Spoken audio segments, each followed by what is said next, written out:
Good morning and welcome everybody to the final game of Dufferbet Men's Premier League 2023. Alongside me are the two captains, Sairam for Team Challenges and Martin Akayezu for Team Zonic.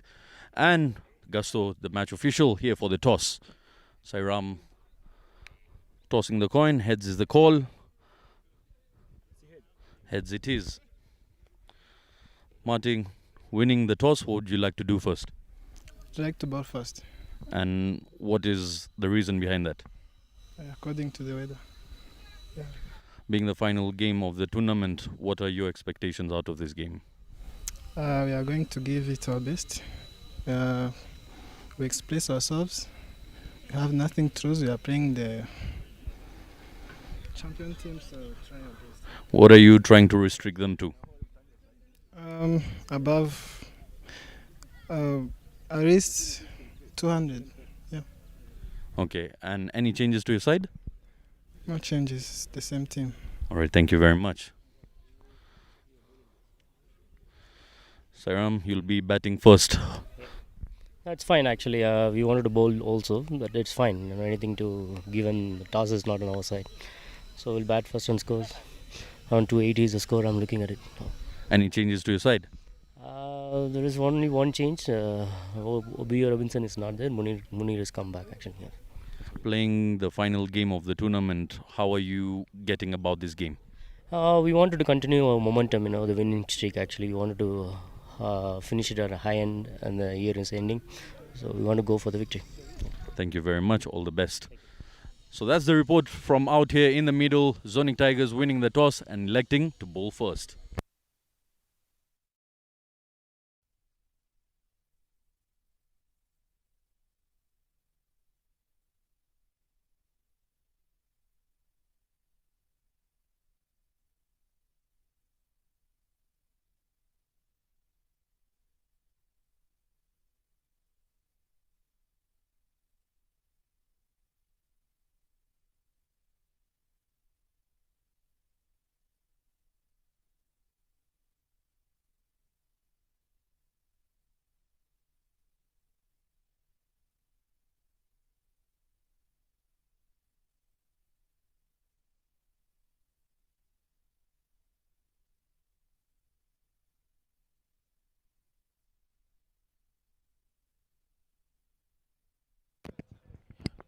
Good morning, ladies and gentlemen. Welcome to Gahanga for the Dufferbet 50 over Premier League. The last match of the tournament. Challengers Cricket Club taking on Zonic Tigers. Challengers playing their last game unbeaten so far. Zonic Tigers won the toss and elected to bowl. Martin Akayezu, the captain, alongside Daniel Gumisenge with many runs. Top scoring 80 in a game. Exciting Nitanga Wilson getting ready for the qualifiers. Man has been on fire. His last two games scored a century under 50. Exciting talents in Stephen Mwari, Eric Uwiduhaye, and the youngster Jasper Nziza. On the other side, challengers, the unbeaten team. Siddharth Nsubuga is back into the attack after missing the previous game. Didier Ndikubwimana with the half century in the previous game again coming back. The ever exciting opening bowler Zapi Bimenyimana on the team list. Don't go away from your screens as we expect a very exciting game.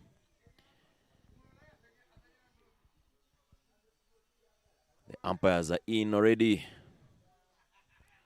And Zonic Tigers will be bowling first. Opening the batting for Challengers Cricket Club is the two Rwanda internationals Didier Ndikubwimana and Eric Niyomugawa.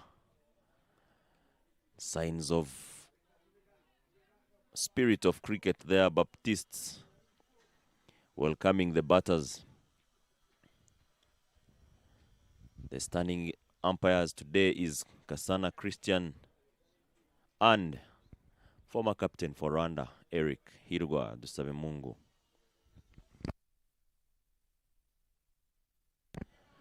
I'm not here alone, as you saw on your screens. My partner Zaid Khan. Good morning, Zaid. Good morning, Landry. Welcome everyone following the games here. And you can see the results on the screen there. Batting first after winning the toss. Challenges 100% of the times. Zonic Tigers, half of that. Simple statistics there.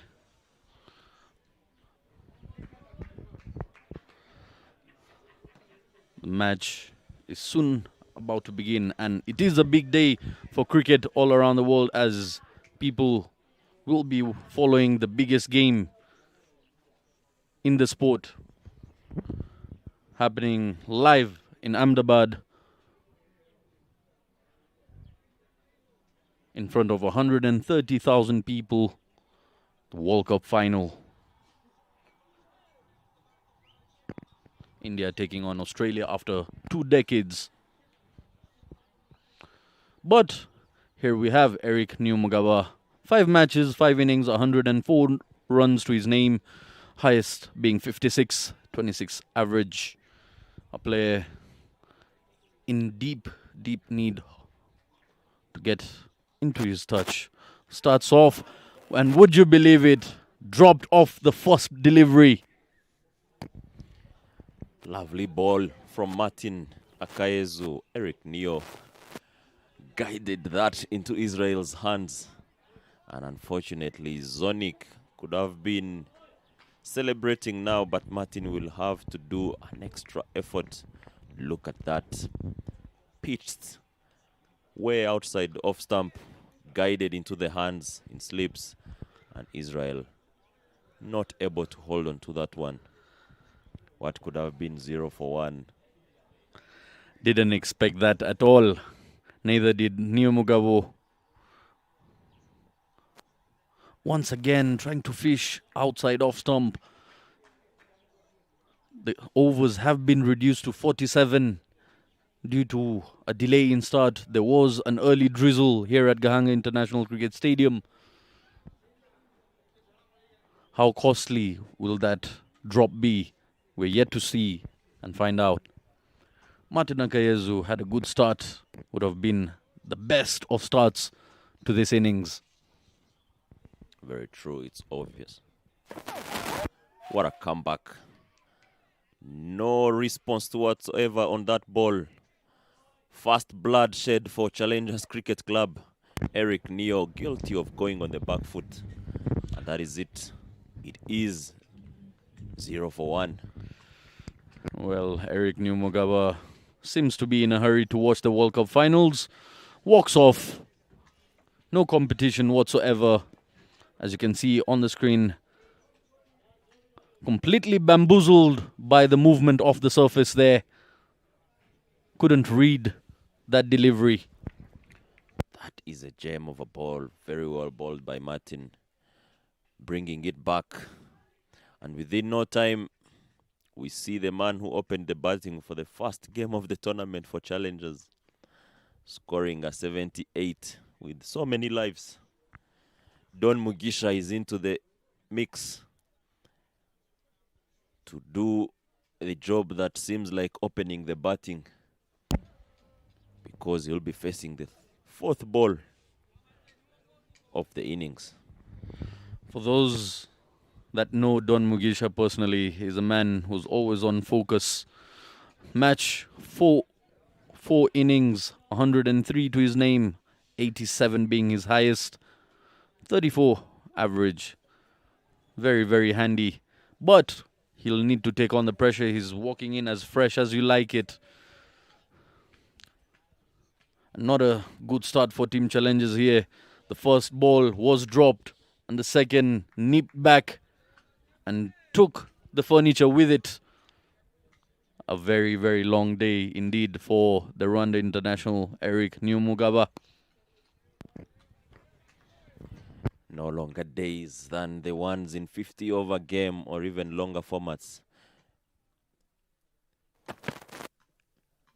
Being out on the first over, he's got to sit and wait for the 50 overs. That is if the Challengers batters will stay in the in the contest and play for a longer period. Coming back to what you're talking about, India taking on Australia. Do you think it was a good toss? A decent one, a very decent one, because the talk takes a shimmy down the pitch, tries to go hard at it, but straight into the hands of the fielders there. Yes, there's been lots of talk about how the pitch has been prepared for the finals at Ahmedabad by the visitors. But at the end of the day, good cricket wins the game. Exactly. I'll tell you what, statistics don't lie. India has beaten everyone, hands down. I don't think the pitches will do much. At the end of the day, it's about the execution. As we come to the end of the first over, challengers yet to score a run. They've already lost. Eric Neomugawa. A very, very silent over for challengers, but not for Team Zonic Tigers. Zonic here, zonifying the challengers from over number 1. Not a single run being provided and a wicket being snatched off the third delivery here. And very early introduction of spin.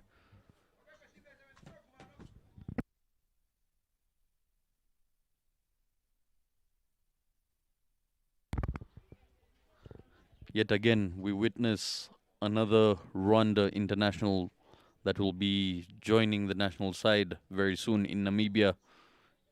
In a couple of hours, I must say. Happened to lose his wicket early. We saw a few of those yesterday, Landry. Bit of a worry for the coach himself. Starts off with a awful wide there, young Israel. Wide ball signaled by Eric. And that is the first run for Challengers Cricket Club. He brings another one, the young Israel Mugisha. It's not an easy task to bowl a new ball for a leggy. But what a comeback. It'll be interesting to see what sort of approach the spinners have over here. And also, how well does the team Zonic maintain their bowling. And a drop there. The fielders felt like there was a bit of a bat on it. Martin telling the boys, come on boys. He thinks Didier had played that one. But it's good to see the tactics being employed here, Zaid. I remember doing our first game here in the comms, talking about how guys are playing 50 overs exactly the same way they play T20. Not attacking enough, but look at the field placement there. They are forcing Didier to do something. And again, if you see the likes of Didier, the likes of Eric Dusingizimana, it's not even T20. It's more like T10, trying to go hard from ball number 2 of a 50-over game. Not much of rocket science behind that, but senseless cricket. Didier must be listening to you after leaving that one completely. But I will tell you what, to me yesterday it was more of a bowling show for IPRC than the short selection and the poor batting from right guards. Yes, there were some not very good short selections, but the boys of IPRC bowled with a purpose, setting the right field, kept an attacking field all through, regardless of who is batting. They made sure batters were getting to hit the ball. And in a long format, the more you hit the ball, the chances you will give. Yes, it's the similar sort of conversation I was having with my partner yesterday. And there you see the table toppers played 4 matches, won 4, haven't lost any. Net run rate of 3.5. untouchable in realistic ways. IPRC, the second closest, won a very close game yesterday. Martin Akayezu once again from the pavilion end. Once again takes a shimmy down the ground, but beaten by pace is Don Mugisha. It's proper pace. No room for him. Don is the batter who likes to play it over the fielders. But if you look at that ball, he stood no chance at all. Martin bowling raw pace. I tell you, Zaid. Something definitely the national team coach would be happy with. That is the delivery he's been seeking from Martin for the past 3 months. Very true. Martin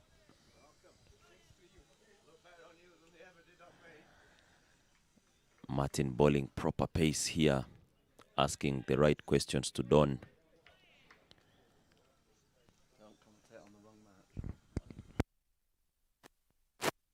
Oh, and a very, very wideish delivery there.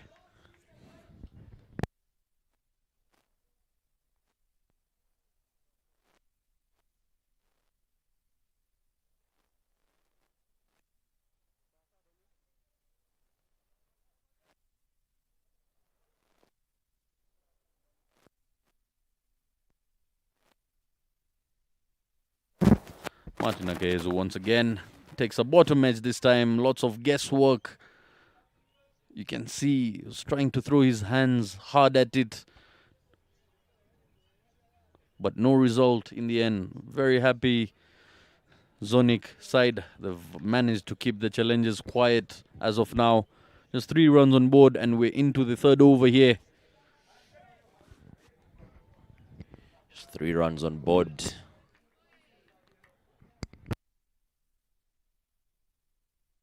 With 2 of those coming from extras. Beg your pardon, 3 of those. Don takes another shimmy down the line. He plays that on the leg side. Will it be a boundary? No, the young Onesme Kwizera does a very good job. But they happily take 2 runs. He does a great job, and so does the outfield. Restricting it from flowing to the boundary there. Not a good side for any batsman, but very helpful for the fielders out there as the dampening happens to grip upon the ball, doesn't allow it to freely move on the ground. And a wide, a very, very nasty bumper there. Wide ball signaled and a warning. That was way, way too short. But I will tell you again, Zed, what do you think of that? Don had stepped out already.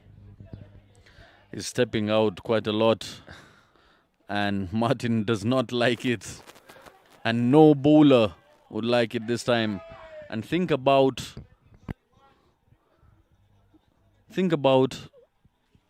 the amount of carry Martin is getting out of this surface.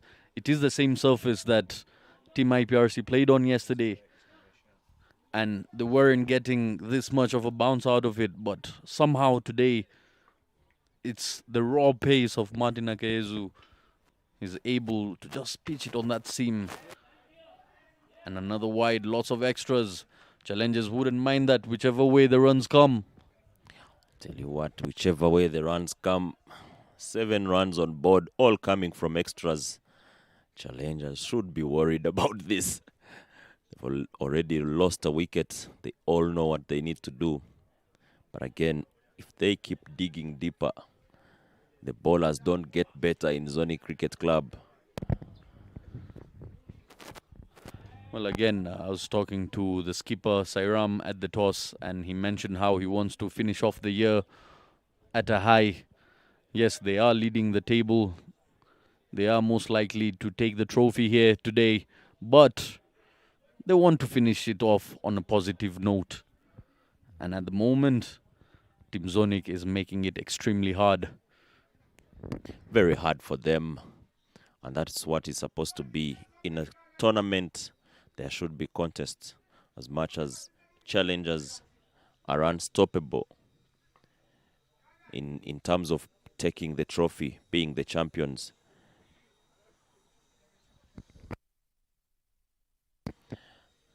But Zonic Tigers would be very happy if they win this particular game, have the bragging rights of saying we beat the champions in the last round robin match.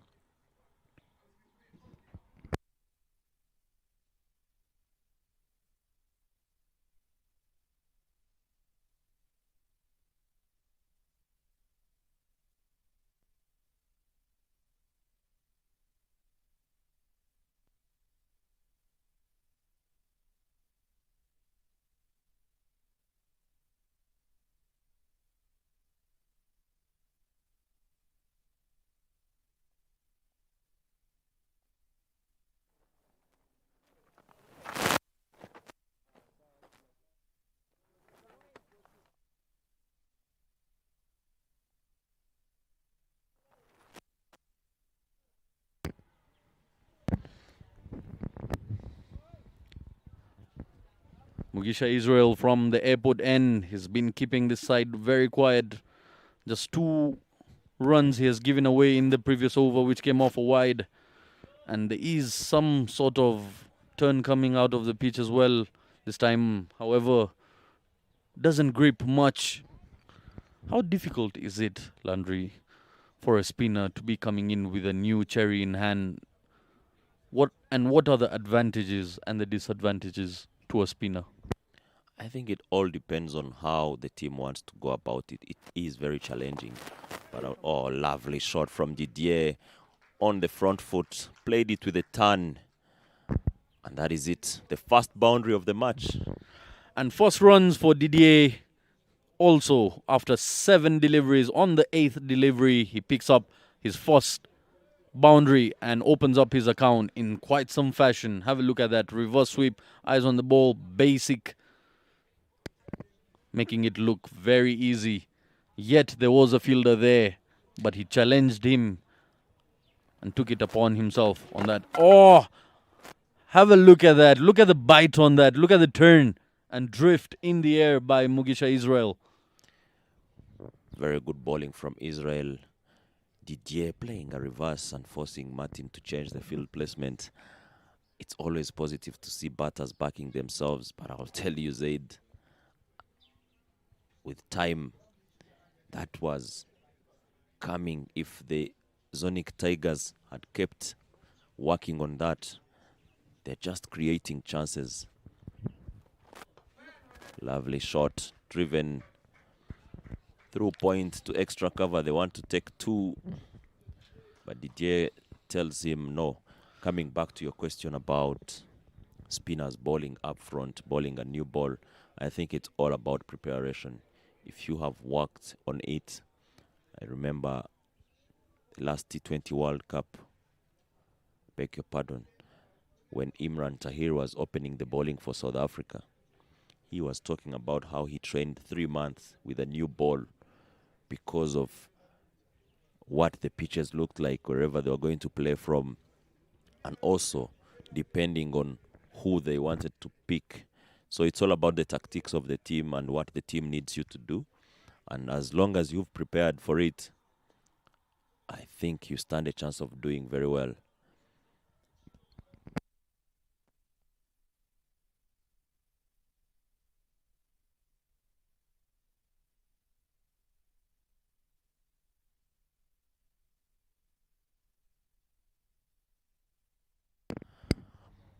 Thirteen runs on board for 1 after 4 overs. Martin Akayezu back into the attack. From the pavilion end, he has 2 slips in place this time round. There is no one outside the ring. He's yet to face him. Guides that one on the left side of point. They want to take 2. He is the quickest of the 2. And he's there already. Very good stuff from Didier. One thing I can definitely tell you, yes, they've got a very tight start, Team Zonic, but sustainability is questionable here. If you to see the amount of extras and the amount of overthrows and no balls Team Zonic has given throughout the course of this tournament, they are the leading side in that sense. Lots of extras. They seem to panic once their runs keep coming through the bat. They do seem to panic. Lovely ball from Martin. That is the ball. 3/4 length. Top of off stump line. Asking proper questions. Do I play this one? Do I leave it? Is what is going through Didier's mind. And I will tell you, challengers would need Didier to stay there for a long period. They don't know any other way of playing with if they lose him early. And a misfield there. Butterfingers out in the middle, providing an opportunity to steal yet another single. And yes, both of these players, Didier and Martin, both playing for the national side. Lots of games, lots of times they've faced each other. And it is a great competition between them. It's a good rivalry going on between the youngsters. Very, very healthy for Rwanda cricket.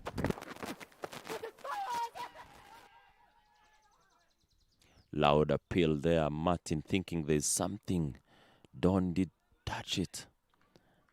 But I'll tell you, I'm also seeing some good improvement from the young keeper, Chris Yusuf. Another significant difference you can notice, have a look at that on the replay. Just missing it completely, that gap between the bicep and the forearm. Going through it, beaten by pace, is Don Mugisha. Hasn't looked in good form today, still struggling. He's on the 12th delivery now. Still 2 runs on board by him. However, the team score is 15 for 1. One thing, Landry, you can clearly see the improvement made by Martin Akayezu when he goes for those shorter deliveries. He's targeting more into the channel of the body. Once again in line with the body, and there's still yet another single. Good running between the wickets by Didier. Very alert, on his toes.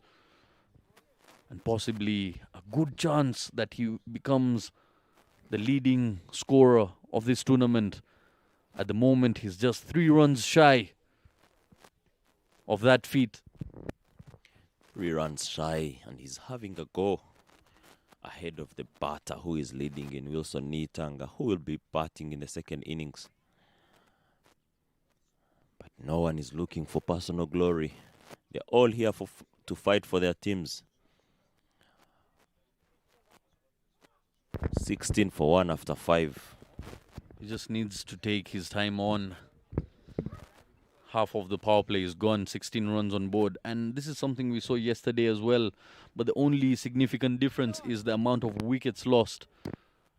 Yesterday, Team Right Guards were not having the best of times out there in the middle, opting to bat first.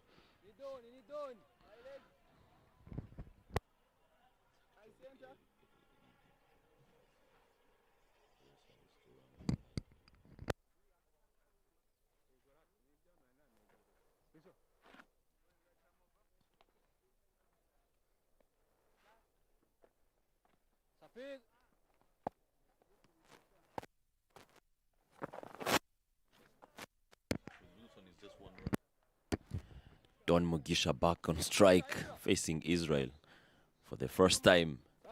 He's been trying to play the ball, to hit the ball. Now he has a leggy to face. He tries that, completely misses. There's a chase on the. It goes in vain, and that is it. Unfortunate for the young bowler. Beats everything, beats the bat, beats the gloves of the keeper, and beats the fielders who are in for a chase. Lots of turn behind that. Not happy. You can see the disappointment by young Mugisha Israel. Don miles away from the ball on that occasion. He's got to keep his cool if he's to score some runs here. He's still on 2 of 14 deliveries here. Oh, what a turn. Look at the amount of turn this youngster is getting out of this surface. There's lots of bite to it. Lovely bowling from the youngster. Don takes a shimmy down the line. He wants to hit it, but Chris Yusuf takes no time to stamp him. And that is it. Challengers lose their second wicket thanks to Israel Mugisha. Don Mugisha leaving with 2 runs in 15 balls. Don Didier Mugisha there. 2 of 15. Never looked like he was in the competition there. His misery has come to an end. But now we've got Mushtaq Mohammed walking out to the middle. Lovely bit of glove work. In a flash, takes off the bails. And the second wicket goes down for Team Challengers. Can Mushtaq be the person who builds up a partnership here with young Didier? We've seen him often building up some sort of reparation work for Team Challengers in such hasty conditions. Only 5 overs. Challengers have lost 2 wickets already. The good news is Didier Ndikubwimana is still on the crease line there. He is still in the batting. Challengers no other way of batting without Didier scoring runs or staying on the wicket. But today, our fellow commentator Bob will have to hold the bat. People like Evode will have to come in and spend some time on the wicket if they are to finish these 47 overs. But again, it is still very early. As we see Israel there asking so many questions to Mushtaq. I would love to see that delivery on replay because that could have been similar to the ball of the century. If you to see the amount of turn he's got off the surface there, is landing down the leg side and then turned all the way to the off stump. Have a look at that, Landry. Lovely turn. Look at that. Pitched way outside leg stump. Came back on the 4th stump. Israel on the money. And I think this is where now Martin needs to be a little bit more creative with field placement. If you look at it, he's trying to change the field every time there has been a mistake. He had 2 slips in place. They gave 4 byes and immediately dropped the 3rd man. You've got to stay in the contest by trying the right processes. Long version, a format that we don't play often. As a bowling unit, you need to attack from ball number 1 and only defend when 1 is into the stuff, is into playing and already gotten some runs. Having the longer format being played here, it gives you the luxury to try out different options and different ways to go about your business out there in the middle. Unlike the shorter format where things happen in a jiffy and you need to make quick decisions. Mushtaq Mohammed will now be facing Martin Akayezu, and I sense some chin music being played. Let's wait and see Prophet Zaid Muhammad. Here we go, Martin Akayezu charging in. There you go, on the money. Nowhere to go for Mushtaq.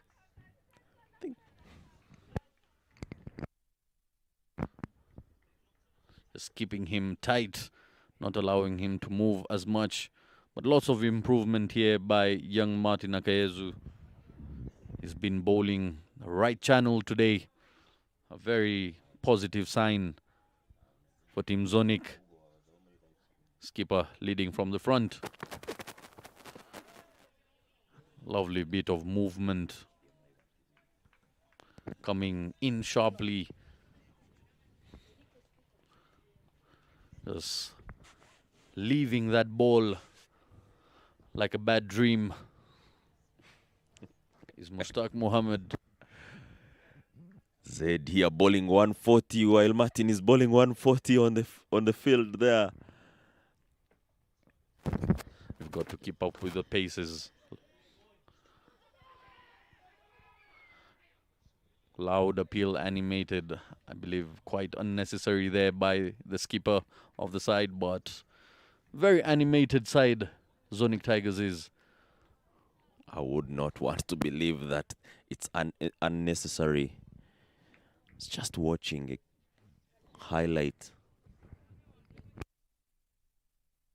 Marco Jansen bowling to Jasprit Bumrah. I don't know if you watched that test. When he was hitting him all over the body. Sometimes as a pace bowler, you need to add in a little bit more of aggression. Not with the ball, but with how you are behaving. That is a chance. If there's any way of taking that chance, work it out. Yesterday, Eric Kubgimana tried it against Clinton.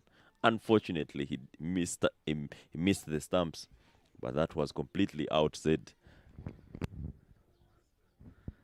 It should have been. It would have been. It could have been.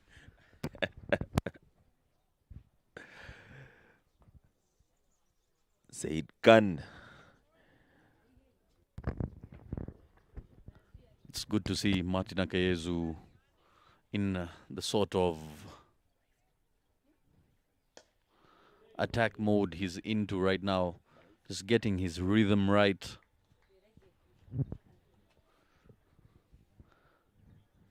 Getting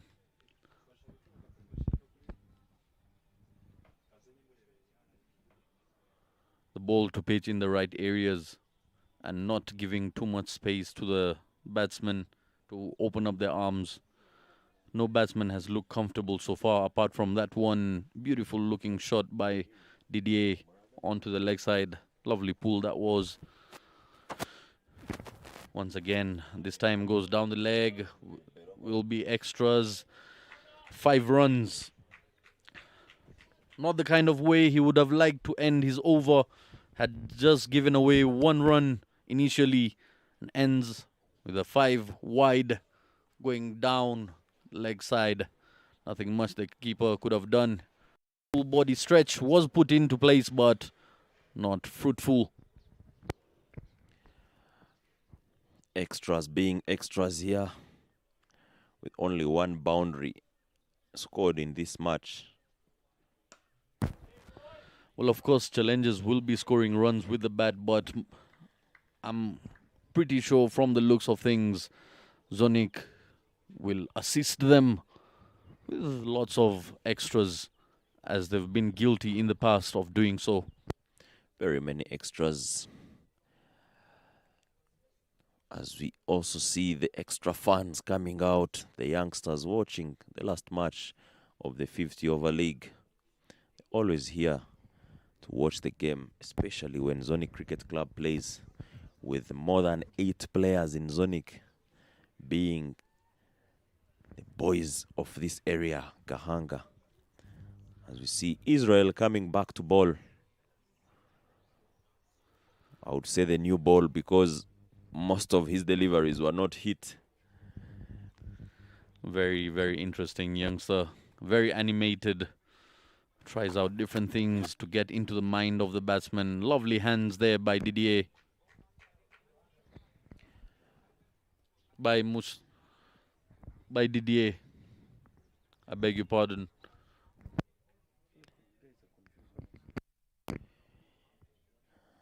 Martin quickly realizing that there's no need of having a defensive field. He brings in a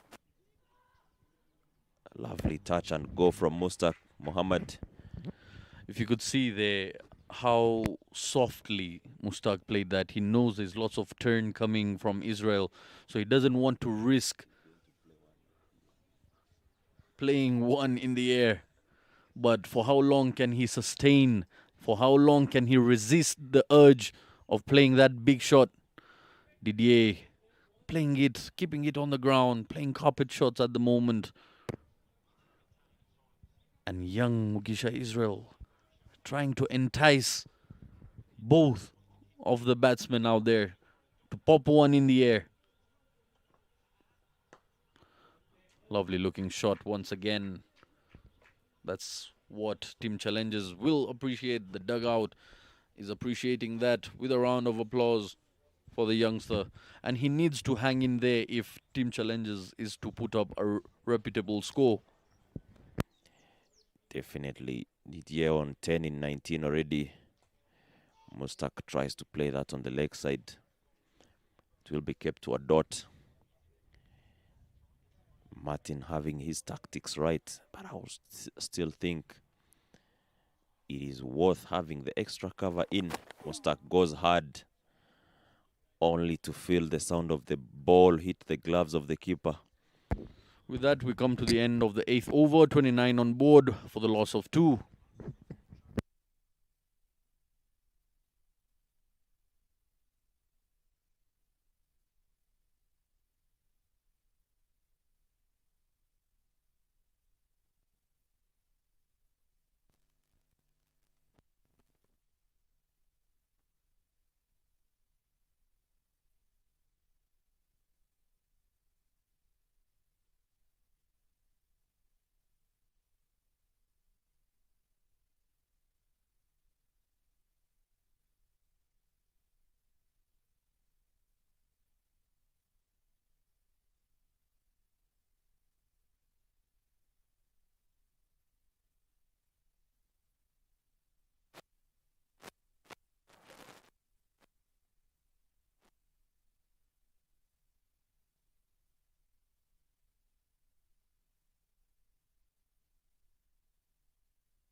Martin Akayezu back to bowl his 5th over.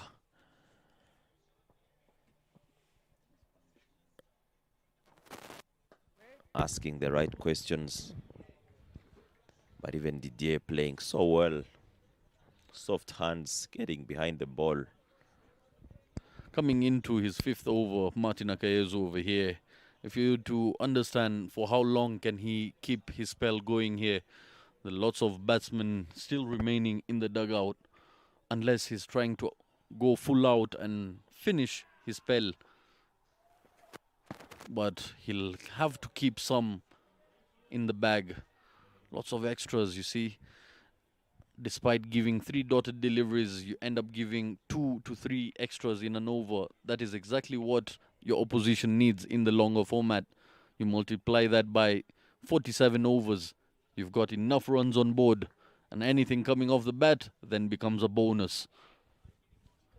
So you're only making it difficult for yourself. You've been bowling the right areas, hitting the right places. Yeah, just keep it there. That's exactly what the coach of the national side would be appreciating out of young Martin here.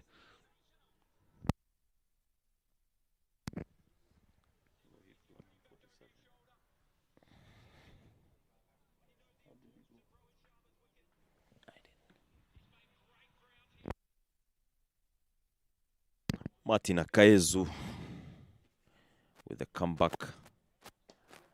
Didier, the great wall of Challengers Cricket Club, and Rwanda national team, to be fair. As we go to India, the Cricket World Cup final, the captain of India walking out after scoring 47 in 31. Australia is happy again. Maxwell picking the big wicket. India 76 for 2. I like how young Didier here is playing a very mature innings, playing it with soft hands and keeping it on the ground. Not trying to gift away any edges. There is Wilson put into sleep there, trying to get some pace out of it.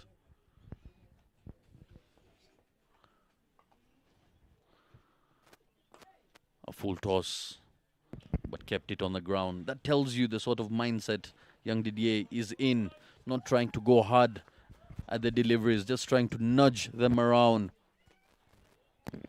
Very heavy, full toss, but Didier will be the happiest after this over because Martin will be looking for another option. Bowling 6 on the trot is a big ask for him from himself as a captain.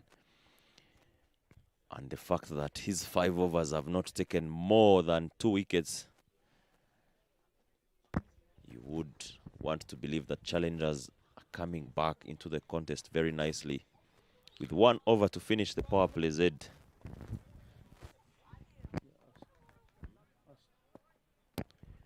What do you think challengers will end up on as runs in these 47 overs? Well, projected score does mention 157. If they happen to just sustain that middle phase of the innings, they will be way past that. I'm thinking more about 170 to 180, around there. I think all they need, as you're saying, it is a steady middle overs. I'll tell you what, they have the firepower. Remember the last game, Sairam scored a 50 off 30 deliveries. There is Siraj Nsubuga who hasn't batted so much in this tournament itself. There is a chance, and it is dropped. The young Eli drops Mustaq Mohammed. Drops. Extras and drops for Zonic Tigers, killing them softly. Drops the ball and almost escorts it to the boundary there. Fortunate enough, it didn't race away. The outfield saving him from that misery. Mustaq is opening slowly. The good thing is the Zonic Tigers, for them, they haven't changed the field so much. And if you look at it again, he's playing so much against the turn. He should be very cautious about that. Israel is a very sneaky bowler. Very confident in the sort of approaches he comes in with. He understands the amount of turn he's getting out of the surface, and given his physical height, he's not getting too much bounce out of it, keeping it as streaky as possible, as flat as possible with the turn. And it's never easy as a batsman. You can see that beating the outside edge of Mustaq once again. He's on 7 off 15 deliveries. With that, we come to the end of the 10th over, end of the power play. 36 on board, 2 wickets down. Team challenges.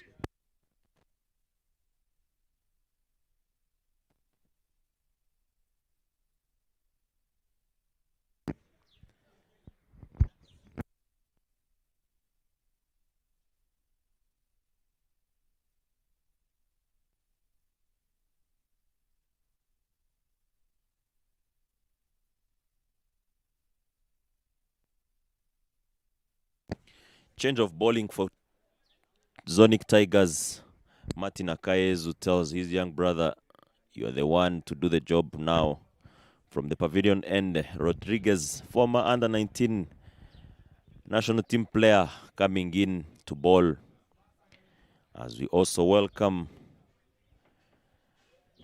Rosine Irera coming to do commentary on a Sunday on her birthday. Happy birthday, Rosine, and welcome to the commentary box. Thank you.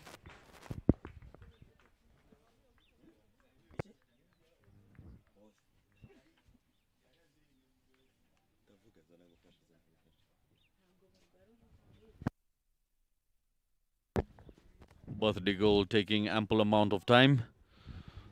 But end of the power play here, Rosine. I would love to see the media boys bringing up the graph to let us know the amount of dotted deliveries and the extras being provided here by Zonic Tigers. Just to visualize the amount of runs coming into the bag of team challenges here. What do you think about these extras? And do you think they've worked on that note from the past? as usual, the extras is not a good note for the team which is bowling, because at the end of the day, it's cost you a lot. But the good thing, they are trying to get the batters out by deceiving them and challenging them a lot. But what I can advise them, it's a just take off the extras and keep bowling on their bowling attack, because they are bowling well apart from these extras that are given. What do you think about the approach of young Didier? He's on 10 of 29 at the moment. He is neck to neck with the highest scorer of the tournament. One more run and he will become the leading scorer of this Dufferbet Premier League. Plays it on the ground. And with that shot, young Didier becomes the highest scorer of Dufferbet Premier League 2023. There you have him on the screen. The backbone of Team Challengers. Solid as you like it. Trained by the wall himself. Sir Rahul Dravid himself trained the youngster Didier in his camp, his trip in India. Hard hands there by Mustak. Just getting frustrated with the amount of mishits. With that, we come to the end of the 11th over. Rosin, 37 runs on board, 2 wickets down, Team Challengers. But the bad news, it's about getting this at 7. There is also big support of extras. What if they didn't bowl an extra? They also, I'd like to thank Nyomugabo Lodrick. He bowled very well. That is the one who get only one run, not even an extra run in his over. Very nice to see again. Now seeing Batiste on the lineup, am I thinking, is he going to bowl? Very nice to see him. Introduction of new bowler, Batista. What a kind of bowling is he going to deliver now, Zed? Well, he hasn't done much with the bat in his hand, so the captain must have been playing his cards right, trying to gamble here. It is the final game of 50 overs Premier League and of the cricketing year here in the land of 1,000 hills. Batiste with the ball in hand starts as a spinner. On point, starts off really well, starts off with a dotted delivery. Someone who's very much into the competition, loves the game, loves the sport, loves to be in part as everything.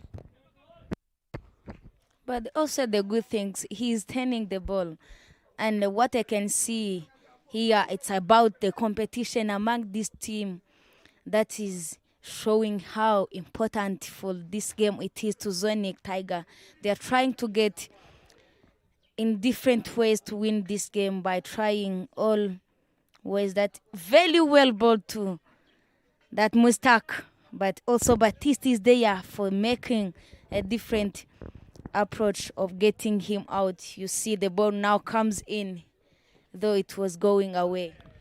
As a bowler yourself, Rosin, what do you think is the effect of spinners on this surface? And how vital are spinners to a bowling unit playing this competition? This is a wicket to turn the ball, because we saw when you use your list up in the air. Now that's a maximum, the first one of this game. Very nice use of hand and use of feet, quickest one. Oh, sweetly timed there by Mustak. Just waited on it, got underneath it, straight bat, and that's the first maximum. Lovely connection there. That must be a boost of morale for him. Once again goes hard this time. And a second back-to-back maximums. Finishes the over with 2 maximums. What a hit. Mustak is turning it on now. Punishing the part-timer. If lightning can strike twice, that is a pure example of it. Beautiful looking shot. This is the end of 12 over 50 land for 2. Z, if you can see that very well, there is no much power. It's a just connection and using his arm and just pray on the front foot. Very nice to see and very easy to score that maximum 2 in 2 balls. And what about the placement? Just piercing that gap, a very big gap between long on and long off. In fact, there is no long off. The fielder is in deep covers there, so that gap is approachable. Very well bowled again by Lodrig. We saw him in the past couple of days. He just tried to have some bit of movement with his ball. Very nice to see it again. Now it's his 7th ball in his 2nd over. Getting a dot ball. Charging again. Didier using his arm. Up in the air. No one to catch the ball. Just lands safely there. Leaving dangerously is young Didier. Just picks up a single. But trying to manipulate the field. Trying to use the restriction. 50 up for team challenges here. 51 on board. 2 wickets down they are, but a little partnership building up here between Mustak and Didier. And that is exactly what challenges needed. Into the line, hard hands, tried to smash that, but doesn't get past Neo Mugabo.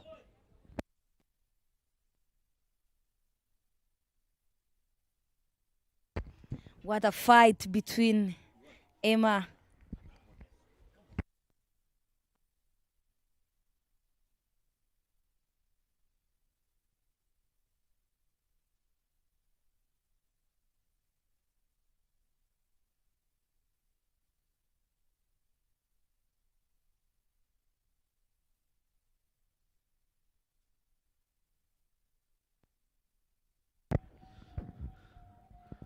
Challengers trying to put on a big score here. In no time they recovered. Yes, they lost 2 early wickets in that power play, but they maintained the momentum by getting runs on the board, not strangling themselves for runs here. Mustak is in his 19s. He's on 19 of 23 delivery. Didier on 13 of 34. Didier taking his time but looking solid out there in the middle. Signs of a long innings here by young Didier. Players of his caliber, you know, the likes of Wilson, the likes of young Didier. If you do not pick up their wickets early, they spend a lot of time at the crease. Long day in the office for them. Lovely drive there by Mustak. Rotating. Bringing Didier back on strike here.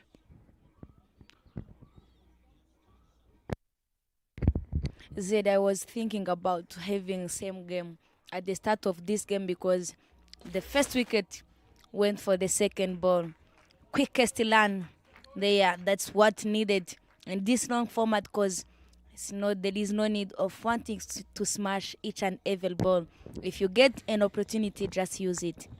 Exceptional placement there by Didier. He knew the fielder was to be beaten there. There you see team members of Challengers and the general manager of RCA. Some Spartan players as well in frame, coming in to enjoy this game of cricket. We come to the end of the 13th over here. 53 runs on board, 2 wickets down, team Challengers. Yet another spinner coming into the attack. Now from the airport end, Eric. You've heard lots about him, the youngster who picks up lots of wickets for Team Zonic. Let's wait and see what sort of a challenge does he provide. The gamble of Batiste does not continue as he was punished in his first over. Very good job from Mustak, just changing the plan of Zonic Tiger, taking off Batista to not coming back to ball. Another over. Now there is another introduction, another spinner, Elik, youngest one, who managed to play Biruka and Seruka tournament, like 15 and 17 tournament years old for the boys. Now very well bowled again. His second delivery went through in a good note. That's very nice and very needed. But if you can see also these prayers of Challenger, they are taking 2 balls and the bad bowler making sure it is going. Now Nolan Pickett, though it was on the leg side. Yeah, no need for risky runs here. The message has been sent from the dugout. Just play on merit, score the runs, the extras will keep coming.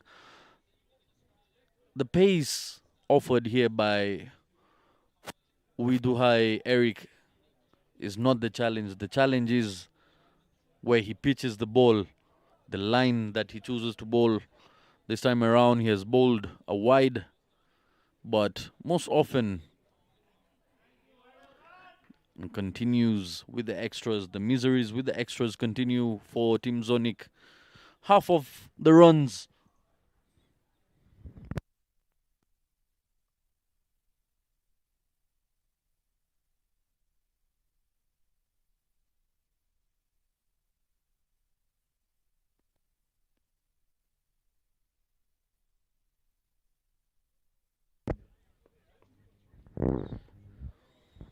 At the moment, things are working out for Team Challengers as they're playing safe cricket, keeping it on the ground, not doing anything silly.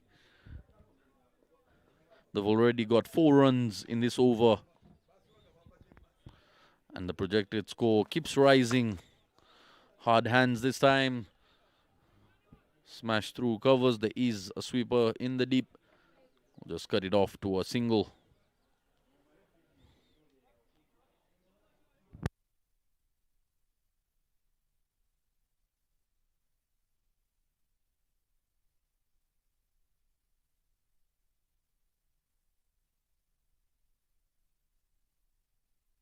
And there you see the graph. 61 dots, 15 singles, and 19 extras.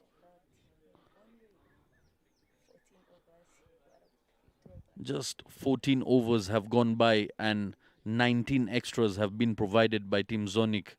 So out of 52, 19 runs have come as a gift.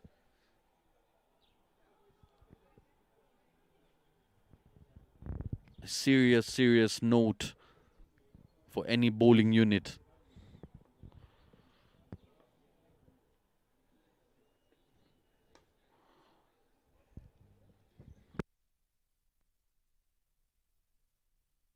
Rodrigue coming into the attack once again from the pavilion end. Landing it in the right areas, not giving too much room to young Didier to open up his arms. Making him play defensively and watchfully. If you can see also, he doesn't give a big movement. Lots of movement there. The on-field umpire, Christia, believed it was swinging too much, going down the leg. Not interested with that. The good thing from him is just not much pace, just like using his skills to give you some bit of movement, then you make your mistakes, not asking many. Once again, yet another extra. Yes, he is getting that movement, but he needs to adjust the line. It can be a very dangerous ball if he's trying to attack the fourth stump there. If he's starting from outside off stump, moving into the right-hander, can be a very dangerous delivery for any batsman. But just not getting the right length at the moment. Hard hands smashed, but goes to the fielder of 1 bounce. Didier seems to be losing patience on that occasion there. Tries to go hard at it, but no placement. You have been talking about the DS staying on the wicket, not having a big score, but that is what the challengers needed on that situation. Well pressed again. Good stop. Run out chance. Not so ever. Very quickest runner there. Mostak trying to get there. Also trying to hit. We have seen him smashing the ball consistently. Let's see if he's going to do the same on these pace bowlers again. I've been talking about Rodrigue, the one who execute the big movement of the ball on his edge. We know him playing on the 19 edges. Another single taken by Mustak. Very well rotating strike there. This is the way to go, Zed. Not trying too much because this is a long way to go. And the long journey they have to do with.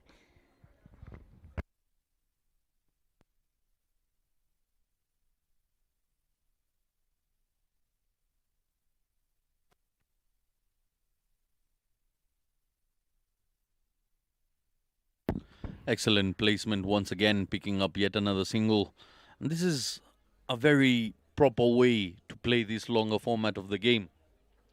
As long as you keep the scoreboard ticking with the singles and doubles, it frustrates the bowling side. And with the amount of extras being offered here, a high total is in the making. 20 extras. Yes, you've got 64 dot balls, but challengers wouldn't be too worried about that. 2 sixes and 2 boundaries have been hit. But 20 extras, and that is the most concerning part for Team Zonic. But no much to all about the team challengers. Even if they faced 64 dots, there is also backup of 20 extras. Very easy to them. And now there is Elik Nyomugaba, who went out on his third ball. Not even any single run. The Dien Kubimana 17 for 41 delivery. What are deliveries? Don Die 2 for 16.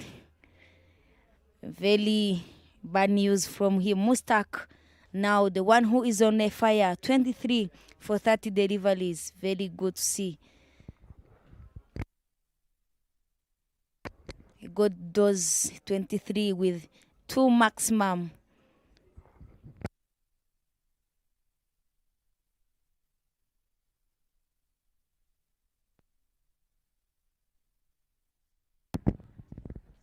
The graph there letting us know the fall of wickets and how it is rising at the moment every over.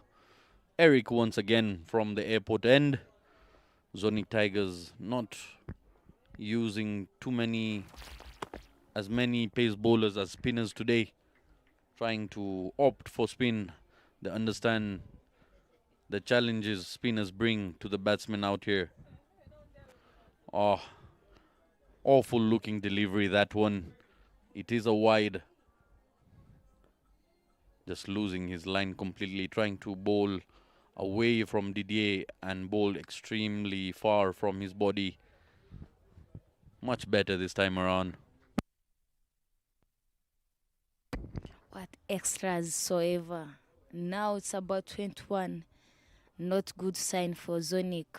That's another thing. They have good shot again. Daniel Gumsenge picks up that ball very quickly, not giving them room to have that lines because they are giving them easily by giving them extras. Another wider delivery. Same shot, same fielder, no result there. Ends up giving the DS 17 runs, 45 deliveries. Another, but by this time he managed to get 1 run. Very good sign to see him giving strike Mustak, who is getting the ball easily. Now it's a no ball, free hit.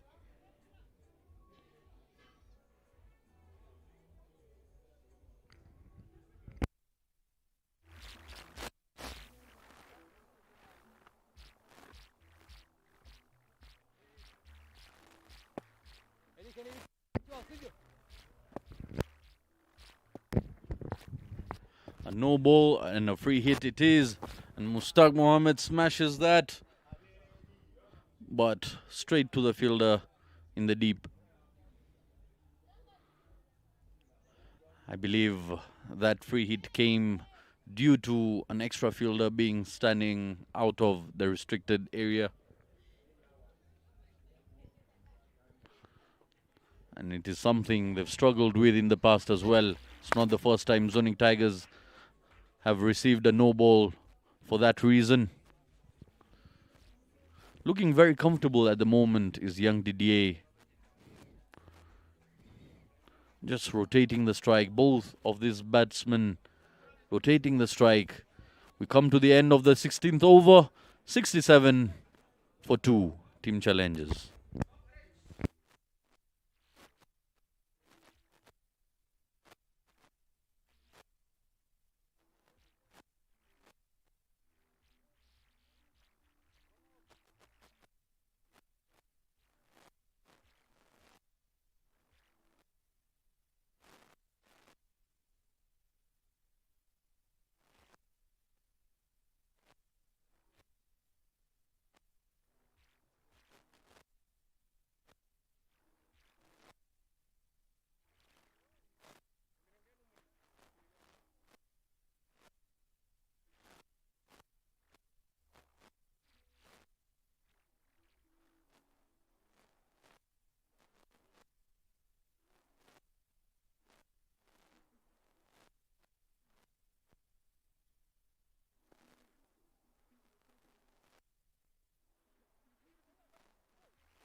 What a ball. Didier trying to defend, but no much to see there. Just a movement also lizard by the good note, trying to touch on his gloves. Movement and also a bit of extra bounce. Didier expected that to stay low and it just rised up on his shoulders of the bat. Lucky for him, it didn't carry to any fielder. New Mugabo here, as you can see, he's having that movement from left to right for the right-handers. And if he can manage to channel that delivery into the right area, it can be very challenging for the right-handed batters. And also the good thing I picked today, the bowlers of Zonic, they are good at using this wicket, not giving much time the batter to do their own. Now stopping the ball by using his foot, restricted them to take the second line.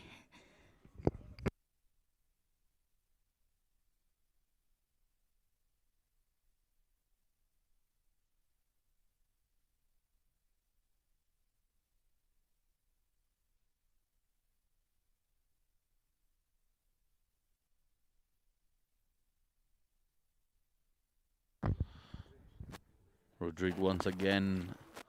Movement stays low this time, but well managed, well handled there by Mustaq Mohammed.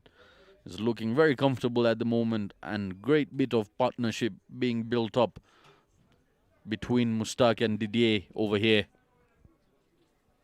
A very pleasant Sunday it is for the game of cricket, courtesy of our proud sponsors, Rwanda Cricket Association and Duffabet. Soft hands once again, keeping it on the ground. A very useful tactic.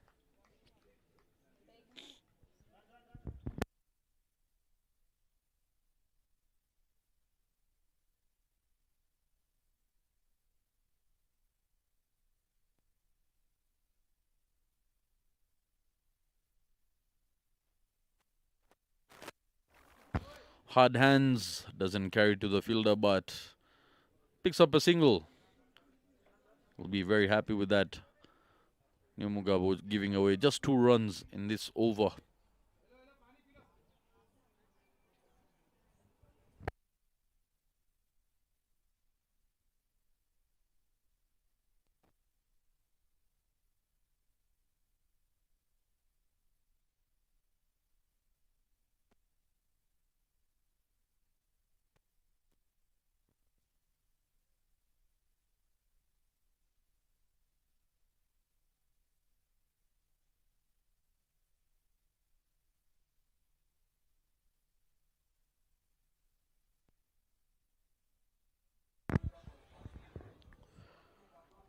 69 runs on board at the end of the 17th over.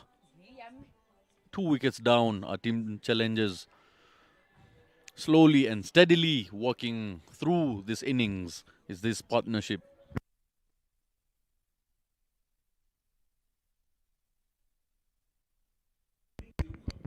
I will keep saying that is a very good partnership between Mustaq and Didier. That also brings the hope in Challengers' hands to say this is the game to take on. But by the way they started praying, it was not easy for them to pray like 20 overs because the wicket was falling like a lane. But now it's like we are in summer. Now try to pop the ball, but no one to commit for it.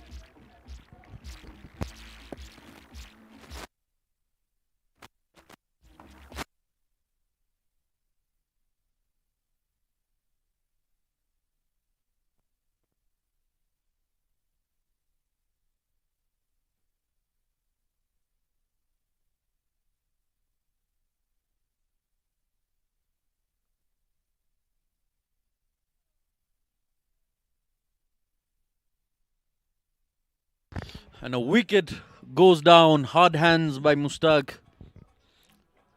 gifting away a catch. Not quite sure what was frustrating him out there in the middle. He was looking so good. 25 runs of 33. And that brings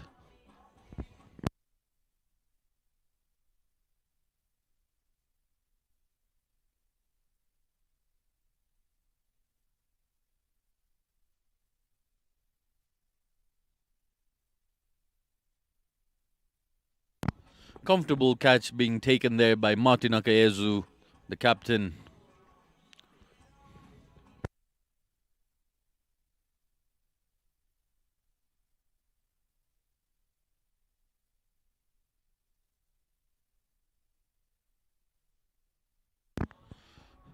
With that, Uiduhai Eric picks up his first wicket.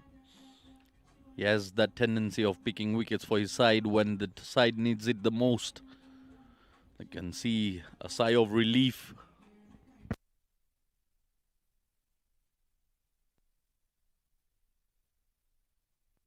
Sigh of relief by the Zonic Tigers side, breaking that partnership that was building up.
There you see the skyline of runs per over.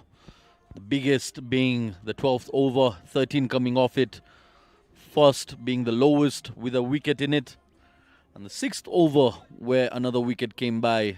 Just 4 runs came in that. A very average number of runs is 4 runs per over.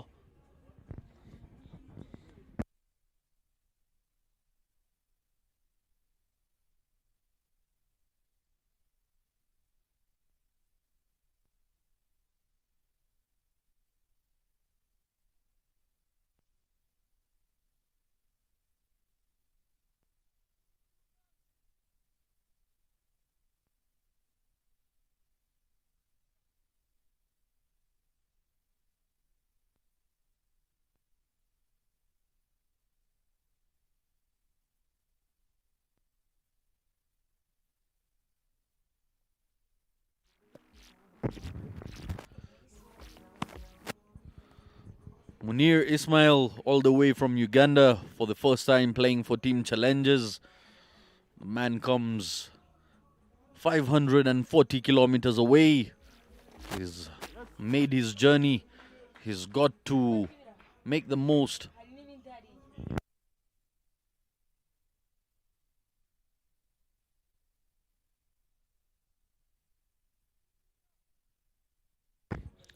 Very, very decent over this has been by Eric. He's maintained the discipline. Just one wide, one extra coming off it, and a wicket he picked up, breaking that vital partnership.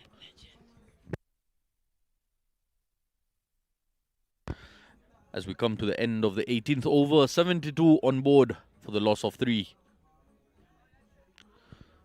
Young Didier still hanging in there. He's on 20 of 51 deliveries. He needs to work out. It'll be interesting to see this Rosin. First time Munir Ismail playing with Didier. What sort of communication will they have? What sort of gameplay will they show each other? Will Munir allow Didier to continue to play the way he plays, or will he challenge him out there in the middle? Santi. But the good thing there, it's about cricket communication, is about weight, yes or no. That's why it will be not hard to them to communicate. Just what they have to know, it's just knowing who is the quickest than other and knowing what exactly needed.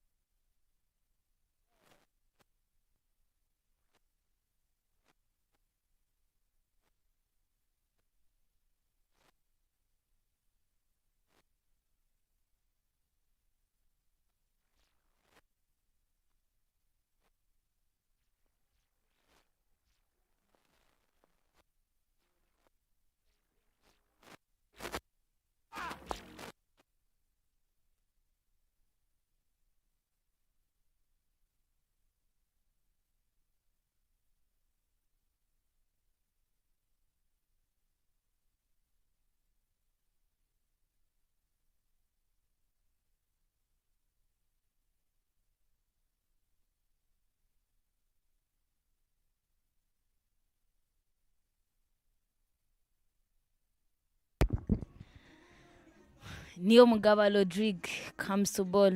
His 5th over now. It's 2 balls gone with 2 runs.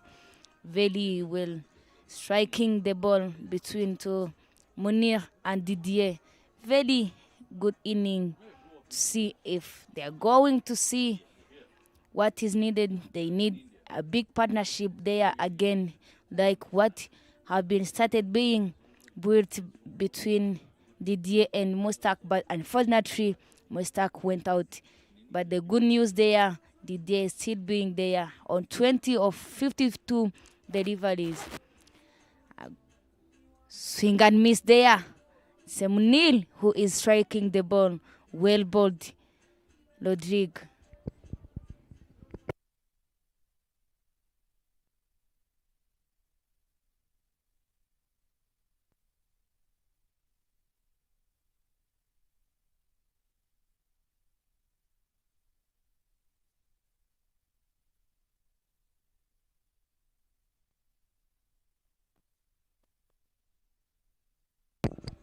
Just one tip and learn, but this moment not so easy to get it because also the fielders picks what they are thinking about.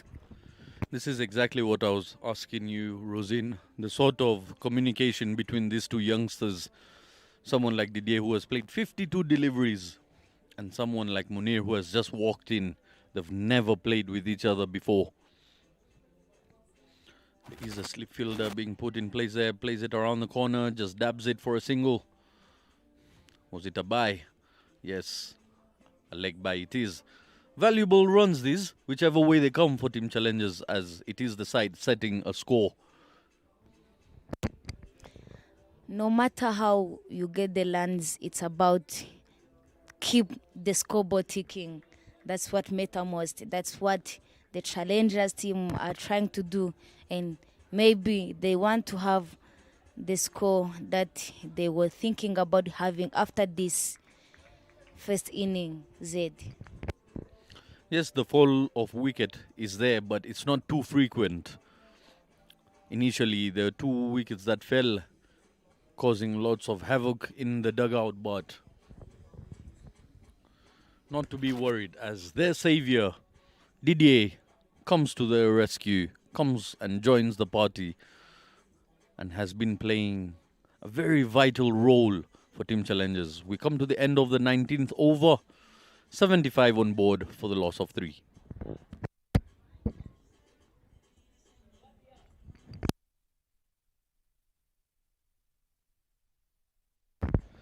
We're yet to see our co-commentator Bob Bashir Songa coming into the attack.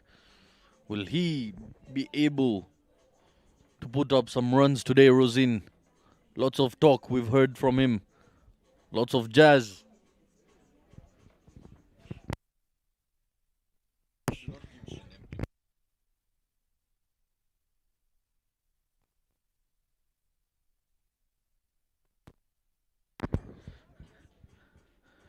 New Mugabu Eric coming into the attack once again.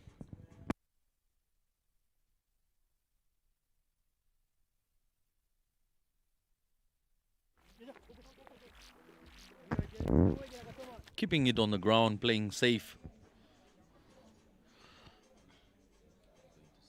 Haven't seen more innings by young Munir Ismail. He's most often provided the ball in the hand to do the job. This time around, the challengers have given him the bat.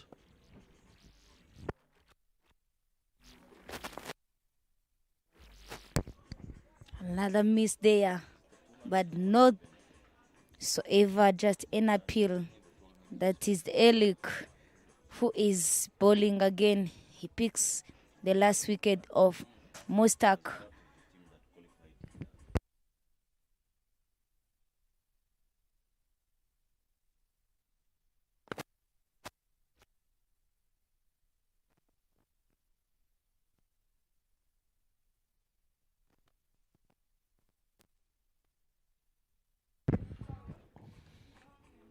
Lovely flight on offer there by Eric. And the fielder is there. Played in the air. And a maximum it is. What a shot by Munir Ismail. Aggression. A statement of authority there. The ball was in his arc, in his zone, and his eyes lit up. Goes down on one knee and launches it down the ground for a half a dozen. What a shot that by Munir. Playing his shots. Love the confidence on this young lad. You have been rolling about the communication between them, but later you will see after this maximum, the conversation will change between them because they saw how good are them to play this ball. And after again, swing and miss on his knee. No match there. Well bowled Elik. Good comeback.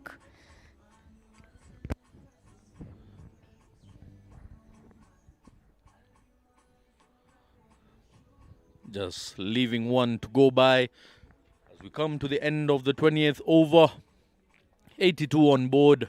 3 wickets down, Team Challengers.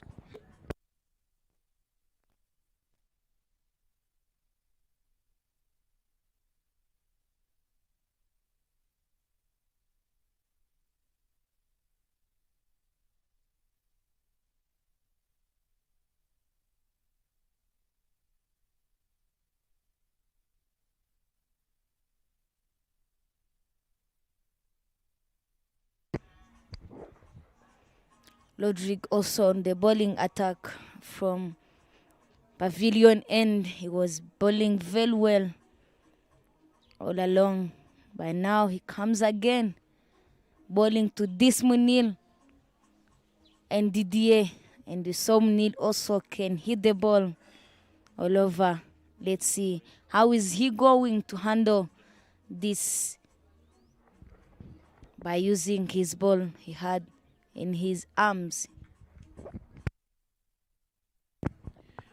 Rodriguez back into the attack to ball to Didier. Didier looking very solid. 22 in 54. You'll need to work out on how to increase that strike rate as much as it's a long version. You need to keep accelerating. On the other hand, there is Munir Ismail, Ugandan baby crane. He last played international cricket here in 2021, being part of the team that made history for Uganda, going to the World Cup in West Indies, unfortunately missing out on the last minute. But he did work very hard in the qualifier. Very handy with the bat. He's a very good player and a spinner. 82 for 3, Rosin.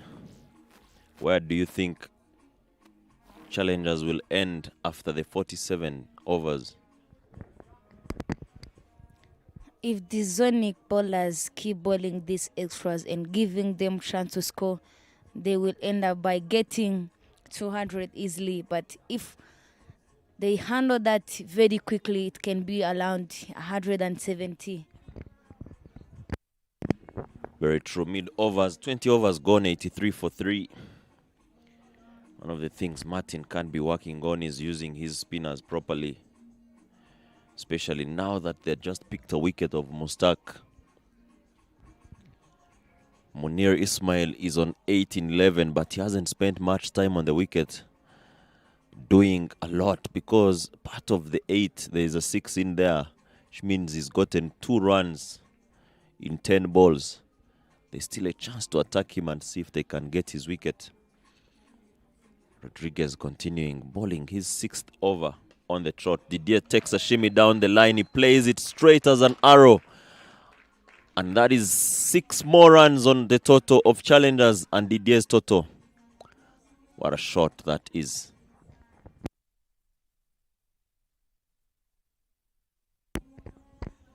While a use of feet there, very good pickup of the length by Didier. That helps him to get that maximum so easily. And now another good hit there, but it's only one hand picked. The ball picked by Isla, the quickest fielder in this team. And also he is like an engine of this team. He always talking and talk and keep accelerating other players to get over the game. Very good player, Israel is. Rodriguez being taught a lesson by his big brother.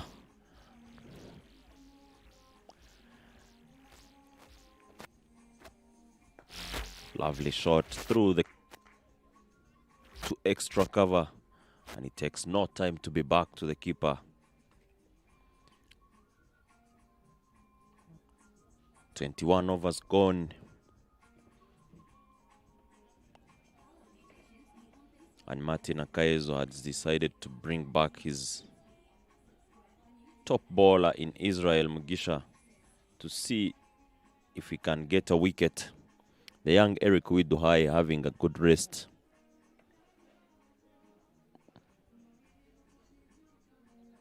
Can Israel get another wicket?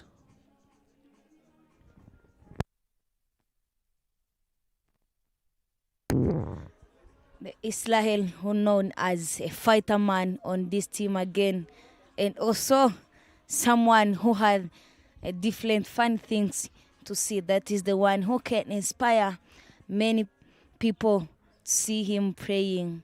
Very nice to see him backing on the attack, on the bowling attack. Let's see what a lizard is going to be in this over.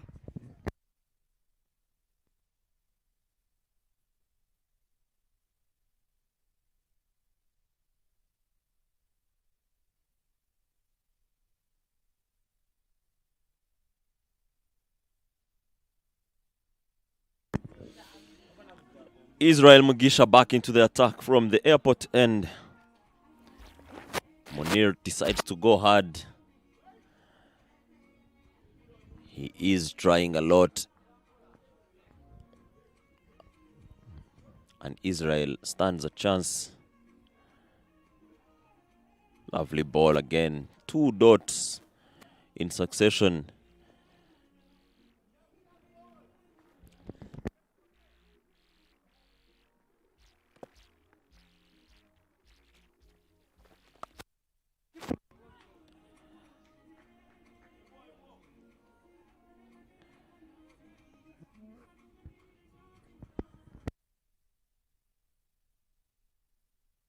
Bas. 91 for 3 after 21 overs, and we are joined by one of the senior national team players, Oscar Shimge. You are welcome here. They will be traveling to Namibia tomorrow to play the ICC World Cup qualifiers, Africa finals. Oscar, you are welcome here. How are you doing today? Okay, thank you. I'm doing well. I'm also enjoying the matches here. LSA 5th overs Premier League and the final of the World Cup ODI,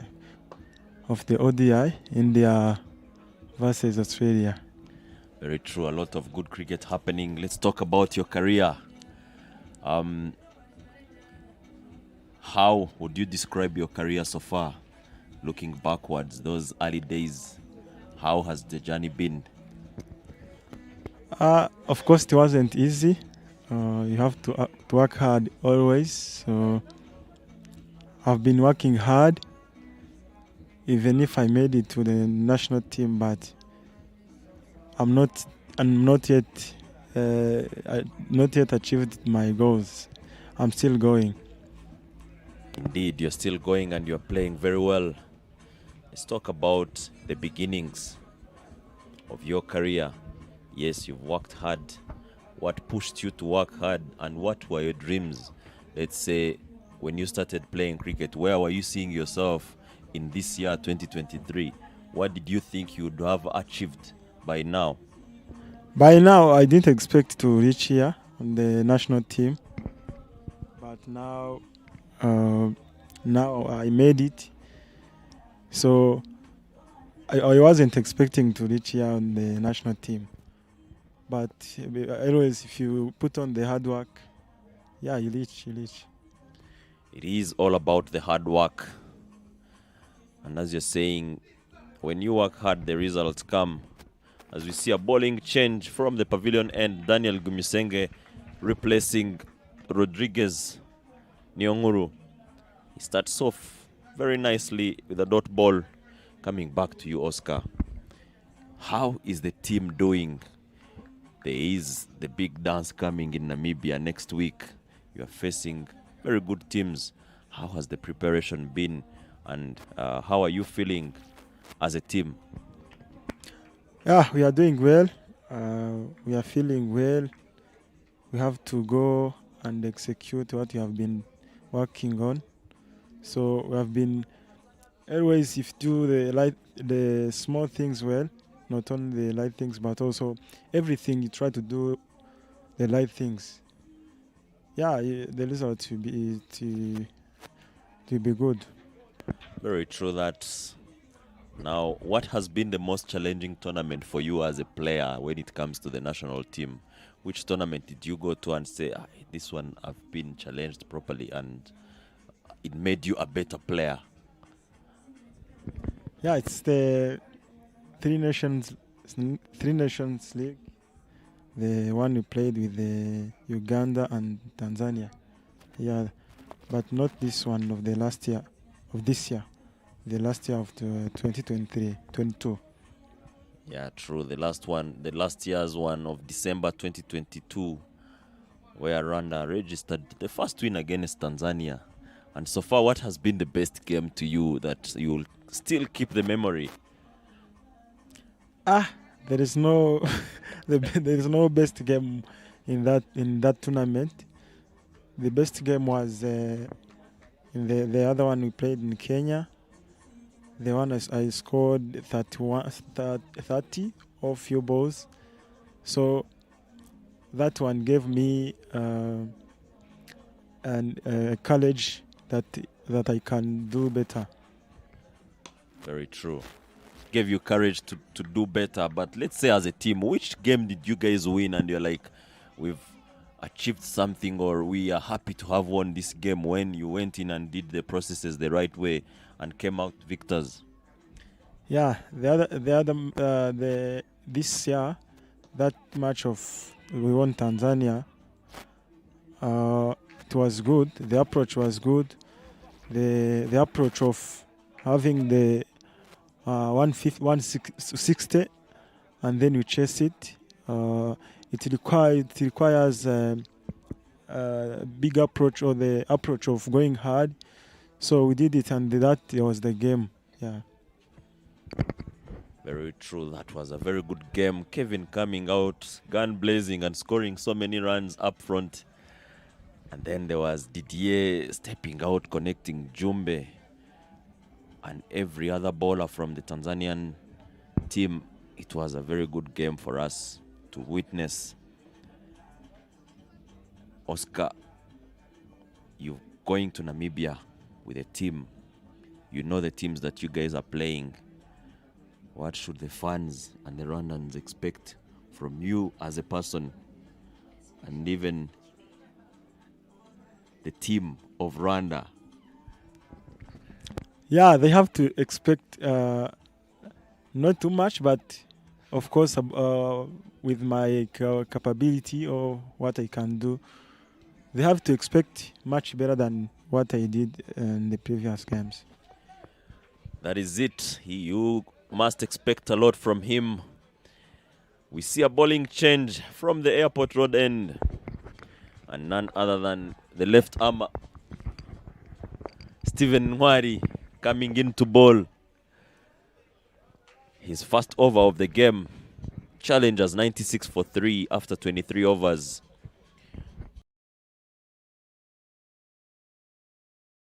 Hits it in the air. One bounce to the extra cover. Oscar just said that the Rwandans should expect you to do the best. Who do you look up to in that tournament? Sorry? Who do you idolize in the tournament that you guys are going to play? Who do you think is a very good player that you're going to be excited to meet in the tournament that you're going to play, in terms of fighting against them, but also learning from them, as we know there are so many good players in that tournament? Okay.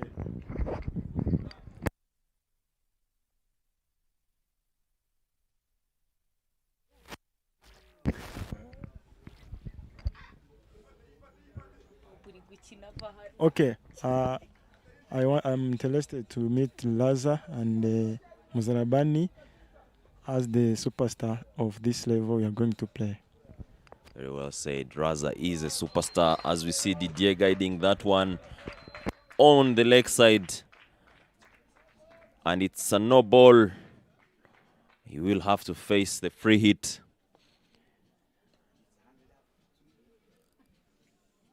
A 100 runs come up for Challengers Cricket Club.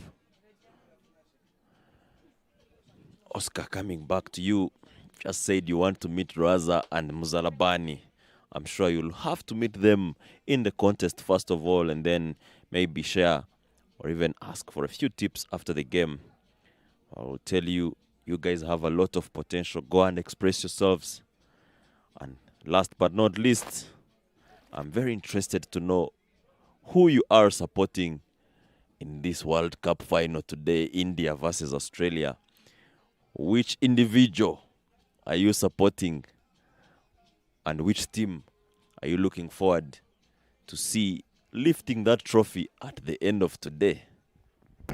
Very good question. I'm very interested to have that question.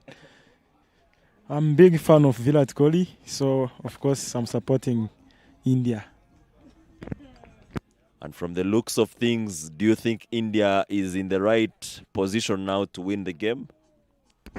Yes, of course. At the time Kohli is still on the pitch, India is still on. Very well said, Oscar. Thank you very much for being with us today, and I wish you all the best as you go to Namibia. Score as many as you can. Enjoy yourself. It is a one-time chance. You've worked so hard to be in the team, to qualify for this tournament. Just go and express yourself. Thank you very much. 24 overs gone, 103 for 3. Munir Ismail on 13 in 23, trying to play 360. Reverse shots, everything out of the bag, but yet to connect properly. Didier Ndikubwimana, 35 in 67. The Great Wall of Challengers Cricket Club. Daniel back into the attack, and Rosine back into the comms. That was Oscar Manshimwe all the way from Chinhila with his first coach, Landry Rulangwa. Here in commentary box, it's only Chinhila Hub. Of course, let's come back to our business. This is Daniel Gumsenje. He started with a wide extras. Keep coming. Another good shot again. Is it a maximum? No, it's about 4 lands. Very good shot there, played by Didier. Lovely shot, picked onto the middle stump, flicked on the leg side. Just one bounce to the boundary. Wilson nowhere close to stop that one. Didier seeing the cricket ball like a football one and connecting properly. Daniel coming in again with 4 more extras.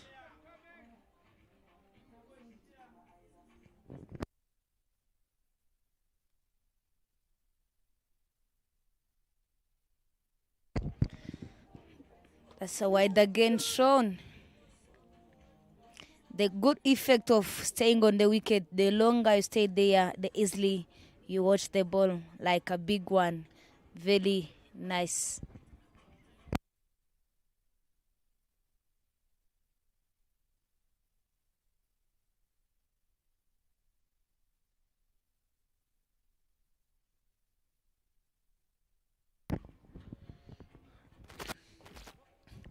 Yes, after the initial stage there, you can see Team Zonic losing the grip upon Team Challengers as the runs keep piling up. 1-1 on the board at the moment for the loss of 3.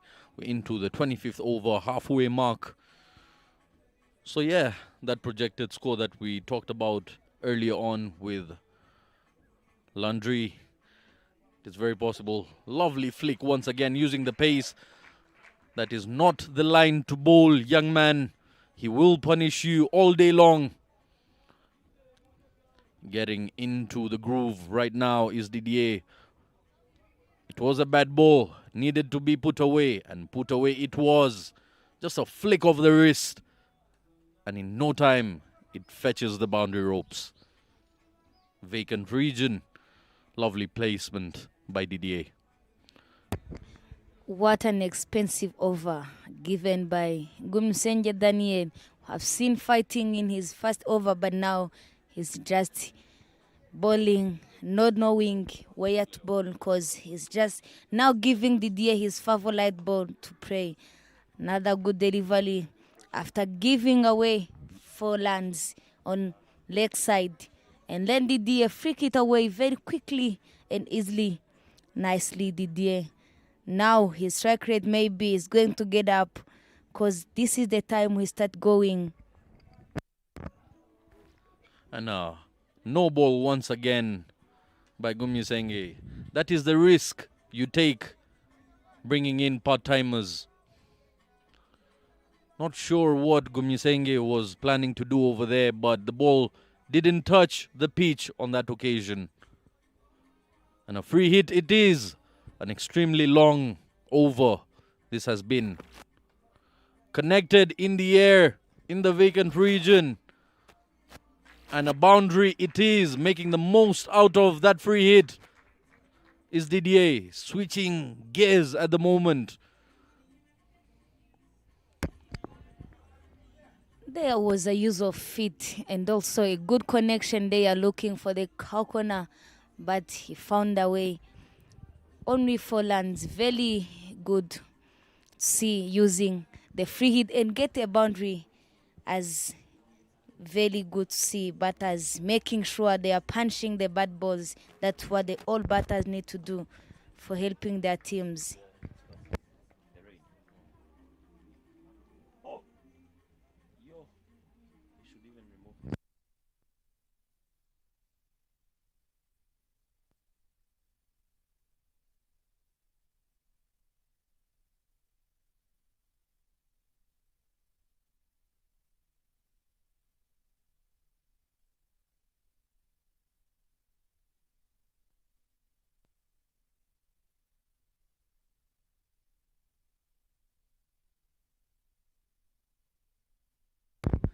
There you can see the dugout.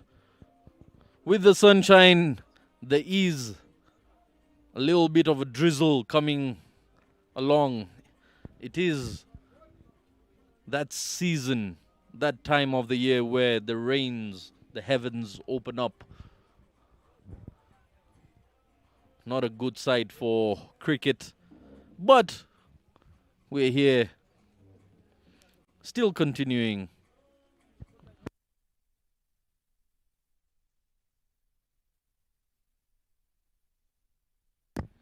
Where is Stephen coming to bowl from the airport end? Munir Ismail looking good, is on 13 of 23. And a fumble once again, and that will race away to the boundary. Slopey fielding, and yet another boundary. 120 comes up for Team Challengers in the 26th over.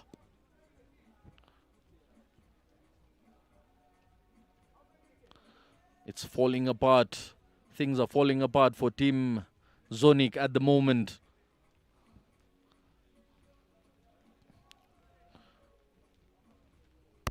This is a good time to challengers to take on this game because this Zonic Tigers player, they are lacing away. Another good shot there who is taking the ball, none other than Eli,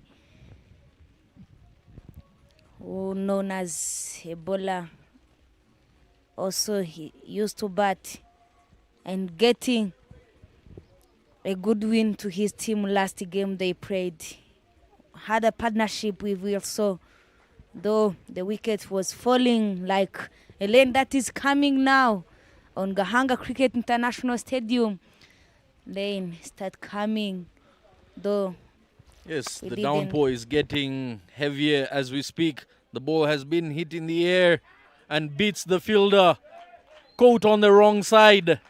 And 50 up for young Didier. Raise your bat, young man. What a way to bring up your half century. An innings of patience, calmness, and class. Didier, the youngster, 51 balls. 51, I beg your pardon, of 75 balls. As the downfall gets heavy, the game has been paused at the moment. The officials walk off, and so do the players as the covers come on. Let's hope and see the rain does not last too long here, as the game has just started getting more and more interesting. 130 on board for the loss of 3 in the 26th over. We will be back with you briefly and shortly.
Welcome back after that brief break of the rain.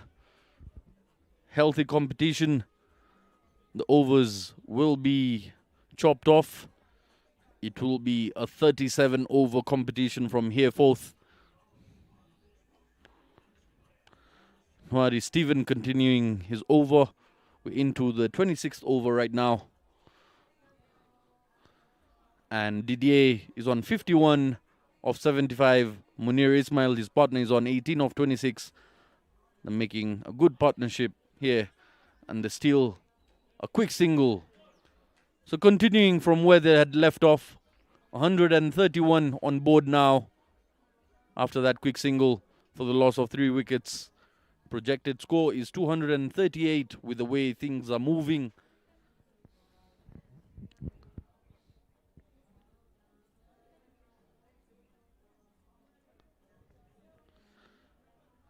Nice little partnership being built up over here. powerfully strikes it on the leg side. Couple of bounces and a boundary. Aggression by Munir Ismail. That little bit of a break has done him real good.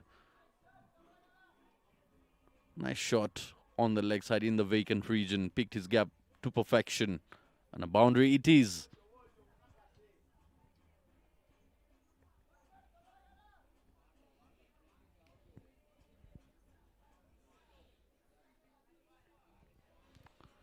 So Nwari Stephen ends the over with a boundary. 2 boundaries coming off that over and that boundary off the no ball. So 3 boundaries in total. A very expensive over indeed. 135 on board after 26 overs for the loss of 3.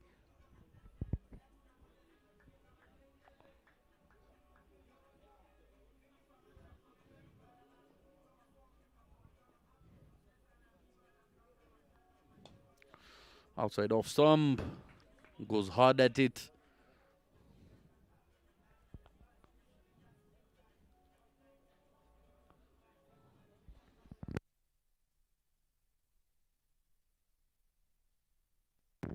Gumisenge continuing from the pavilion end, played in the air, lands short.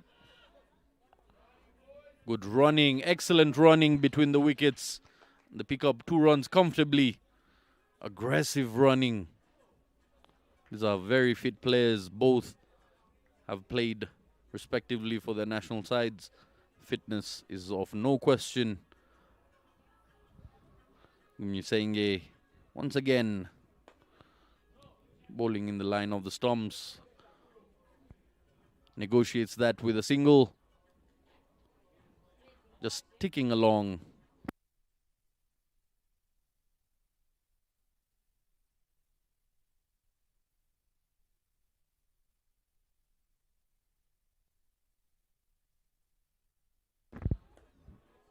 Opens the face deliberately very late. And they pick up 2 runs once again. These runs can be very hurtful to the Zonic side.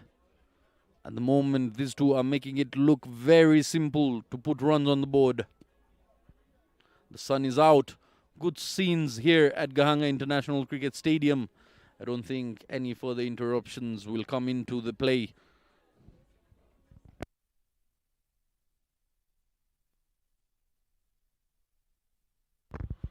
Swing and a miss there by Didier.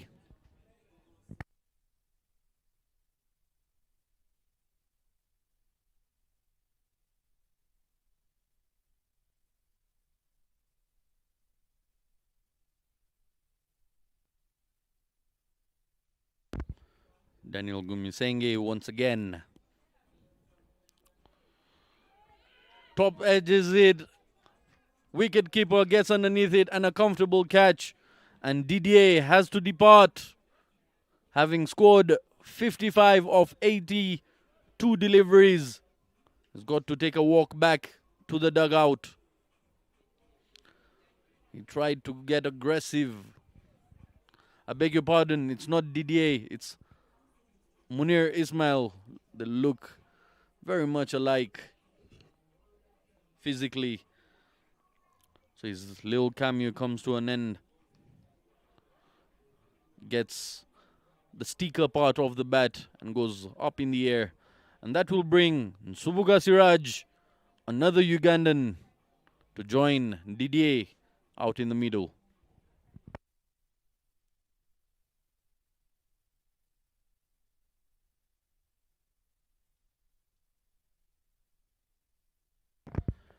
And of course, I'm not alone in the commentary box. Joining me once again is Rosine Herrera. Welcome back, Rosine. Thank you, Zed. A lot of the time when I went out of the box by coming in again, the wicket falls. What is that, Zed? Commentators curse. That's what it is. You're bringing luck to the Zonic side.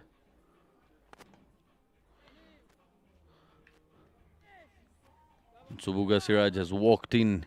He needs to work out a partnership the same way Munir Ismail did. Plays it powerfully on the ground and they pick up 2 runs comfortably. And Subuga Siraj, another quick runner between the wickets. And that is exactly what he needs to do. He needs to support Didier out in the middle. He's on 56 and Subuga has just walked in, yet to face a delivery. You need to play around Didier at the moment if you're to put up that big score. Plays it down the ground. 1 bounce in the hands of the captain, Martin Akayezu.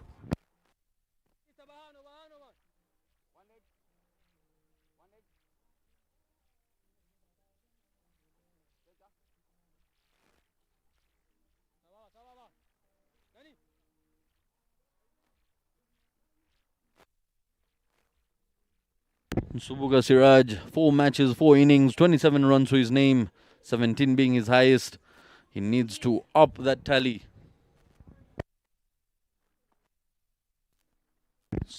Valuable runs. He's got the opportunity now. Plenty of overs to be played here. He should use this and put some runs on the board for his side. He comes from a fair distance. He needs to make the most out of this opportunity. Short pitch delivery has been punished down the ground, but just a single, not more. This is not a good line to bowl. Wali has to change this because he is giving the batters the time to punch the ball with much power. Has to keep asking them questions, not giving them time to play their shots.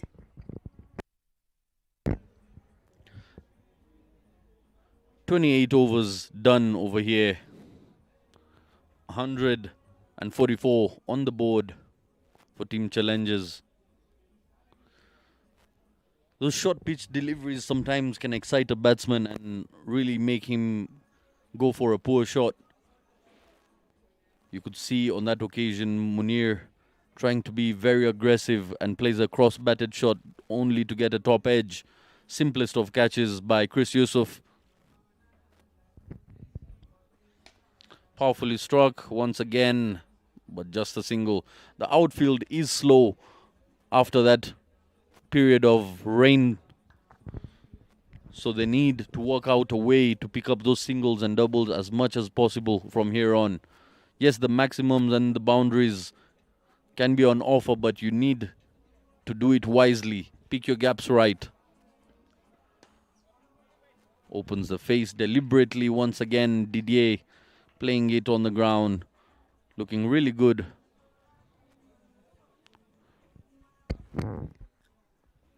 They also you can pick the gap, but when there is no power behind it, can't cross the lob because very good shot again. Is it the maximum? Yes, it is. Very well pressed by Didier.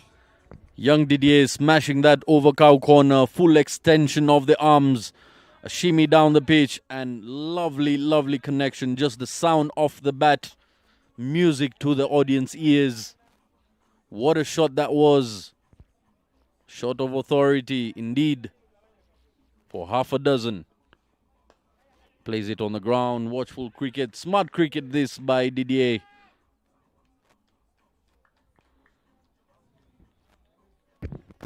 Very well, good fielding from Israel. If it is another fielder, I think so they could have been taking another quick land, but because of he's always in the movement, you can pick it very easily. You are risking yourself.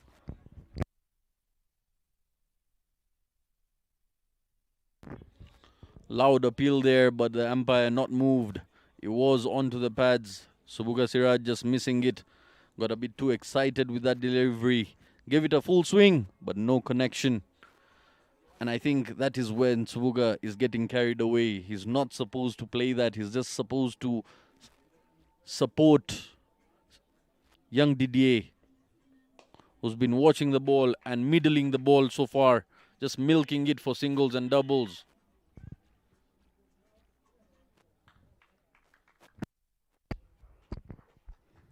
You are right, said this is not the good time to Silaj to start playing in that style, because it's only one Didier who was there for long. Just he need to give him a strike and try to support him, because if he gives out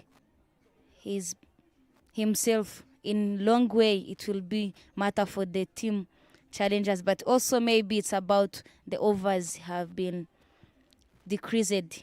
Maybe he's trying to charging on for getting many lands in few overs.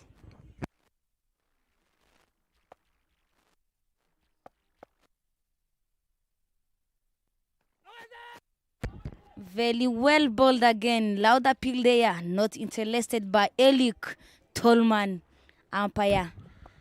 Good bowling from Nwali Stephen.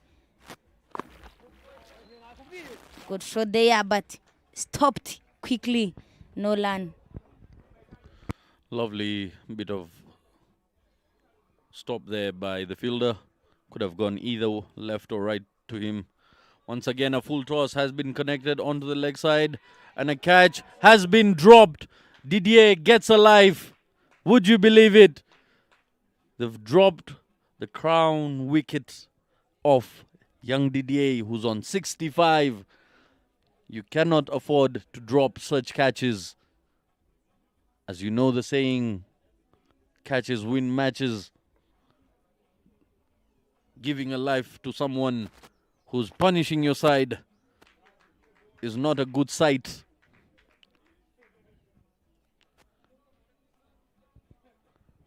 The captain not happy with the effort, neither is the bowler. Yes, it was a poor delivery, it was a full toss. It was meant to be punished. Didier didn't get the connection he wanted. Lots of elevation behind that. But an opportunity goes by. And a wide it is.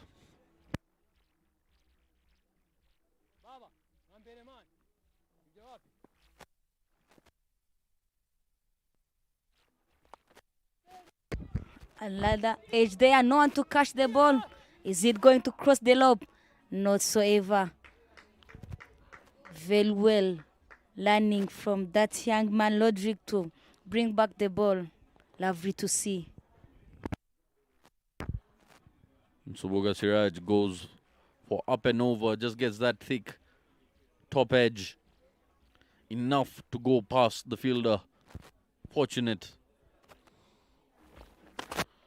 Once again, misses it completely. You can see the shots he's trying to play. He's trying to go for the big hits. Yet his partner is the one who's supposed to be taking the charge here.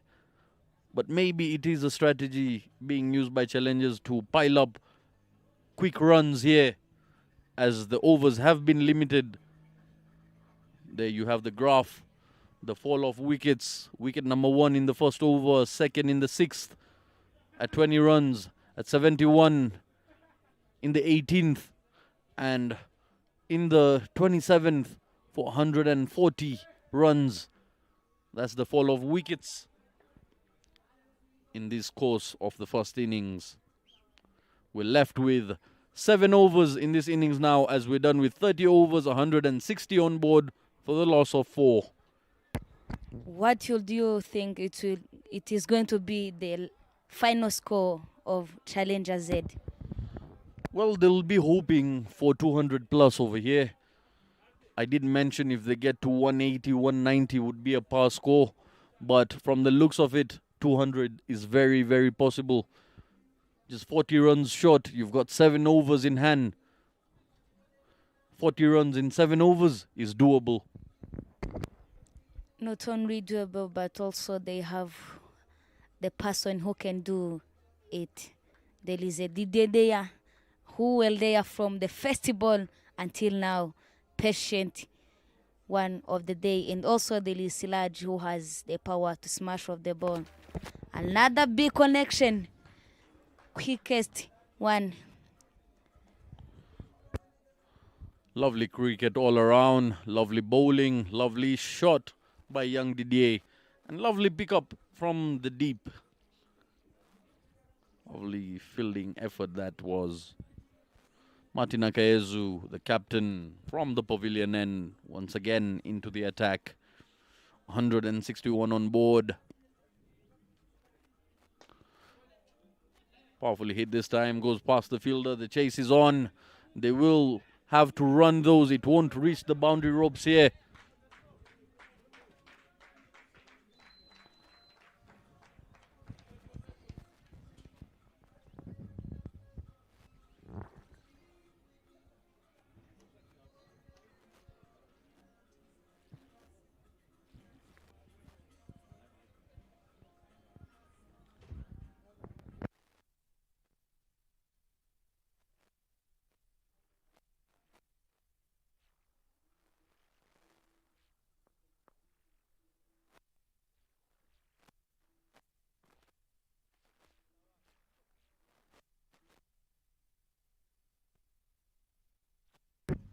And wide it is, lots of extras. It's been the talk of the day. There's a shake of the head by Martin Akayezu, not agreeing with umpires, something that has been very common of him. There's always been a sense of dispute between him and the officials of the game, all the way from the toss itself.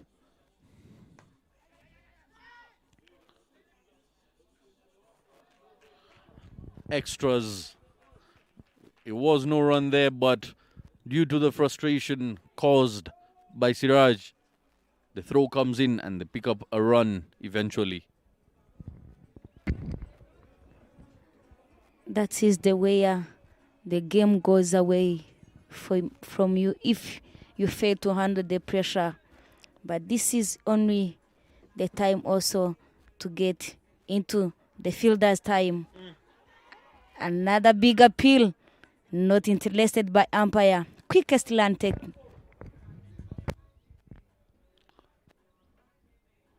Buys. And buys it is as the signal coming from the on-field umpire, Chris.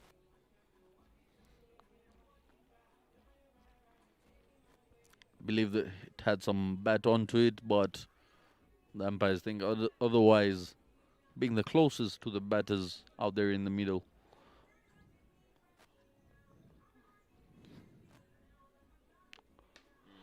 Powerfully played on to the leg side. The two fielders coming in. And a good throw. A loud appeal. And the umpire not interested. Let's see on the replay. Did he make his ground comfortably? The throw did come in sharp from the deep.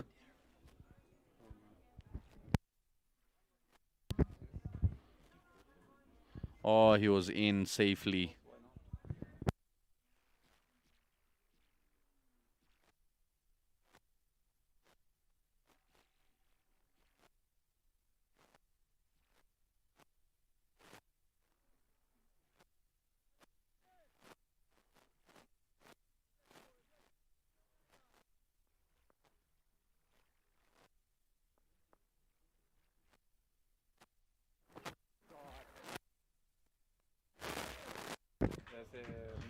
Lovely, lovely inventive best by Didier, scooping that.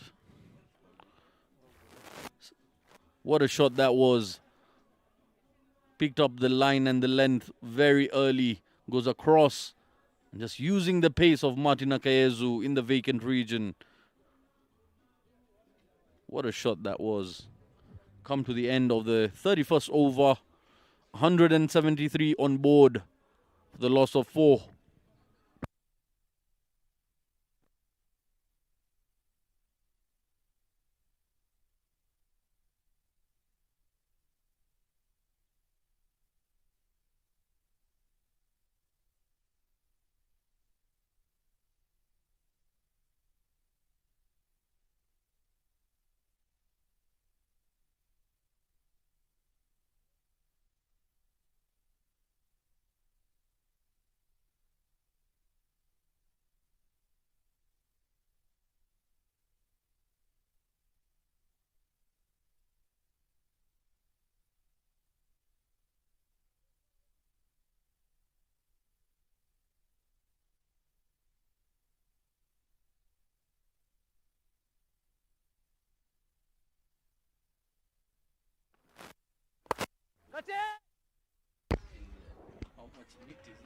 Catch taken now after hitting that ball.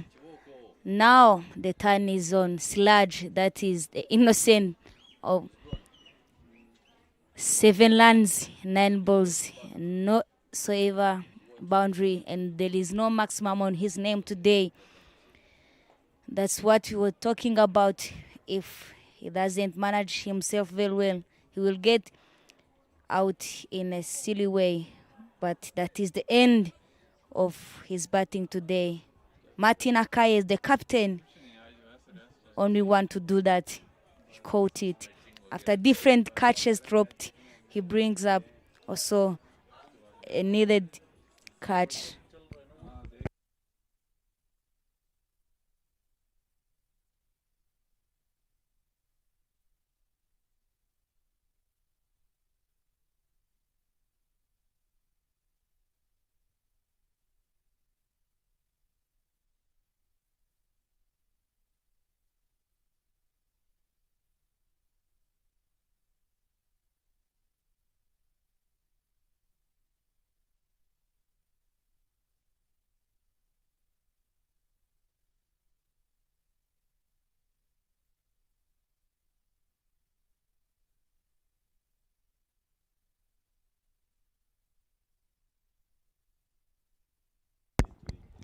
Zapibi Menyimana, 5 matches, 4 innings, 65 runs, with the highest score of 57, average of 16.25, by having 95.59 strike rate. Let's see if he's going to get another 50 here, because this is the time to do it. It's a time to hit the ball. Only 5 over 0.5 balls remains. We are praying 37 over.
.173 for 5, 31.1 overs.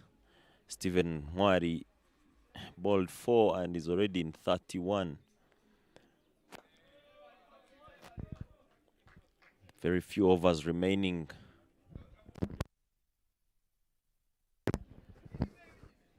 Six overs remaining. You see the introduction of Zapi Bimenyimana replacing Siraj Nsubuga. It is time for challengers to go hard. Short ball on the off stump. Cut powerfully to extra cover. They take a single.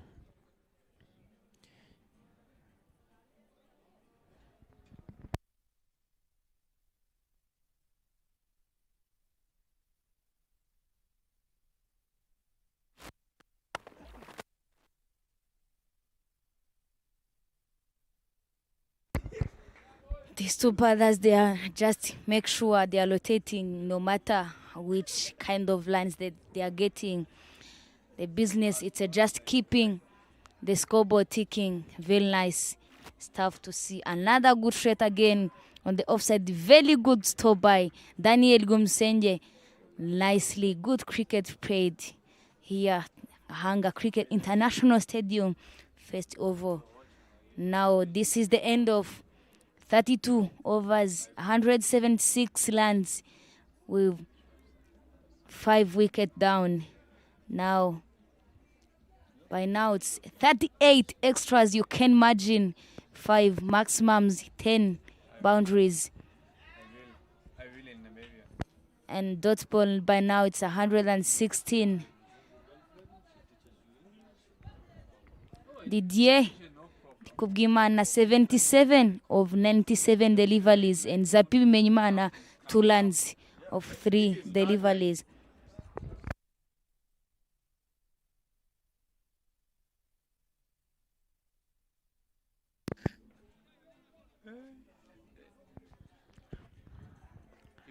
Martin Akayezu to continue bowling from the pavilion end to Zapi, from one quick to another.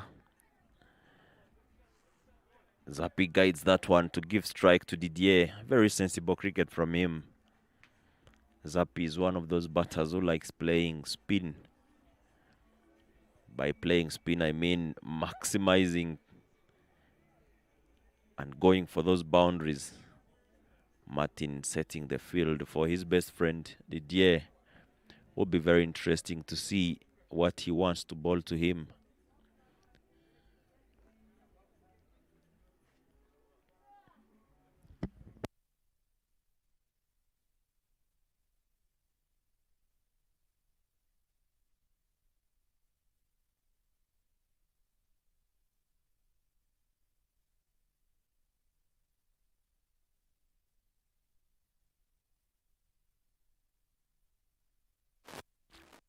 Wide given by Martin. By now extras about 39. Landry, you can understand that if you're a coach of Zonic, what areas to improve according to the game you saw today? Definitely, the extras have not been very helpful to them. It's not that they bowled badly. If you remove those 39 extras, challengers would have close to 130. But the extras we are talking about are the same thing we are seeing here. From the wides to the overthrows. Sometimes when you're coaching or even playing the game, the team should go to fast controlling what they can control, which is trying to bowl as less extras as possible. And then start thinking about winning games after there. If you look at it, Didier is the only player who has crossed even 40 runs for challengers today. So the extras from Zonic have been the second run scorer for challengers on this Sunday.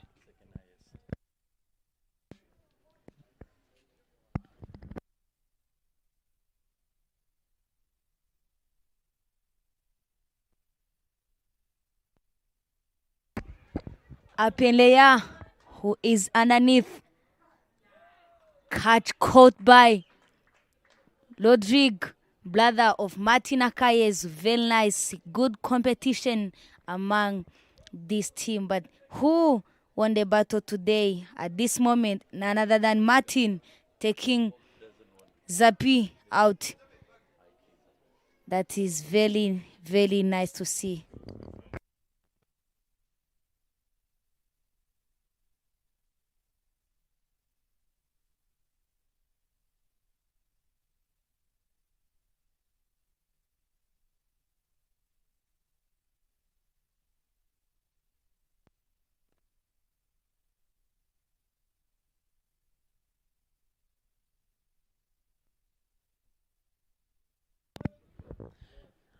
Zapi goes hard, trying to execute whatever that the team needed at that very moment.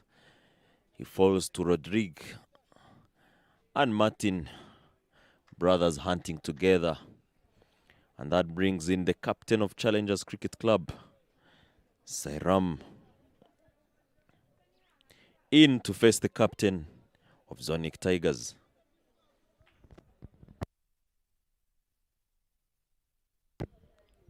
Very interesting to see this. Sairam is a good player of cut shot.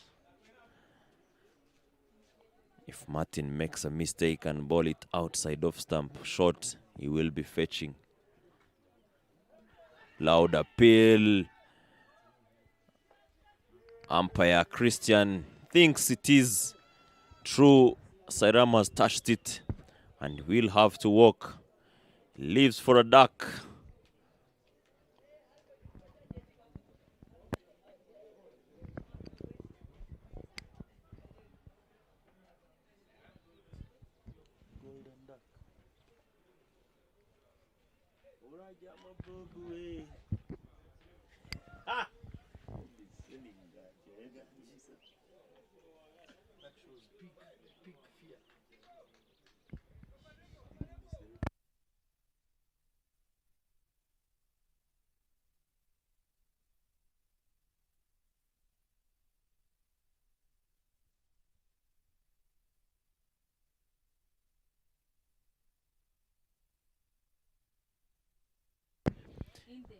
In walking is Ganji Abdallah. He's been working hard in the nets. Working on his shots, especially the short balls. And execution of that, I would love to see how he combats here. He's up against the quickest, Martin Akayezu, who's also happens to be on a hat-trick at the moment. 2 in 2. Do we get to see a hat-trick over here? Ganji has been working extremely hard.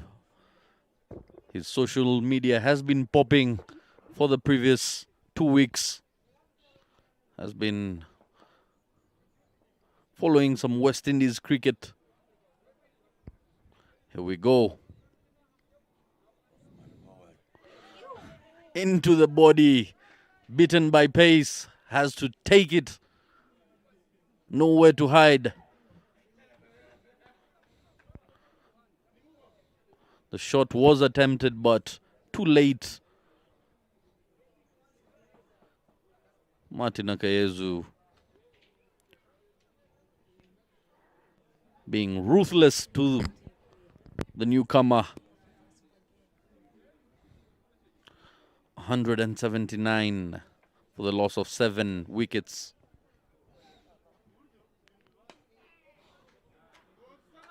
Keeps it on the ground. Nowhere to go. And that's the end of Martin's over.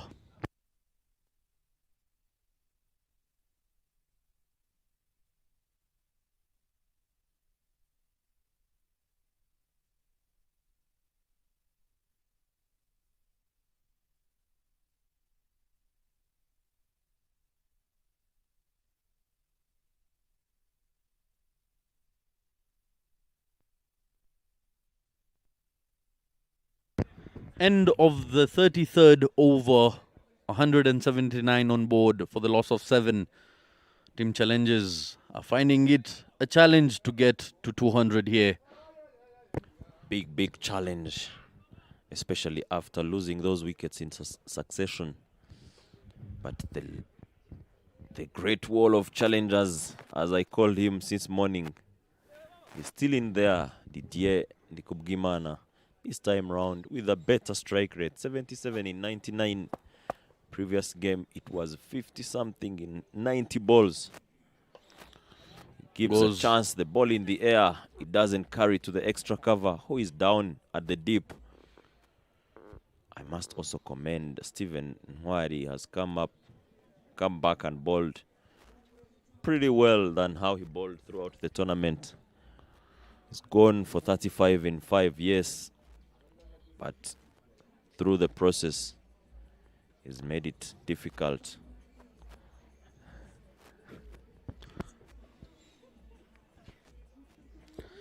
It was awful all the way around. Just getting away with that was Ganji. Tries to play it on the leg side, rotating the strike, at least bringing Didier back on strike. And again, it's something to do with, if you to consider the physical aspect of Nwari Stephen, tall guy, bringing in that spin. He can create that overspin on the ball and lands it in the areas where the uneven bounce can trouble the batsman. See, most of them trying to play him on the leg side, rotating the strike. From here on, I believe Didier should find ways to keep himself on the strike. Exactly, because every time he's off strike, they are getting a wicket. And with the number of overs remaining, he should also be willing to register that century and claim the best batter of the tournament in style. Only 20 runs behind with 3 overs to go. He has the capability to do that.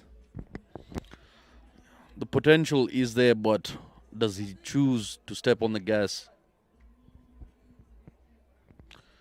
3 overs remain here. 34 overs done. 182 on board now for the loss of 7 team challenges. Ganji finding it really difficult out there in the middle.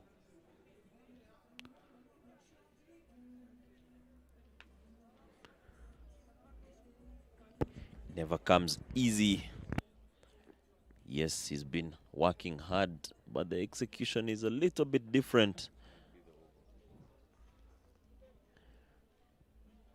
Daniel Kumusenge coming in to bowl. Daniel has been quite expensive, especially against Didier, who has assaulted him previously. So this time around, this might be a very interesting over by Danny. Very interesting, but I think he bowled pretty well after the drizzles. Bowling it full and straight. Didier had to work very hard to connect those, especially if you saw how Siraj struggled against Daniel. So I think sometimes, yes, someone is on top of you, but it doesn't mean that you're not putting in the effort. Balls a full toss. Didier on the front foot plays that very well. The 3 fielders on it. It doesn't reach the boundary. They happily take 2 runs. Well, it was a good shot. The outfield still a little bit dampy. Couldn't find its way to the boundary. It was placed in the gap. And Didier doing the right thing, picking up doubles over here to keep himself on strike. Takes the aerial route, catches the call, lands safely. And a good throw.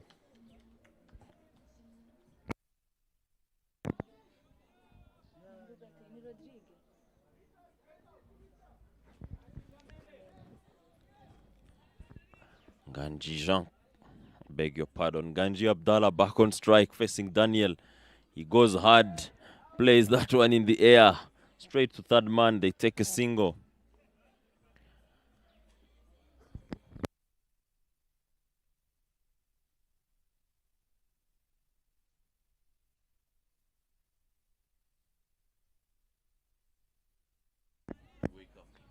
"18 runs to reach his century. Zedkan, do you think it's doable?" Mathematically, yes. From the scenes on the screen, not quite the day to get that feat. I would encourage Didier to find possible ways to get to that landmark. It would be immense for his side and himself. It's all happening here at Gahanga as Didier tries to go on the scoop and he doesn't connect. In the other part of the world, in India, 216 for 8 with 4.5 overs remaining. Surya Kumar still digging in on 14 in 23 together with Kuldeep Yadav. In the Cricket World Cup ODI 2023. 2 overs remaining here, Zaid.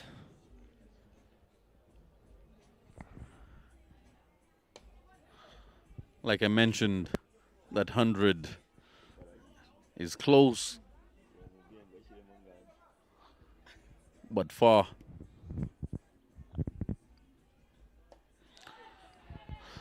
Connects one, the ball is in the air and has been dropped. They will run back for a second. Opportunity rises and goes in vain. Gumisenge would have picked up his second wicket, not backed by his fielder in the deep.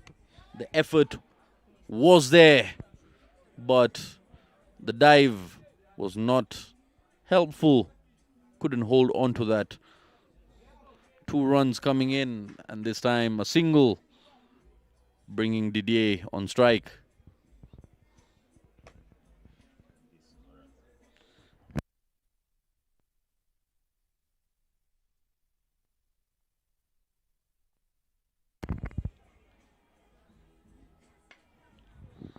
Plays it down the ground. Will pick up a single.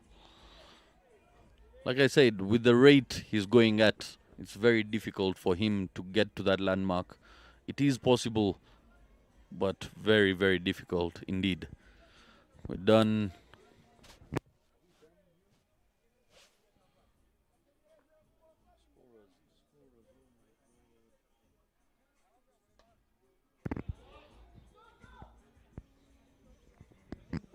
Struck that ball onto the leg side.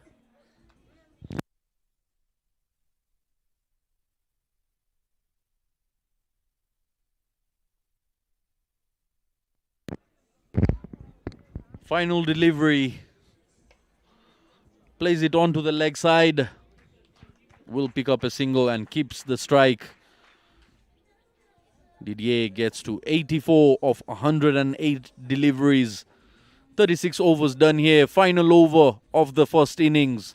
192 on board for the loss of 7 wickets. What a day Didier has had just a few hours before he flies to Namibia. Count this as a practice match for him. He will be facing the big guns in Africa cricket. Namibia, Kenya, Uganda, Tanzania, and Zimbabwe. Not forgetting Nigeria. Will be a round-robin tournament. And the 2 teams qualifying for the T20 World Cup. Very exciting times for cricket in Africa. Specifically East Africa, with 4 teams out of 7 teams in Africa. It will indeed be a tournament of baptism for Team Rwanda. Surely by the end of that tournament, they'll come out as a completely different team. Sloppy bit of glove work, resulting into an extra run there.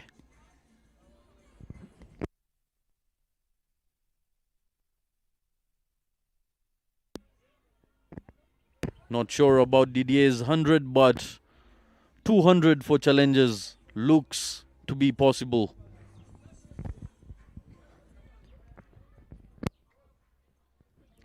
Interesting that, getting 8 runs in the next 5 balls. Martin gives them 1. And they will lead another 7 to cross that 200 that you're looking for, Zaid. Challengers will be more than happy to get to 200 over here. Martin Akayezu needs to keep it tight if he's to keep them below that score.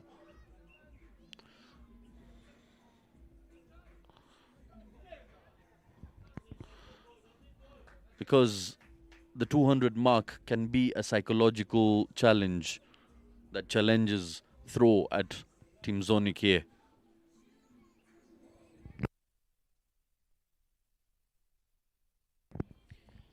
Yes, 200 will be a challenge, but I will tell you what, they rather face 200 chasing in 37 than 280 in 50 overs psychologically.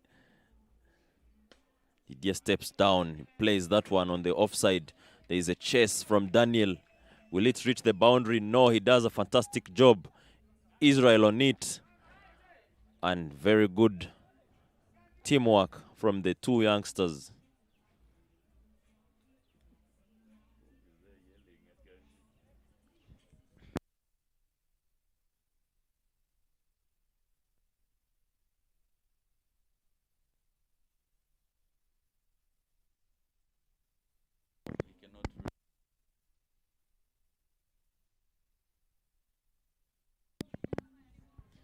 Didier back on strike. Oh, lovely slow bouncer from Martin. Didier is not willing to take a chance by bringing Ganji back on strike. He wants to face everything, and everything has to go to the boundary. That is cricket for you. Last two deliveries of the innings must tell you this body of Martin is one of the fittest in this country. The way he's bowled.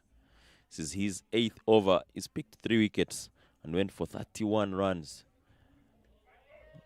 He bowls another bumper. Very good ball. He's warned by the umpire.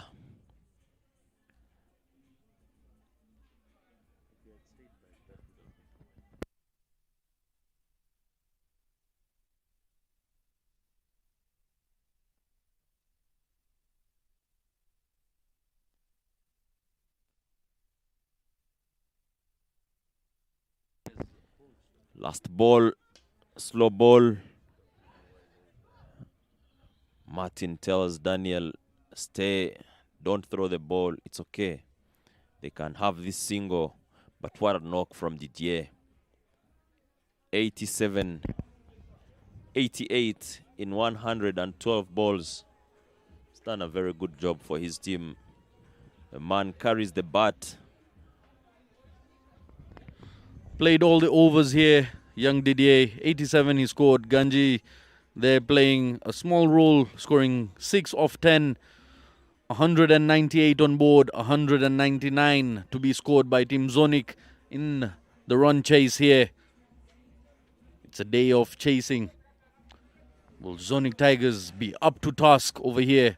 Martin Akayezu finishes off with 32, picking up 3 wickets in his 8 overs that he has bowled.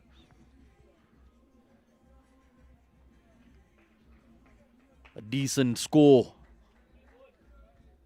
especially breaking away from the shackles earlier on with the loss of wickets that were tumbling. But one man stood tall against Zonic Tigers. Didier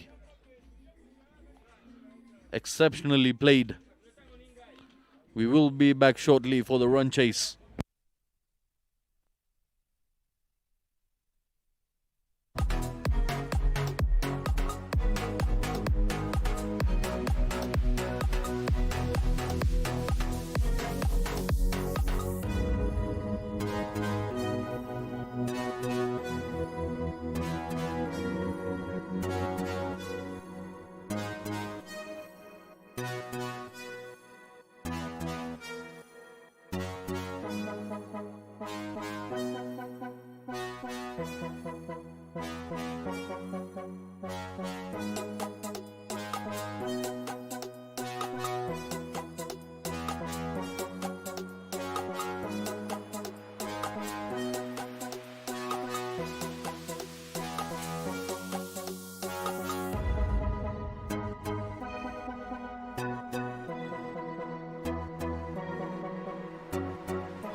Good afternoon and welcome everybody once again to the final game of Dufferbet 50 overs Premier League.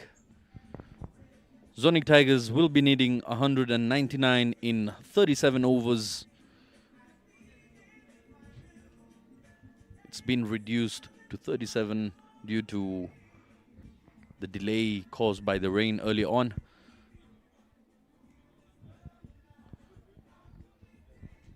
We've seen some remarkable performances by certain individuals. The highest of them lot is Didier, who will be flying to Namibia very, very soon. Good signs for the national team. Speaking of national teams, I'm joined by the coach of the Rwanda national side, Lee Booth. Welcome, Lee, to the commentary box. Thank you very much. Good afternoon, all. Yeah, fantastic little innings that from Didier. Hopefully gives him a bit of confidence, and yeah, we'll see how the boys fare. Been watching this game slightly through one eye, just making sure that all the boys pull up fine, make sure we've no injuries ahead of flying tomorrow. Obviously Zappi here opening the ball, and he's been bowling lovely recently, so again, hopefully gets through today, and that continues into the qualifiers next week. Bit of a warm-up sort of position for the national side players. Leading from the front is Zabi Bimenyimana, starting the bowling attack for Team Challenges here. It is a big ask for Zonic Tigers. 199 in 37. Very, very possible. Let's wait and see which way do they choose to go. Nitanga Wilson, 5 matches, 5 innings, 184 on the board. Number 3 in the top scorers of this tournament.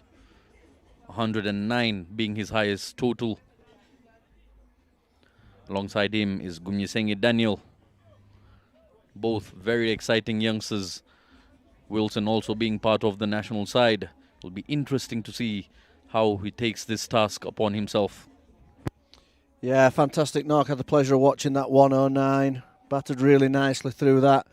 Again, he'll be looking for something similar today if they're going to have any chance. You know, judge the pace of that innings very well. He'll need to do that again, but it'll be tough up top here against Zappi. So yeah, exciting matchup, and I think a lot might be decided in this first 10-15 overs of this innings.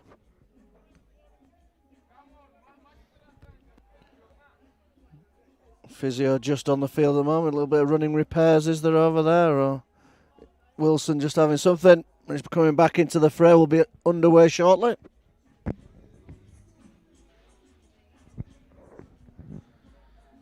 Will be interesting to see. Of recent, we've witnessed in the World Cup for the first time the first batsman to get timed out, a Sri Lankan. Yeah, I mean, if any Rwandan's going to be timed out, I'd probably put my money on Wilson, to be honest. A fairly laid-back character. Yeah. So it wouldn't come as a huge surprise. But as you said, he's certainly a fine talent. Usually a relatively slow starter, but once he gets going, can find that boundary. Again here, just be a case of trying to get started against what will be a difficult opening attack here, I'm sure, from Zappi. Oh, lovely delivery to begin with. There is slip. Bob Bashir Songa in the slips. Didn't get the opportunity to do much with the bat. I'm fairly certain there'll be plenty of noise coming from Bob there in first slip. He'll be letting all the batters know he's there, ready and waiting.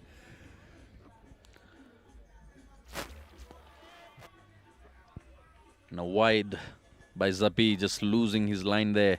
It's something Zonic Tigers have really struggled in the morning innings. Lots of extras they gave out, resulting into that high total. They did have a very, very strong beginning. They picked up a wicket off the second delivery of the game itself. That too of Eric Nyomugaba. Oh, I was saying on a sort of dying little pitch, plenty of pace and bounce there. That one really waking Wilson up. Just back of a length, but that really climbing through to the keeper.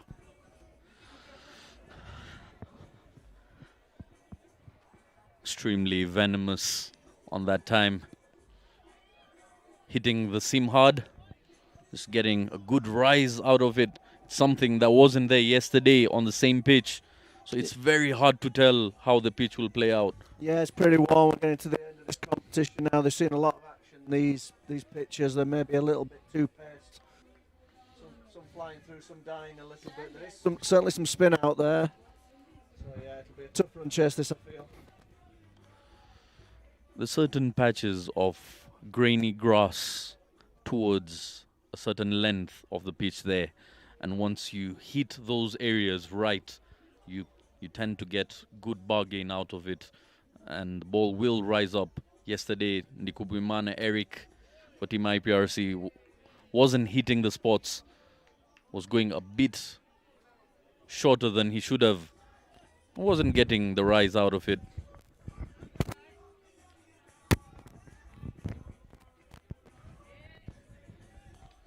But today you have seen the likes of Martin Akayezu and Zapi, who happen to have more pace than Eric. And what I really like from Zapi is when he uses all of his height. So his bad ball is when he just falls away and drags that one down wide, and often does ball that occasional wide on the offside. But when he stands tall, uses all of his height, he's a real handful, bit of pace. Not express, but enough pace there. And when you couple that with the height, yeah, it can be a handful as long as he just sits that, niggling just back of a length. Very hard man to drive using that height. And also, I totally agree when it comes to his follow-through as well. If you see the front shoulder collapsing squarer of the wicket is when he happens to lose his line, because his body frame doesn't support the straight line of delivery. Yeah, totally. We've done quite a bit of work on that, trying to get him chin up and really driving down that wicket. And, stalwart now, the international team, but still really keen to learn. Been working with lots of different little bits and pieces. Just a lot of that alignment being the main bit. I think he still feels as well he could bowl a bit quicker. He's thinking about extending that run up a little bit more. So great that these experienced players are still working at their game and trying to get better. One thing as a coach I would like to ask you is, how do you tend to identify what sort of a bowler or a bowling action does a particular individual have, be it chest on, be it side on? Does the bowler decide to do that, or is it the coaches that guide them through the process? No, totally. I think it's, there's so many different individual styles now that's down to the bowler. So I think, certainly by the time they get into, the national team level, their action's pretty set. So technical-wise, you're only ever really tinkering around the edges, I think, just looking for those extra few % of improvement. But yeah, all I look for really in an action is it, is it repeatable? Is it smooth? Are they not damaging the back, certainly for the quick bowlers? So yeah, you just want something that's a smooth, repeatable action, really. We've got introduction of spin quite early. Subuga Siraj, all the way from Uganda, didn't do much with the bat in hand, but is well known for his bowling. The leading wicket taker, 11 wickets to his name in this tournament so far. He would like to extend that reach through this innings. Yeah, just bowls with good control, doesn't he? Wicket to wicket, keeps things very tight, very few loose deliveries, relies on the batters really making the mistakes, but yeah. See if he might get a bit more turn out of today's pitch than he has been doing in previous games, with it being a bit more worn and, as you say, those tufty bits of grass, so I'm sure there'll be a bit in it for the spinner. Knowing and having played with Siraj in the past, he's not a big turner of the ball. He's more of a skiddy spinner, happens to roll his fingers over the ball and keep it as quick as possible, not giving too much time to the batsman.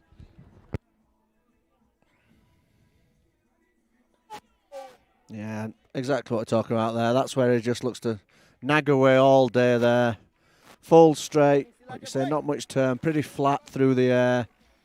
Again, putting all the emphasis on the batters as to how they're going to, score some runs. And again, it's always difficult to play a skiddy spinner with a new cherry in hand. The new ball does provide that extra pace through the air. So as a batsman, you've got to be very watchful and very careful.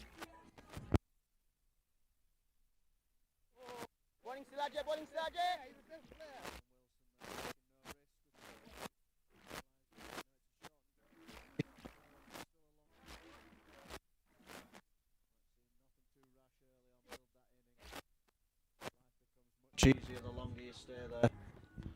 So far, what I can pick out of Wilson's defensive play here is that he's putting his body behind the ball, making him in full control of the shots.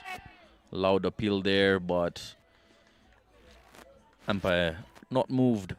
Nah, comfortably sliding down the leg side, that one. A little bit more bounce on that occasion, but line not as accurate. And that's one where Wilson will feel he has just missed out on not tucking that one round the corner and rotating the strike. And there you see some spin. Once he shortens that length and gives it some air, then the ball can turn. Yeah, it was exactly that one. Just a bit slower, that one. Just allowing it to grip in the surface. A maiden. We've seen the likes of Israel Mugisha also turning the ball square off the wicket. It was really nice to watch him do that. And not easy for players, especially once you've not got the sweep shot. I think he's a fine young prospect as Israel works again really hard at his game and he's coming along a treat. So, you know, one thing you're always looking for as a coach is, you know, the unorthodox bowlers, leg spinners, left armers. He's a very promising one for the future, I think. Into the third over, Zapi Bimenyimana from the airport end. Daniel just allows that to go past. Just 3 runs on board here. Having watched plenty of games here at Gahanga, most likely the teams that bat first have the upper hand, considering the fatigue levels of players. It is a long day of cricket. And it does get quite humid around these areas. Yeah, nice to see the weather is looking set fair at least for a good while. It's clear behind us, which is always a positive sign we're going to get some cricket. Nice breeze again though today. It's been, you know, for the Englishmen over here, it's nice to, you know, just when it knocks down a couple of degrees, makes life a little bit easier for me. But yeah, tough day in the field out there. It's 50 overs if it's blisteringly hot, so I'm sure they appreciate that breeze as well. It must be a good day for you. Didn't carry your cup of tea today, leaving that behind. Yeah, fueled up nicely at the hotel before departing. Absolutely. Really quiet start here in the innings though, but sensible batting so far.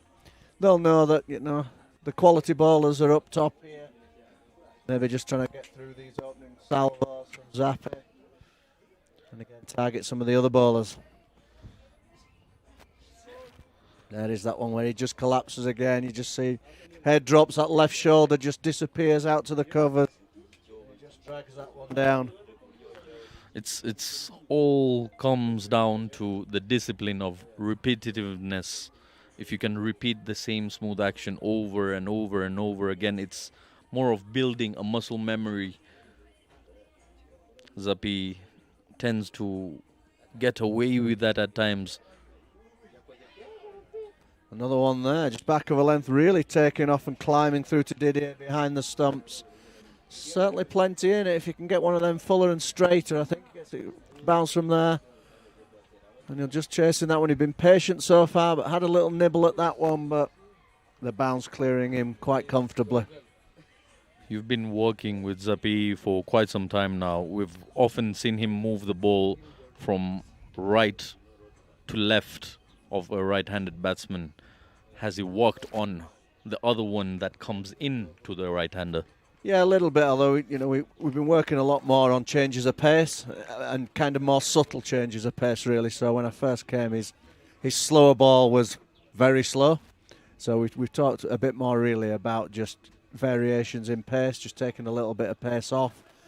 And again, I think rather than that one kind of particularly shaping in, you know, one thing we'd like to see a bit more of him is him use the crease differently. So maybe rather than the ball particularly shaping away, coming wider and just angling it in at the batter more.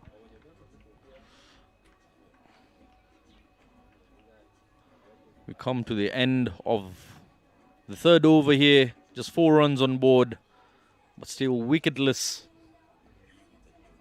Challengers will keep pumping the pressure upon this Zonic side. Yes, they can have a slow start, but again, you need to understand, to chase down a high total, you need to make the most out of the power play. See their run rate's already at the 6ers. Never that easy chasing with the rain that's been around. It is a slow outfield. It's not its usual quick self. So, yeah, it's all well and good to have a little look, but you can't go on too long. But, yeah, been good bowling so far, with the exception of a few wide deliveries. The rest of the stuff's been on the money and hard to get away. The power play has been reduced now. It's 8 overs of power play, considering the game has been shortened to 37 overs here. So out of 8, 3 overs have already gone by. You're into the 4th over now. Lots of worries should be checking in. The score, regardless, stays the same despite the shortened innings.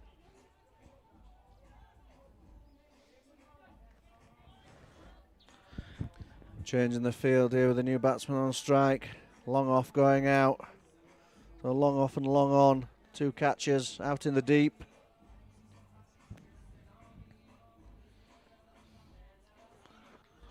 Daniel allows that to go past him. But it is a bait Siraje is putting out there. If he happens to just reduce the speed over there. An edge comes up. Didn't carry all the way. Daniel Gumisenge wasn't in control of that. He's yet to open his account. He's faced 7 deliveries so far. And misses a chance. Difficult return chance there. Bowler diving away to the right. Got a little bit of a hand on it, but couldn't hold on. Daniel does get off the mark, but in streaky fashion. Would have picked his 12th wicket there. Something worth celebrating for him. And he will let a batsman know he's picked his wicket. Very, very loud with his celebration. Never easy as a return catch. One came pretty quickly to his right. Reacted fairly well. Got a bit of a hand on it, but it doesn't. They just stick or they don't. Them ones. Be slightly disappointed. Never like dropping off your own bowling though. Well, if others drop your catches, you always happen to give them a word or two, but correct. Can't really have a mirror in the field. Again, that quicker one. Yeah, just out of the front of the hand, that one, isn't it? Not really trying to turn that one at all. Pushing it out of the front of the hand, trying to skid that one on. Wilson trying to imitate the innings played by Didier earlier today. Taking his time. He's on 2 of 16 deliveries. And we know Wilson is not someone who can sustain that for a long period of time. It will frustrate him at some point, and he will tend to bring out some shots that he's not used to. Yeah, and the bowling's been good, but I think what the batters need to look to do is just rotate. There's not been very many easy 4 balls out there at all, and there is an edge just falling short. Was it of Bob? Let's have a look at that one on the replay. I'm not sure that one carried. We'll probably tell him it did no matter what, but let's have a look when we see the replay. It was a sharp one. He was coming down to the left of Bob there. He did an excellent job just stopping that. Yeah, didn't carry. Unfortunately, we can't have a go at the great man. That one didn't carry. It doesn't go down as a chance. But again, another good delivery from Zappi. That's right on the money. 4th stump line. And as you said, just taking that ball, just shading that ball away from the right-hander. As much as anything, what I really like about how he does that is just gets close to the stumps. You see so many fast bowlers quite wide on the crease. That means it's so difficult to take the ball away from the right-hander. thing I do like about Zappi. Tight into the stumps, just meaning that angle's much easier to create that, almost the feeling of it going away, even if it isn't really swinging or seaming. And the beauty of it is that he does it unknowingly. The away swingers is not something he plots. Yeah, absolutely. Was when we were in Nigeria, very sort of humid, heavy air in Nigeria. I was surprised the boys of all teams really weren't getting it to swing around more. I had to have a little go myself and prove that you could swing it out there. So yeah, something that all of them need to work on. Never swings for long, this white ball, but if you can get it moving around in these first few overs and pick a few wickets, that's crucial. Oh, lovely, lovely delivery there. It was in the block hole there, getting it much, much fuller.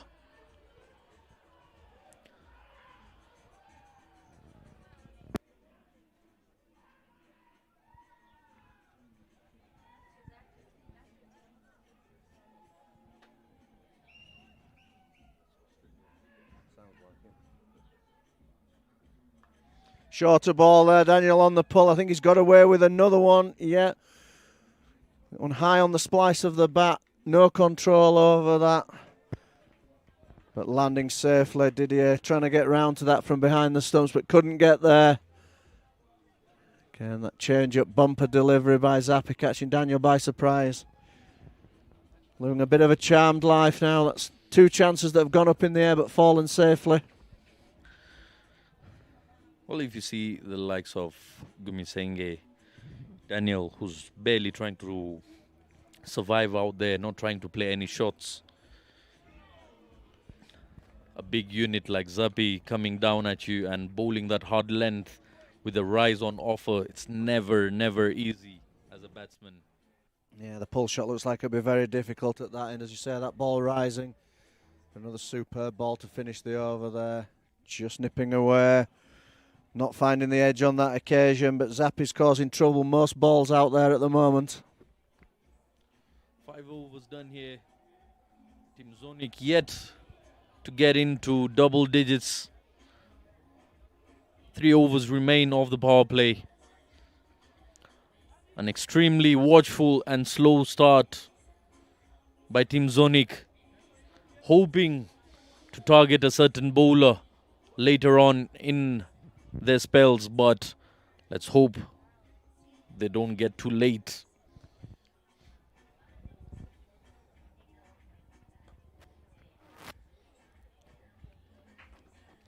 Yeah, we know Siraj isn't going to change, so the batters are going to have to find a way. We know easy boundaries, but it does feel like, long off and long on back, punch down the ground. There's plenty of wide open spaces through mid-off, just punching it down there, getting off the strike. Takes the other approach, goes for the big heave-ho, and gets hold of that one straight over the Daffabet sign there at deep mid-wicket. And a sign of intent at last. Lovely, lovely looking shot that by Daniel. Got a whole lot of it onto the leg side, down on one knee. Half a dozen coming off the bat of Gumisenge Daniel. And if there is someone to bring out shots out of these two, it will be Daniel. Absolutely, it's hard hitter of the ball. Played that one nicely, didn't it? Just the line, just taking it towards the leg stump, drifting onto the pads. Realised the line was there. There's wide open spaces out at mid-wicket in this power play and got hold of that.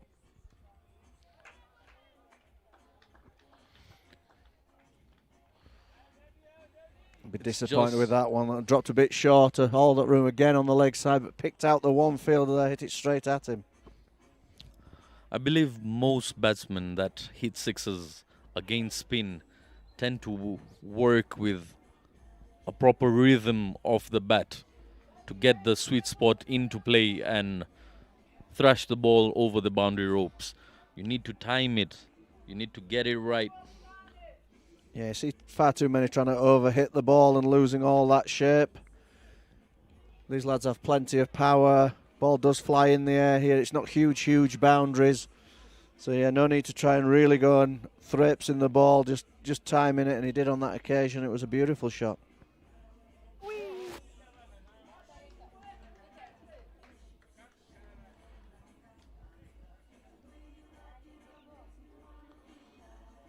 We come to the end of the 6th over here. 15 runs on board. The intent was there by Gumisenge Daniel, but nothing much more after that. A good comeback. Once again, we get to see spin, and this time is the Rasta man himself. Don Didier Mugisha, the man who's always behind the focus lenses. Yeah, does great works on the socials. Fingers in many pies, but still rolling that arm over. Man who's been involved in Rwandan cricket for a long, long time. Ever since I've been coming in 2010, he's been around and about. Great to see him still playing and performing. Didn't cash in as much as he'd have liked with the bat today. It'll be interesting to see what sort of approach Wilson has to this over. He's remained very silent till now. Will this be the over that he charges up? Yeah, and I think sensibly, we know Zappi's going to be a threat. They've got Zappi out the attack there, and we see straight away the quality not quite as good. Don starting with a full toss, no ball and a free hit, so this should give Wilson the opportunity to free those arms, maybe get him going. And that is the first no ball of this game. A free hit it is. Is this the invitation to get the gates open? A wide. He'll have to re-ball that. Yeah, a bit of a mixed bag so far from Don to start, not settling into a line or length. And again, he's a Sunday to Sunday cricketer. Not someone who's used to it. Some loose fielding there, allowing them to come back for two. Cashing fully in on that free hit, but 2 runs nonetheless. Just getting the scoreboard ticking now, though, at least. Ganji there in the deep, chasing the ball rather than fetching it.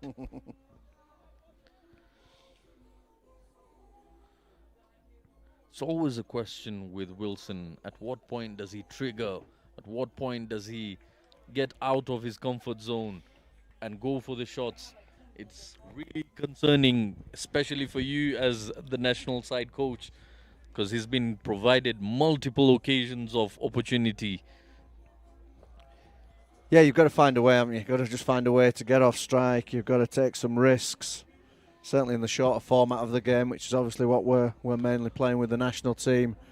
And lots of talent is in there, but yeah, unlocking it is what he needs to do. And I think, a bit too much fear of failure at times, I think, from him. And the approach that we're trying to take with the national team is to take that away, because people will fail. We've got to attack.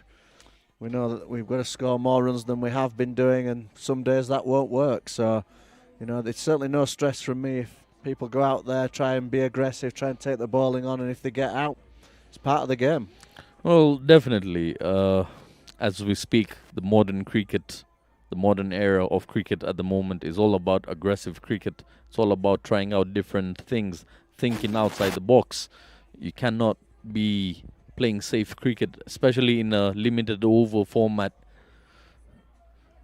The good thing I can point out of Didier's innings is that he was rotating the strike, allowing his partners to also cause damage to the opposition. Over here you see Wilson rarely rotating the strike. 7 overs done here, 20 runs on board. Final over of the power play. Yeah, after the start to that over, Don's really got away with one there, only going for 5 in that over. After starting no ball wide, he'll be happy to come away with just 5 runs conceded. And there you can see the graph, the worms not colliding, only ever so in the second over, but going underneath the belly of the yellow worm till the 7th over there. Haven't really matched the same energy and the same efforts. Plenty of dot balls. If you can go into the margins of comparing the amount of dot balls being played here, will be an interesting analysis. Yeah, but they will fill no wickets down. Always important as well not to lose too many early wickets when we get to the slightly longer format. But absolutely, it's time now to start rotating the strike. It's been in long enough. That's the sort of ball now where he's got to be looking to find a gap. There's huge gaps on that leg side. Bat on the ball and get yourself off strike is what's needed if the boundaries aren't coming. Munir Ismail for the very first time bowling here in this Dafabet Premier League has been cut hard. It's in the deep. They will pick up. 2 runs. Yeah, one showing there. Definitely the slower outfield. That's a ball that usually races away here at Gahanga, but with all the rain we've had around recently, pulling up a good 10 yards short of the boundary there. It is the longer side, but even so, there was a lot of bat on that one. Sluggish outfield today. Munir playing an excellent handy knock of 22 runs alongside Didier. Valuable runs those were for Team Challenges, and now he's getting an opportunity with the ball in hand all the way from Uganda. Just another one there, just finding the fielder. There's acres of space on that leg side, but Wilson picking out the fielder. And a flick of a wrist this time. Down the ground it goes for just a single. Better batting. Nice to see that one a bit more aggressive. A bit more power into the shot. Safe as houses, even though it was in the air. Placed well. And as we've been talking about, gets himself off strike and just rotates it. Can Daniel do the same? A catch opportunity goes past that fielder. He was in the air for a fair amount of time, but couldn't stretch the right arm to it. The skipper just falling short as we come to the end of the 8th over. 24 for no loss. Team Zonic.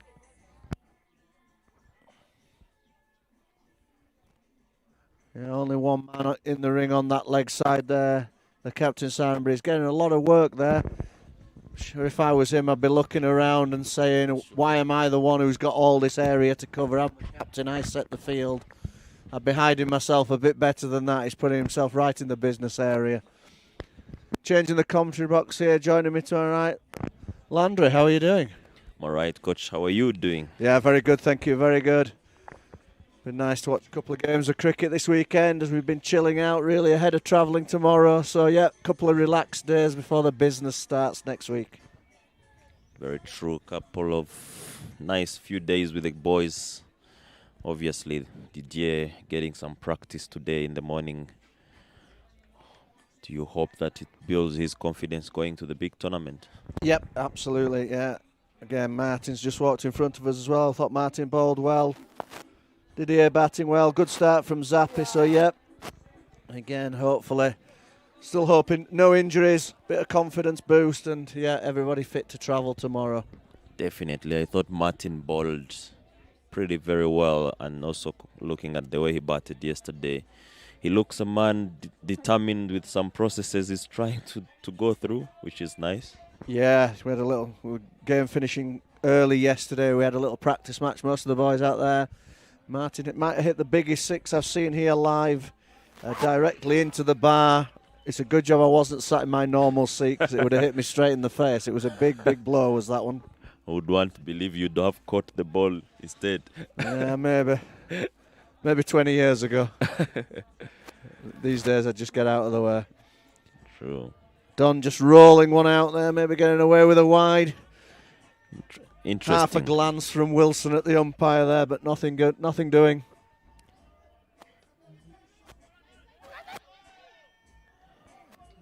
Clear enough that the two batters have chosen the captain to be the one they invest and cash in the runs, the singles especially. Yeah, they certainly need to do lots more of that. Too young, quick between the wickets. Yeah, plenty of chances on that leg side again. If the Siren pulls off a worldie, a one-handed pickup and a throw down of the stumps, fair enough. But otherwise, I think that's a single all day long. Very true. Interesting tactics here. Removing Zappi and Siraj at the same time, yet they have always been the go-to bowlers in terms of getting wickets. 216 in 37 overs is very achievable. Yeah, I certainly felt that Zappi would have finished the power play at that end. Surprised that they brought Don on, but hopefully one eye on just protecting him again ahead of the big game. So maybe short, sharp spells for Zappi today, keep him fresh to travel tomorrow. That's also some good thought that can be behind the decision. But I thought Siraj puts a lot of pressure on the batters.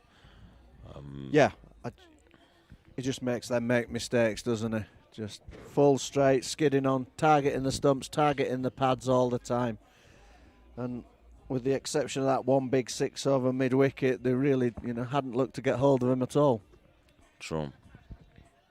But good stuff for Zonic Tigers, not having lost any wickets so far. 26 for no in 9 overs.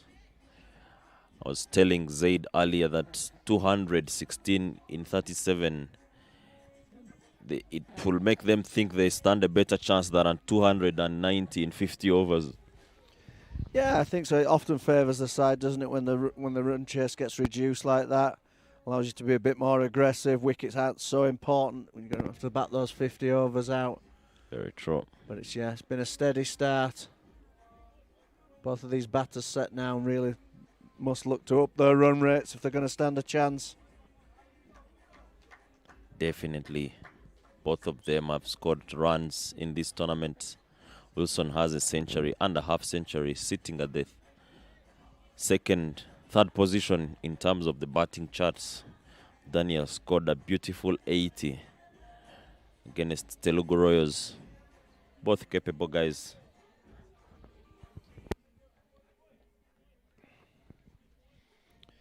And you just feel now after the power play, we've got all the sweepers out now. Deep mid-wicket, long off, long on, and deep extra. Got to be plenty of opportunities for 1s and 2s now. Definitely.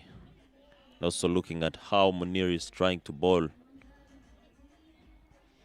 They just need to get bat on ball. Wilson started quite very slow. But a good player is the one who knows when to accelerate. Yeah, Munir doing a good job here. Working. He's got that packed offside field. He's bowling a pretty controlled line. Certainly can't afford to bowl too straight with the field he's got set up. So hanging it outside that off stump. And at the moment, the batter's not prepared to take any risks and attack. Lovely shot. Oh, but picks the Into man the directly hands. out at long off.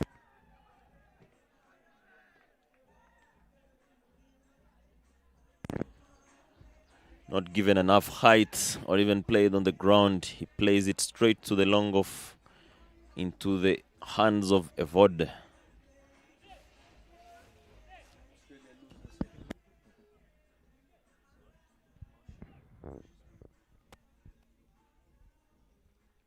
Yep, good contact that, but yeah, not getting enough elevation. Flat and hard. Losing a bit of shape. That front leg disappearing a bit, losing his balance. Not managing to get underneath the ball. And a comfortable catch there at long off, not really having to move. And the first wicket falls. First wicket falls in the 10th over. Daniel 11 in 26. Something to reflect on there for Daniel in that innings. Looked to have no method really of rotating the strike off the spinners, and again the 2 big hits was all that came, and the rest nothing. Work on that footwork.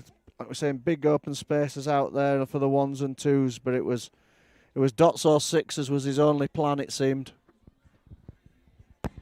Very true. And in walks Chris Yusuf Namohoranye, the under-19. Finding Wilson on the crease to work with him. Chris is another exciting talent. Loves hitting the ball hard. Yeah, usually what happens with Chris, there won't be many dots here. Very attacking player. As you say, does hit the ball very hard. He's got lots of power for a fairly slight man. Clears the ropes with ease when he's in good form. So I think we'll be looking here for them to clear a few ropes, get this run trace up and running, slipping behind a bit more now. You see the run rate now creeping up and up. I think if they back themselves up, they stand a chance of doing their job. The two men on the crease there, Yusuf and Wilson, if they can push for a partnership.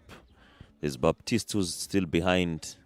Martin himself, the captain, hasn't batted, and if they can give him a chance of getting closer to the total, anything can happen. Really. See there, Chris's strike rate 110, very good. And that's what will be needed here.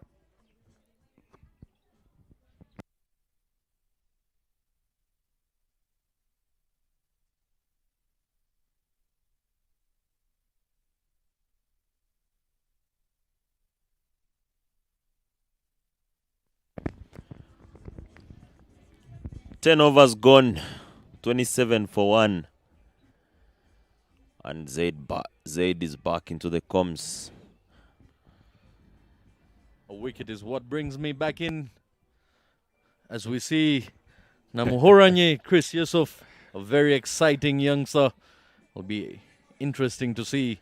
We've got two opposite characters playing for the same side. Chris, who loves to smash the ball a mile, and Wilson, who takes his time, flighted delivery, plays it down the ground, just a single. A wicket brings you in. I want to know if it is the India one or the Challengers one.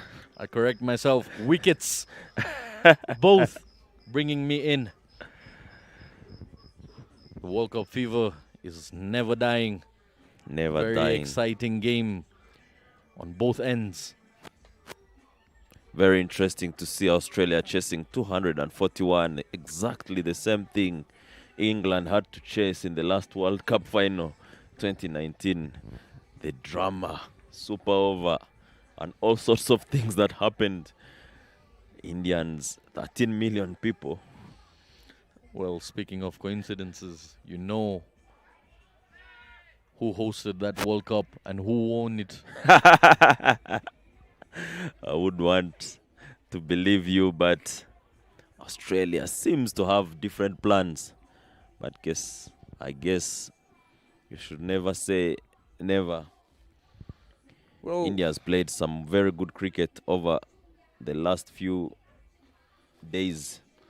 Not lost any game in the whole World Cup. Won the game from every scenario. I think it is the best team so far. And nothing short to the Australians.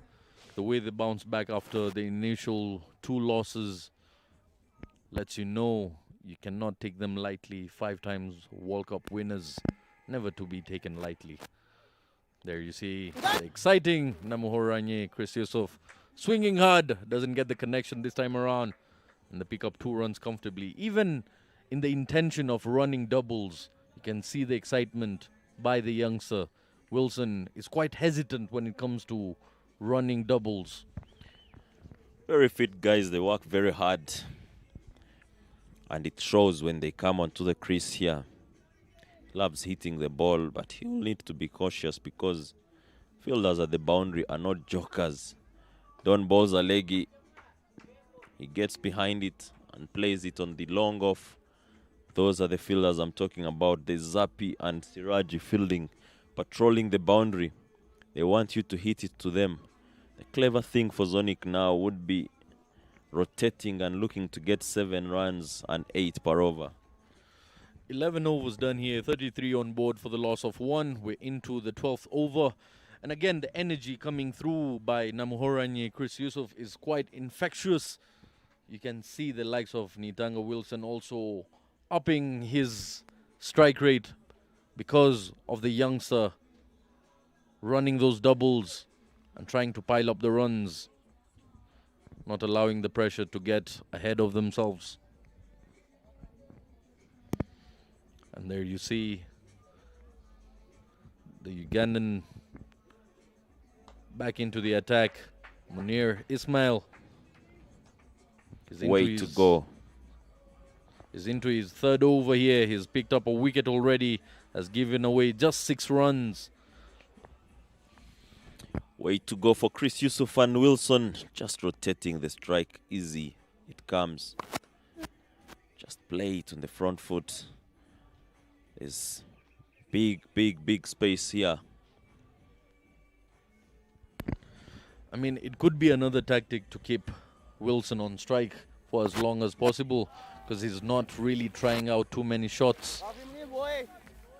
The people who are trying out the shots tend to give up their wickets, but Wilson is quite scared of losing his wicket here. He knows the responsibility resting upon his shoulders here.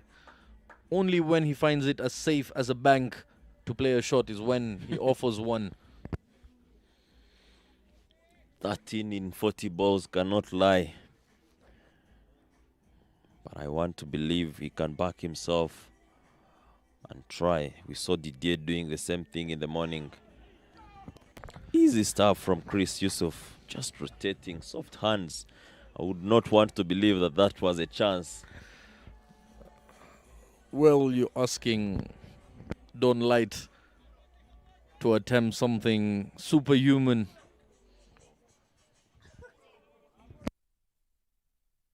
I beg your pardon, I got confused between the two Rasta men out there. That was Bob Bashir Songa. Never doubt his skills, but even that was not possible for the likes of Bob. There you see him. You cannot keep him out of the action. He loves fielding where the ball comes the most. End of the 12th over, 36 on board for the loss of 1 wicket. Earlier today, I heard you talk about the innings Didier played prior to this game and his strike rate improving in this game itself. What would you like to say about Wilson? Is he improving, or is he taking a step back from what he did previously? I think these are things that we try to question or even talk about when the game has ended itself. We've seen Ben Stokes going the same pace, but the way he accelerates in the end is close to no one. You'll find guys having a strike rate of 50 before maybe facing the first 50 balls in long version, and the next 50 they get a lot of runs. So I would want to see him transiting this into a very good score, because he's capable of that. Well, again, the calculation can be set right, but he's got to understand that it's not 50 overs that he's getting to play over here. It has been shortened down to 37 overs. And if the challengers bowlers happen to go through their overs in quick fashion, which they are, in no time we're done with 12 overs here. We're into the 13th over. And the flow of runs is just too slow, especially being a run chase. Definitely pushing it to more of a T20, 180 in 25 overs. Just getting some bat onto it this time around, surviving that vicious delivery by Don. Not much of a turn to it. Don Didier Mugisha once again.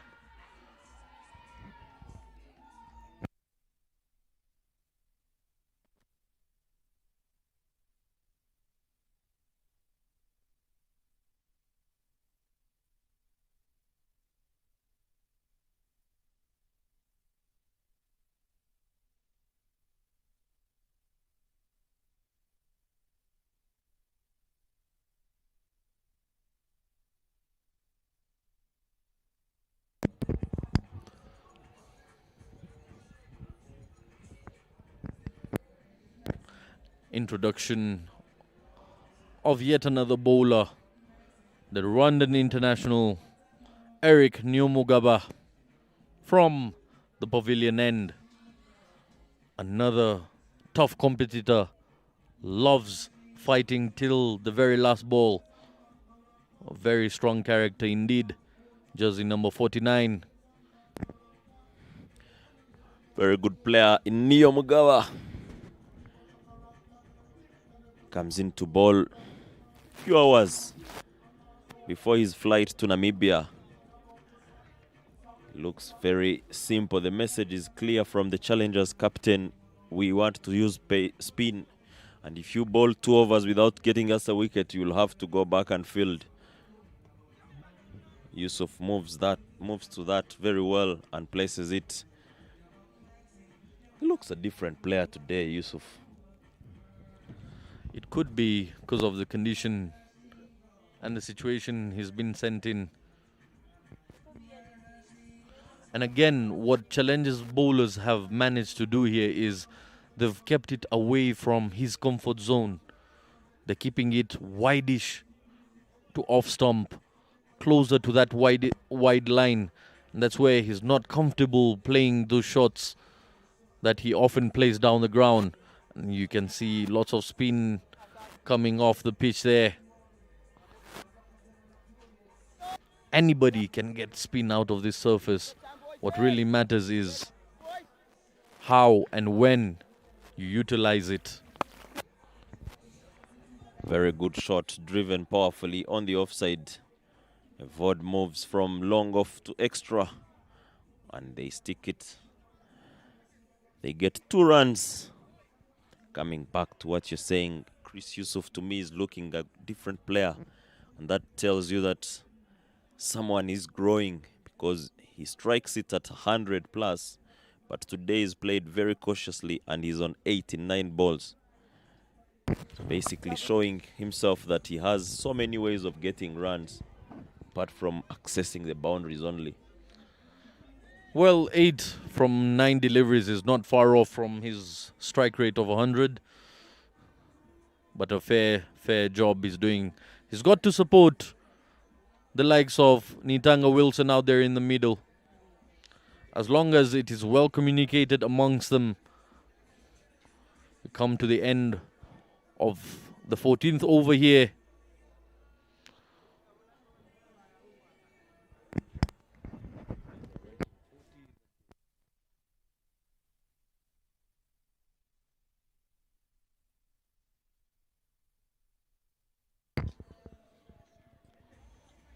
"40 runs on board for the loss of 1 after 14 is Team Zonic. Don Didier back into the attack. Flighted delivery. Change of angle and side by Don. Interesting. Calls himself tricky bowler. Let's see the tricks.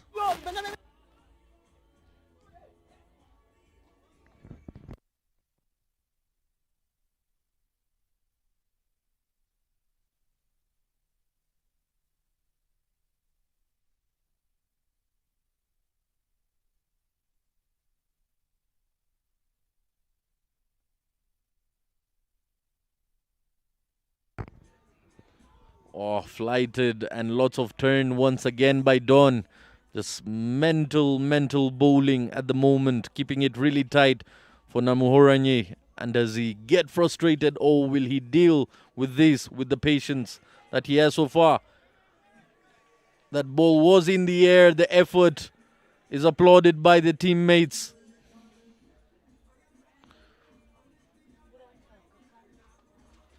Just falling short a few yards.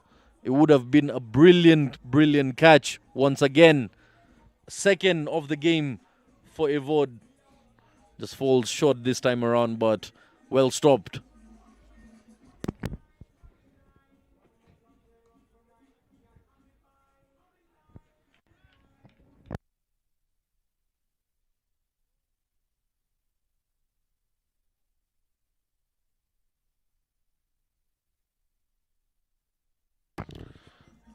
And again, flighted.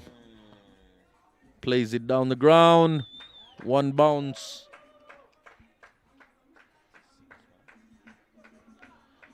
I thought that went for a 1 bounce boundary, but a maximum it is A ball worth punishing and got the full treatment.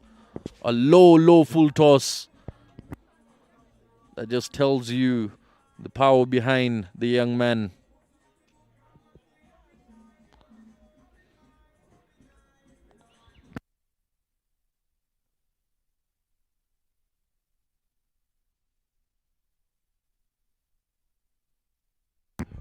End of 15 overs, 47 for 1.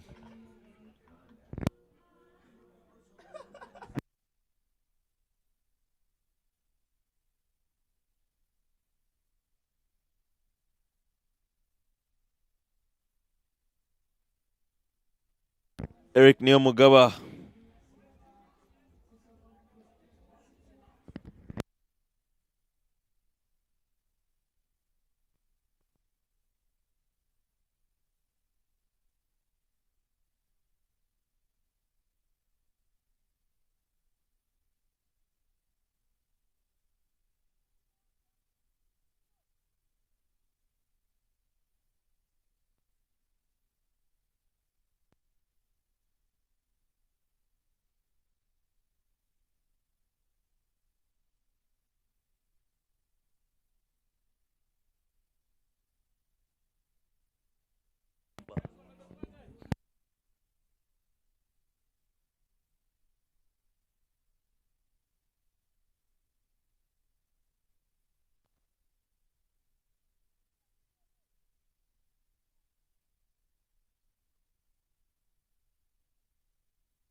Eric Neomugabo back into the attack from the pavilion end.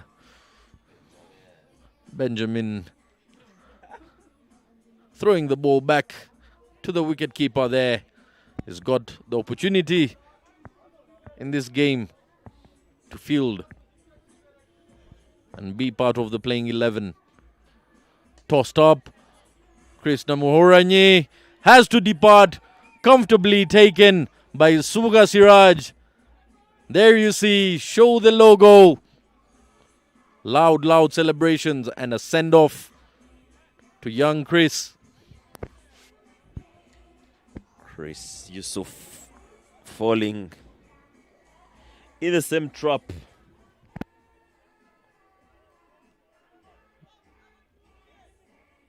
He's not happy with himself.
Incoming batter, Baptista Chizimana.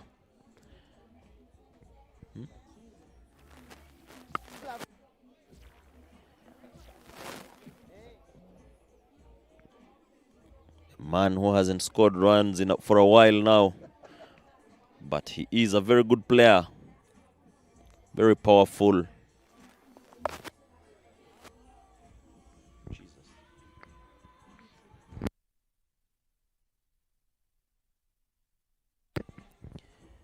He would back himself to do well today. It's the last game of the year, but Eric Neo not giving him any easy pickings for him to get off the mark. That was one of those, and he's completely missed it. That is it. Neo bowls a maiden wicket.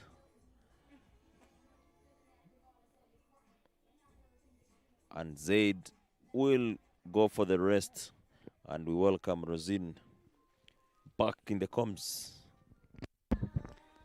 Thank you, Durangwa.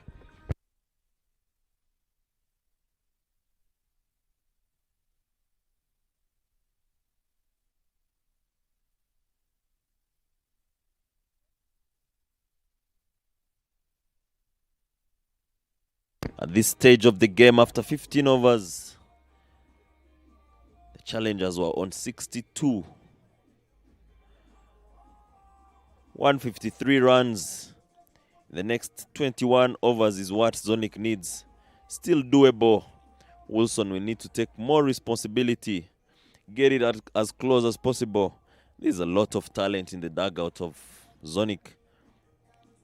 The young, exciting Eli. Very good shot from Wilson. And good fielding from Siraji. But his arm is one to take on.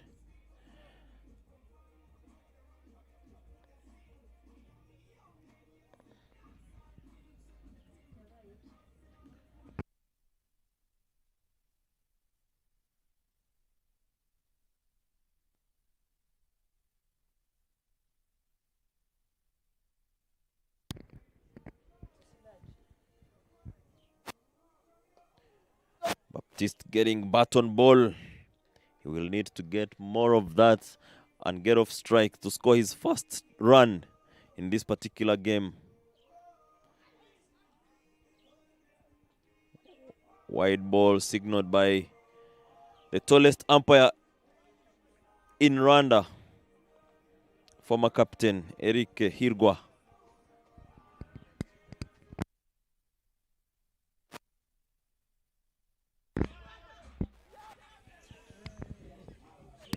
Misfield from Benjamin, and Baptiste is off strike.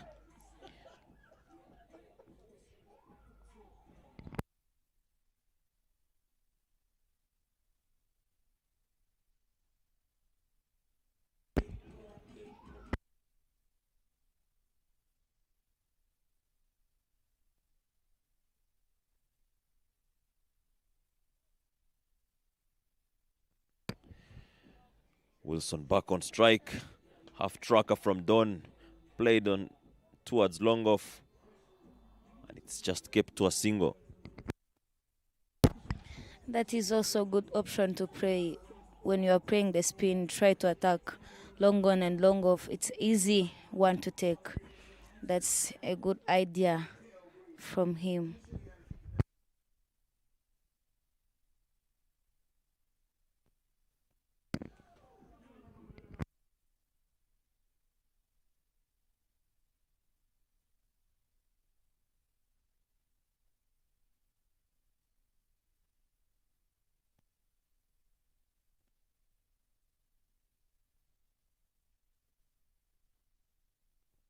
Eric Neo to continue bowling from the pavilion end.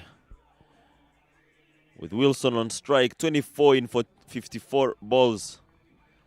Zonic Tigers needing 140.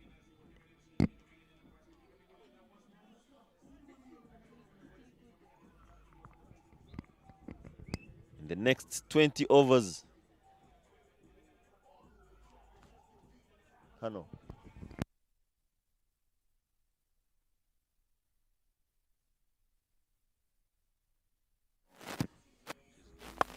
Full ball driven powerfully. They want to take two. Baptiste is not interested. He wants to keep the strike. Let's see what he's going to do.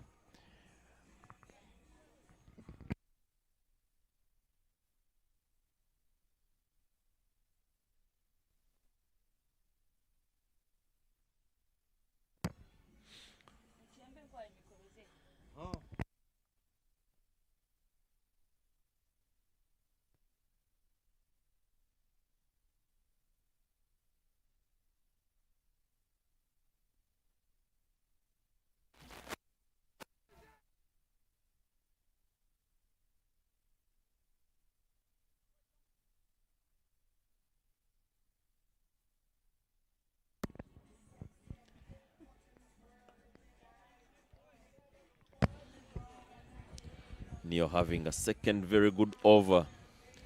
He's bowled 2.3 balls so far. Only went for 4 runs. Must commend this. He's bowled brilliantly. We mentioned how he's a fighter. He hasn't done much with the bat today. So definitely the fire is still burning within for him and he wants to provide. Have a look at that effort. He's covering for a misfield off his own delivery. We come to the end of the 18th over. Just 52 runs on board. 2 wickets down. Our team Zonic Tigers.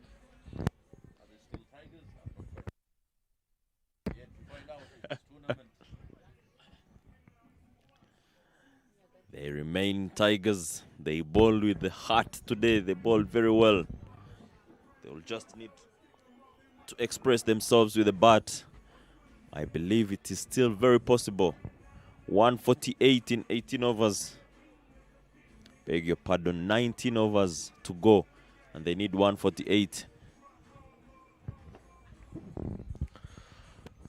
The media boys, I'm not quite sure where are the graphs when we need some.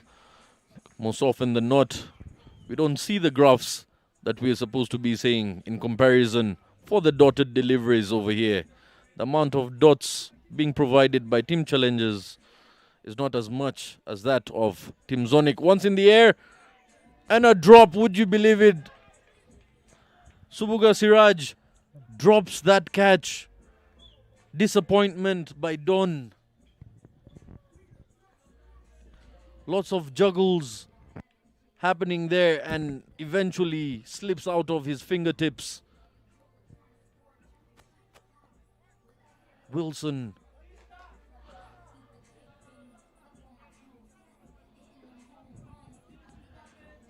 Siraj dropping a sitter there. One of the easiest you'll ever come close to, and gives Baptiste another chance. Wilson back on strike. He rocks back on the back foot. He plays it with soft hands. There is a chase from Benjamin. They take 2. Will they get 3? No.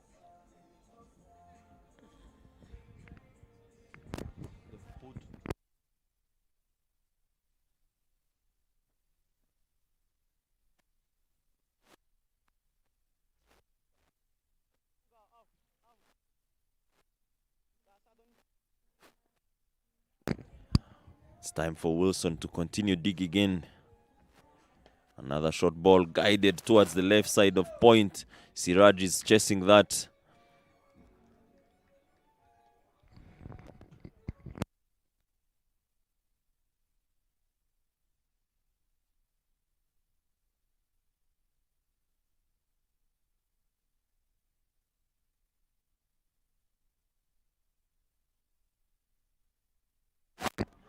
Baptiste hits one in the air. Takes no time to reach long on. Beg your pardon, long off. 58 for 2 after 19 overs.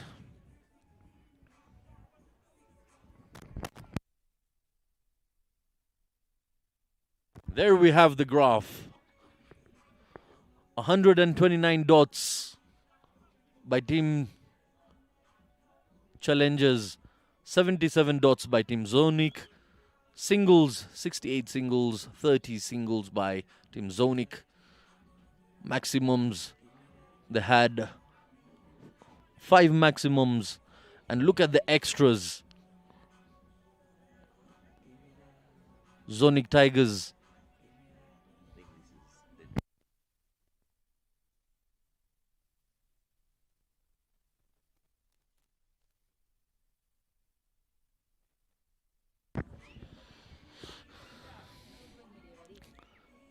just 6 extras have been given away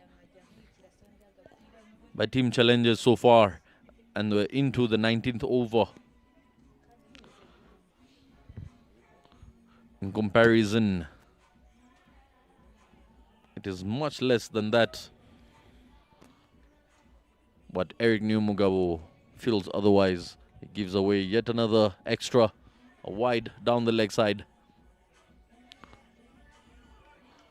A good comeback, keeping it away from Hakizimana.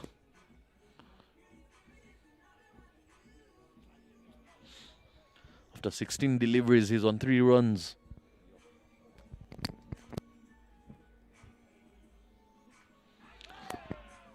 And drops it. There was an edge to it. Didier fumbles that. Catches must be taken by challengers if they're to take this game on. Very true. Catches win matches. We've seen it everywhere in the world. Game-changing catches. Semi-final 1, Cricket World Cup. Ken Williamson. The second semi-final, Pat Cummins against the Cock. Today we saw one mash against Rohit Sharma. The hardest catches turn the game around, bring them back in your favor. Not always you're going to win because you've got a hard one, but you increase your chances in winning the game. Yes, it's really concerning. In a span of 19.3 overs here, 3 drop catches have happened. It's something they need to take care of. They'll need to get those catches when opportunity rises. Change of side by Eric Numugabo.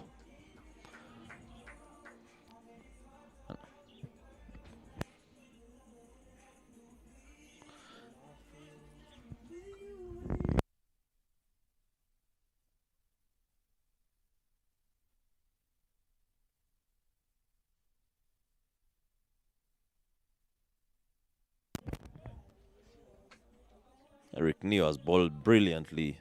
This is his last ball to finish 4 overs, and he's gone only for 7 runs. Fantastic bowling. Baptiste grabs that one. They want to take a single, but the captain denies them. Spin working very well for challengers.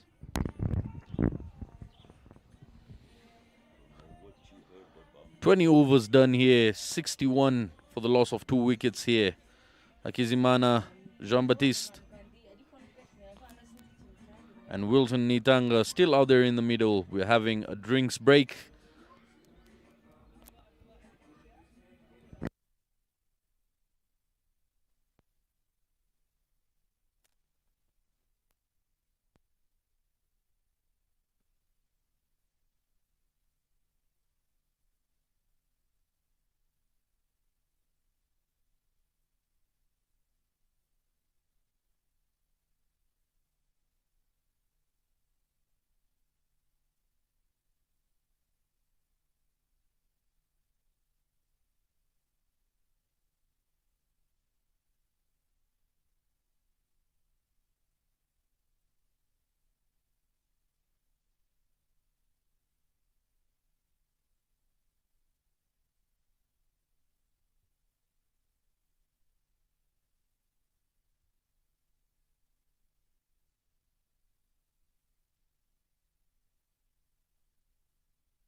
We are back from the drinks break. And challengers captain has called upon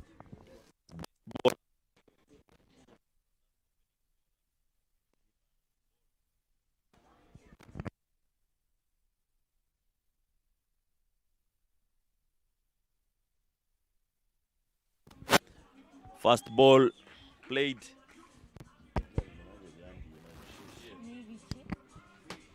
The first ball played, that was also the first boundary in his over.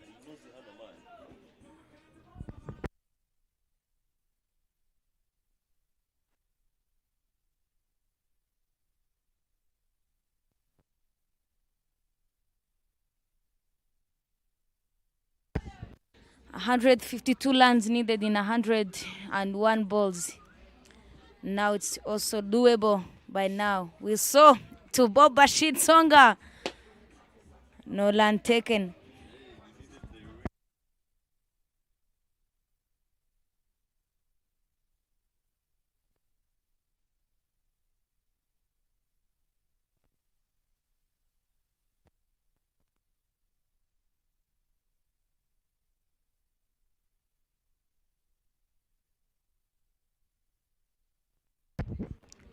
Another good delivery there.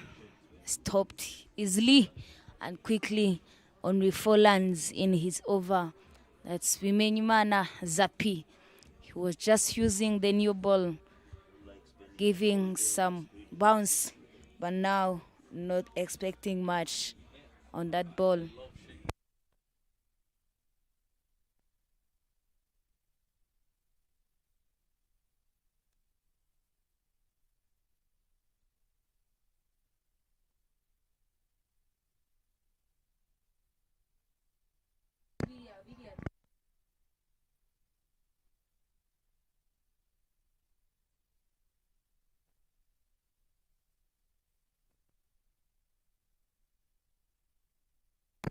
Zapi up against Baptiste this time round.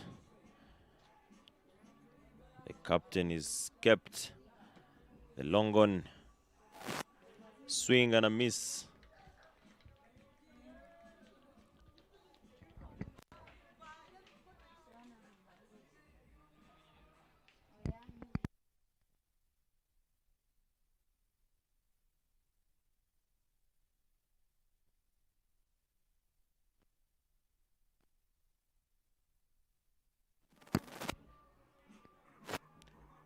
Full ball, driven but not powerfully into the covers.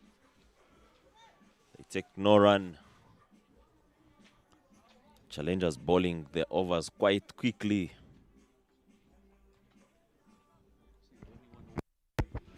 But also the good thing they managed to do well, it's about not bowling much extras as we saw in the first inning. It was about 43 extras, but now not more than 10. Very good to see for the challenger side.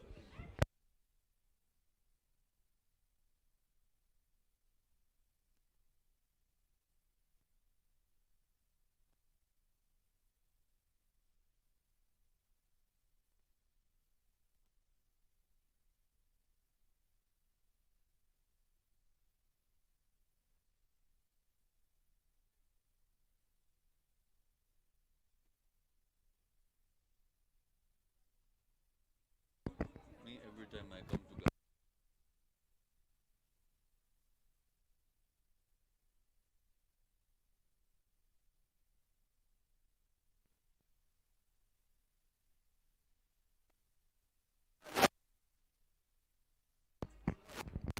Eric Neo to continue bowling to Wilson.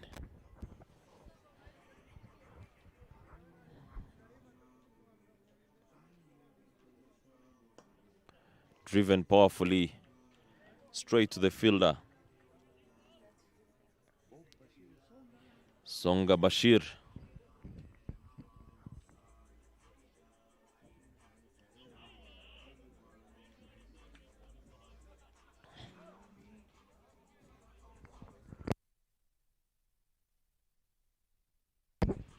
Eli Kniomugawa, one of the bowler who was very economically overs. Now they're trying to have second land, but they managed to take only one.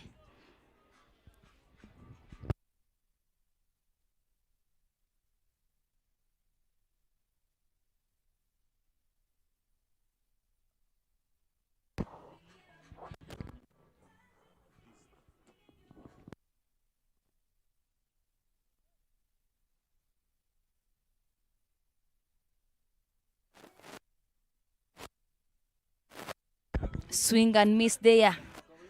Batista now he is on 4 in 24 deliveries. How is this strike rate?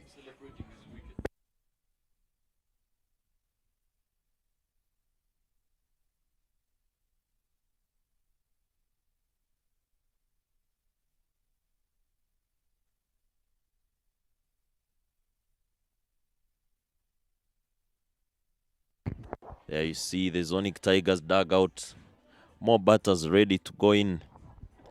Zappi coming in to bowl. Again, Wilson is the one on strike this time round. 35 in 66. There's a deep extra cover in place. A long on in place. And the third man guided that one to Bob, who does a good job in stopping it.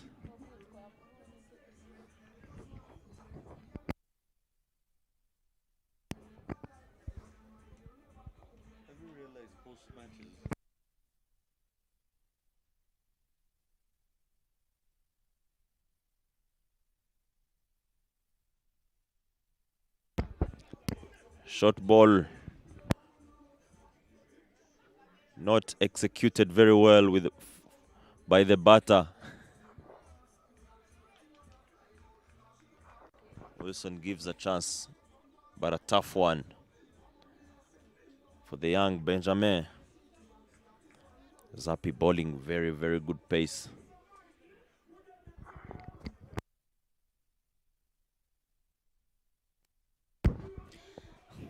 Very good fighting from Zappi, and lovely to see how is he going through his bowling. Now it's only 12 land that given away in his 5th over.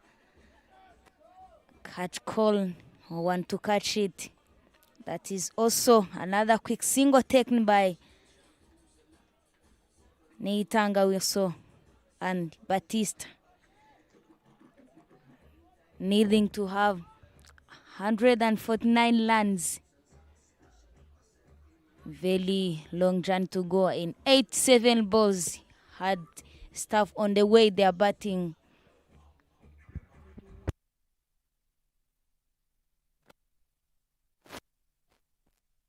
Swing and miss there. That is happy for you. When he gets up on you, you can't face his ball. He is always trying to do what all possible ways can do for confusing and challenging the batters. Lovely to see it executed in coming tournament, Namibia. Another lovely, but now it's going away. It's a wide. Zappi not happy with that. Zappi trying to force Baptiste to play cut shots. Very good length, but the line was not good. It was way, way outside off stump. Could not reach.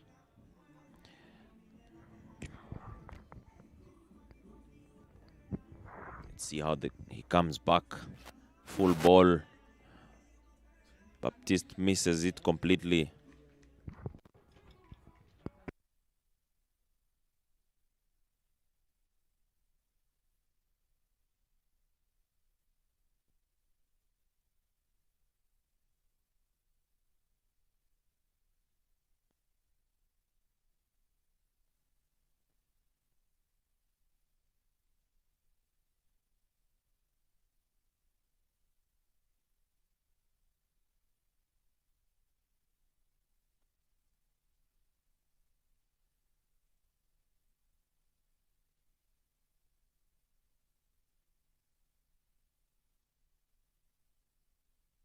Things not looking very good there for Didier. Ball just hit him on the rib cage there. Hopefully all is well.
This is the end of 23 overs, 68 for 2.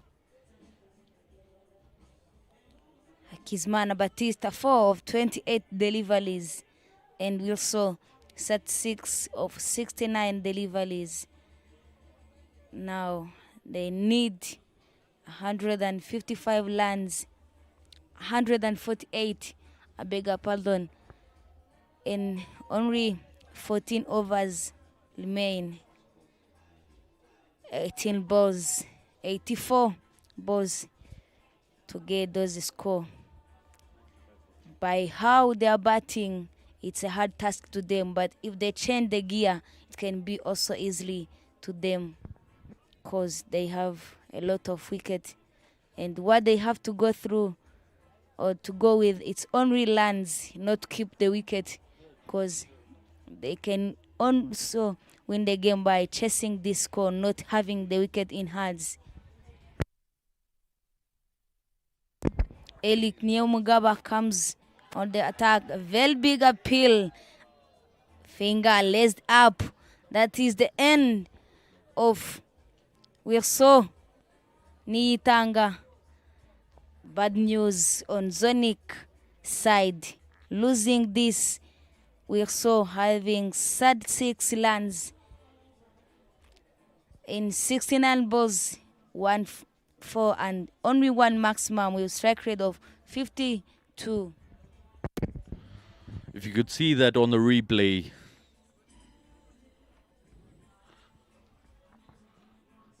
lovely bit of flight there. It's never easy from that side. Just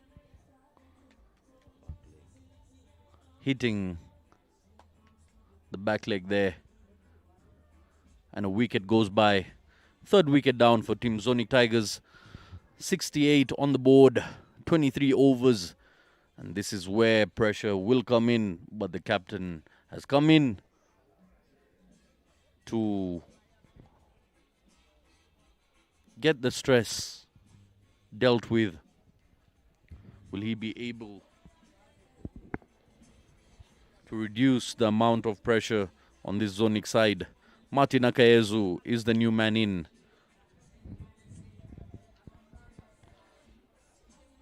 A long innings comes to an end for Wilson Nitanga.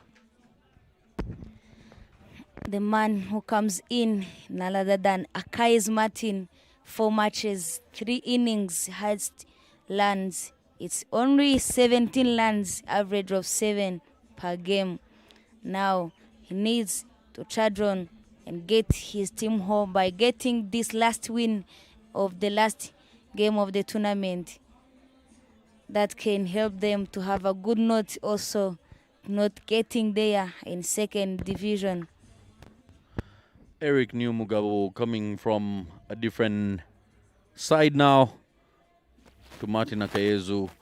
Starts off aggressively, and that will be a boundary off the first ball. Excellent beginning for the captain.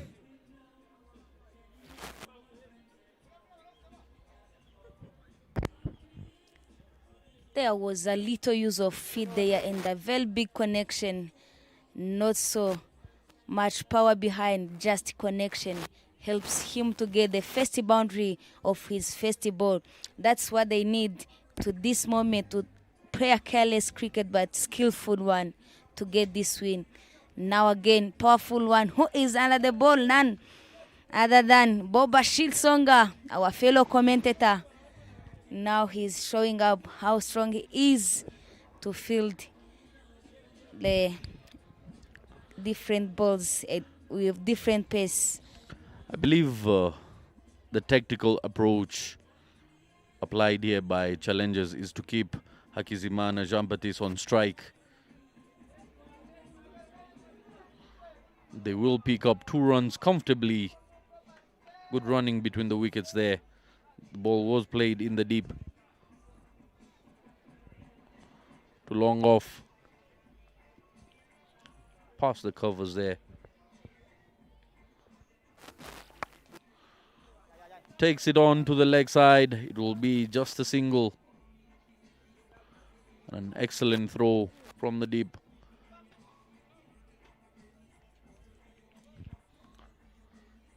Eric Nyumugabo coming in for the final delivery of the 24th over here. 76 runs on board, 3 wickets down. Team Zonic. Does he pick up his third of this delivery? Let's wait and see. Martin Akayezu, who started off with a boundary. He's facing. Lovely effort there.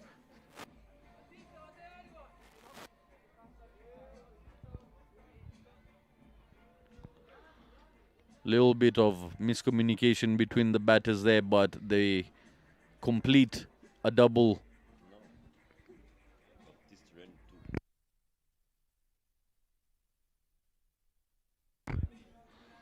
They complete just 1 run there in the end. 24 overs done, 77 on board for the loss of 3.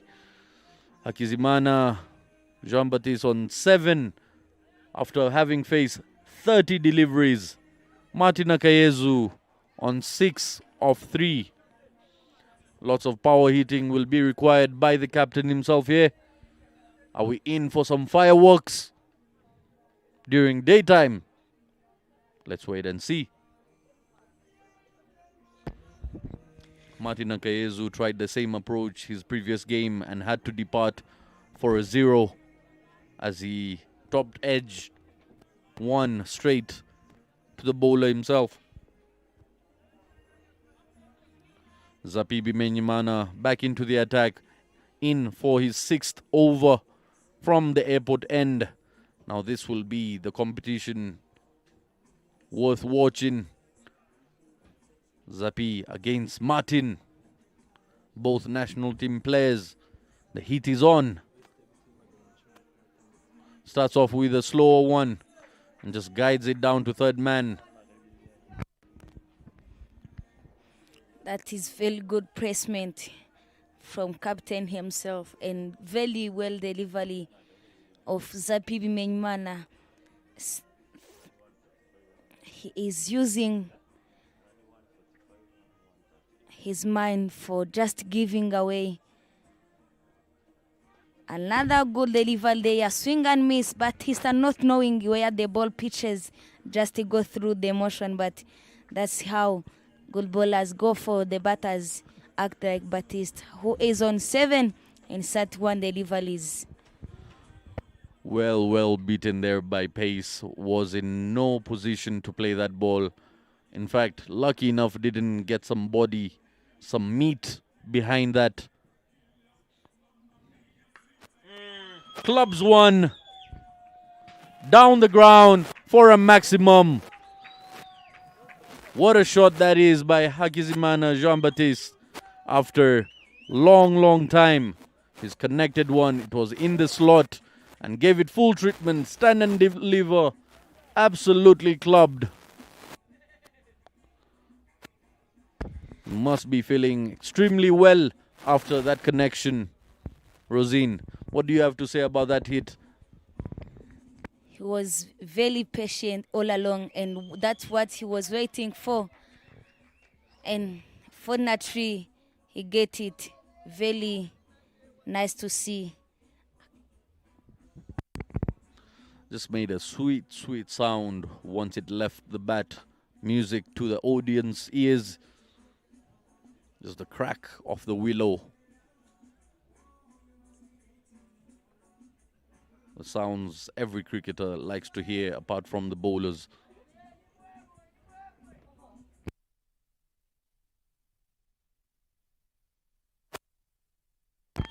Connects one onto the leg side this time. Will it go to a boundary? Yes, it will. Turning out to be an expensive over by Zappi here. Played it onto the leg side. Martin Akayezu pulls one. Just rocks onto the back foot and swivels with that. Takes it for yet another 4. These back-to-back boundaries can change the game and take it easily in the hands of Zonic, because this is the time they need to go for the ball, not caring about what happened. Just go for the lands. Very good placement again. They taking a quick single. Very lovely cricket played here at Gahanga Cricket International Stadium. It's over. Number 1. Very good cricket from Martin and Baptiste. It looks like Baptiste needed Martin on his side to wake him up a little bit. He's just played a fantastic shot, that one. Straight to the screen. And I will tell you what, if they continue doing this in the next 2-3 overs, challengers will need to pull something out. And talking about that, we talk about the tactics in who to bowl to who and from where. And that brings in a bowling change from the pavilion end. Ugandan international Siraj Subuga will be up against Martin Akayezu, Rwanda international. But this time round, they are here for franchise club cricket. They are here, Ugandan international Siraj featuring for Challengers Cricket Club as Martin captain Zonic. Martin has been in the moods of hitting the ball in the last 2 to 3 days. And Siraj is one of those bowlers who likes the challenge and picking wickets. In case he does pick this one, the celebration will be very big. But Martin also is not an easy one to take on. Siraj to Martin. One-man appeal from the captain of Challengers. But Christian thinks that's not going to hit the stumps.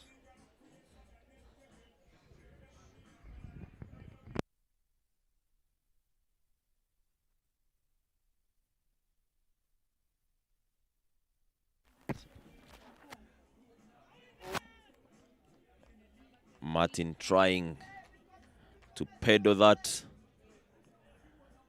Siraj bowling at many of the quickest pace. Bowling a little bit very flat and quick. He's not looking for turn. Even though there is a lot of turn on this wicket.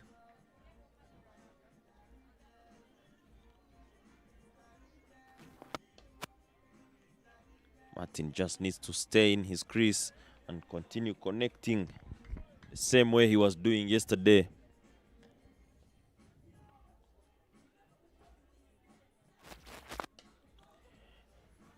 Plays that one on the leg side.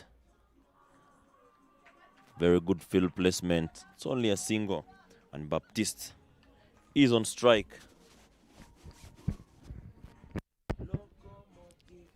he was quietly going just for taking one, but by now he's trying to go hard for the balls. Now not even getting one land. It's another dot ball from Subuga Silaj. 4 overs. Only 9 lands. Another miss from wicket keeper. Trying. Big swing and a miss.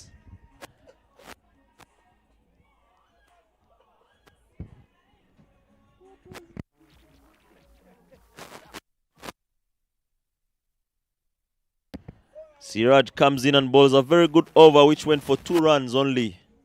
Will Zappi be back into the attack, or will Sairam give it to another person? Yes, he's given it to Munir Ismail.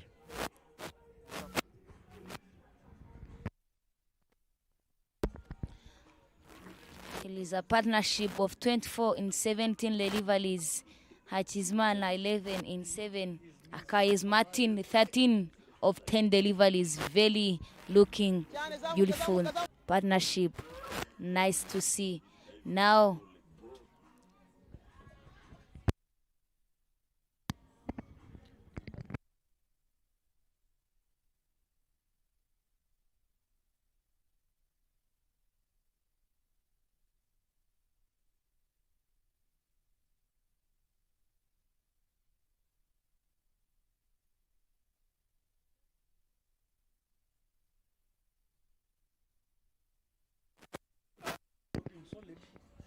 Baptiste trying to hit it hard with the sweepers in place.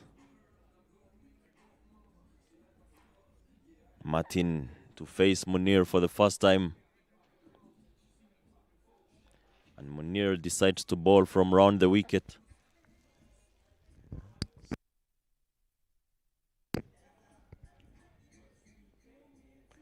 Gives it full swing of the arms. Will it reach the boundary?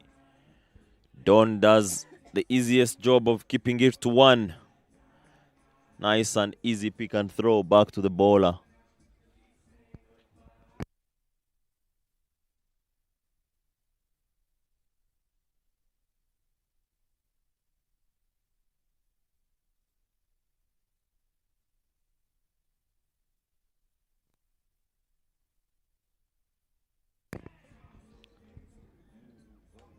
Baptiste gives it another shot. Ganji does the fielding. They happily take 2 runs.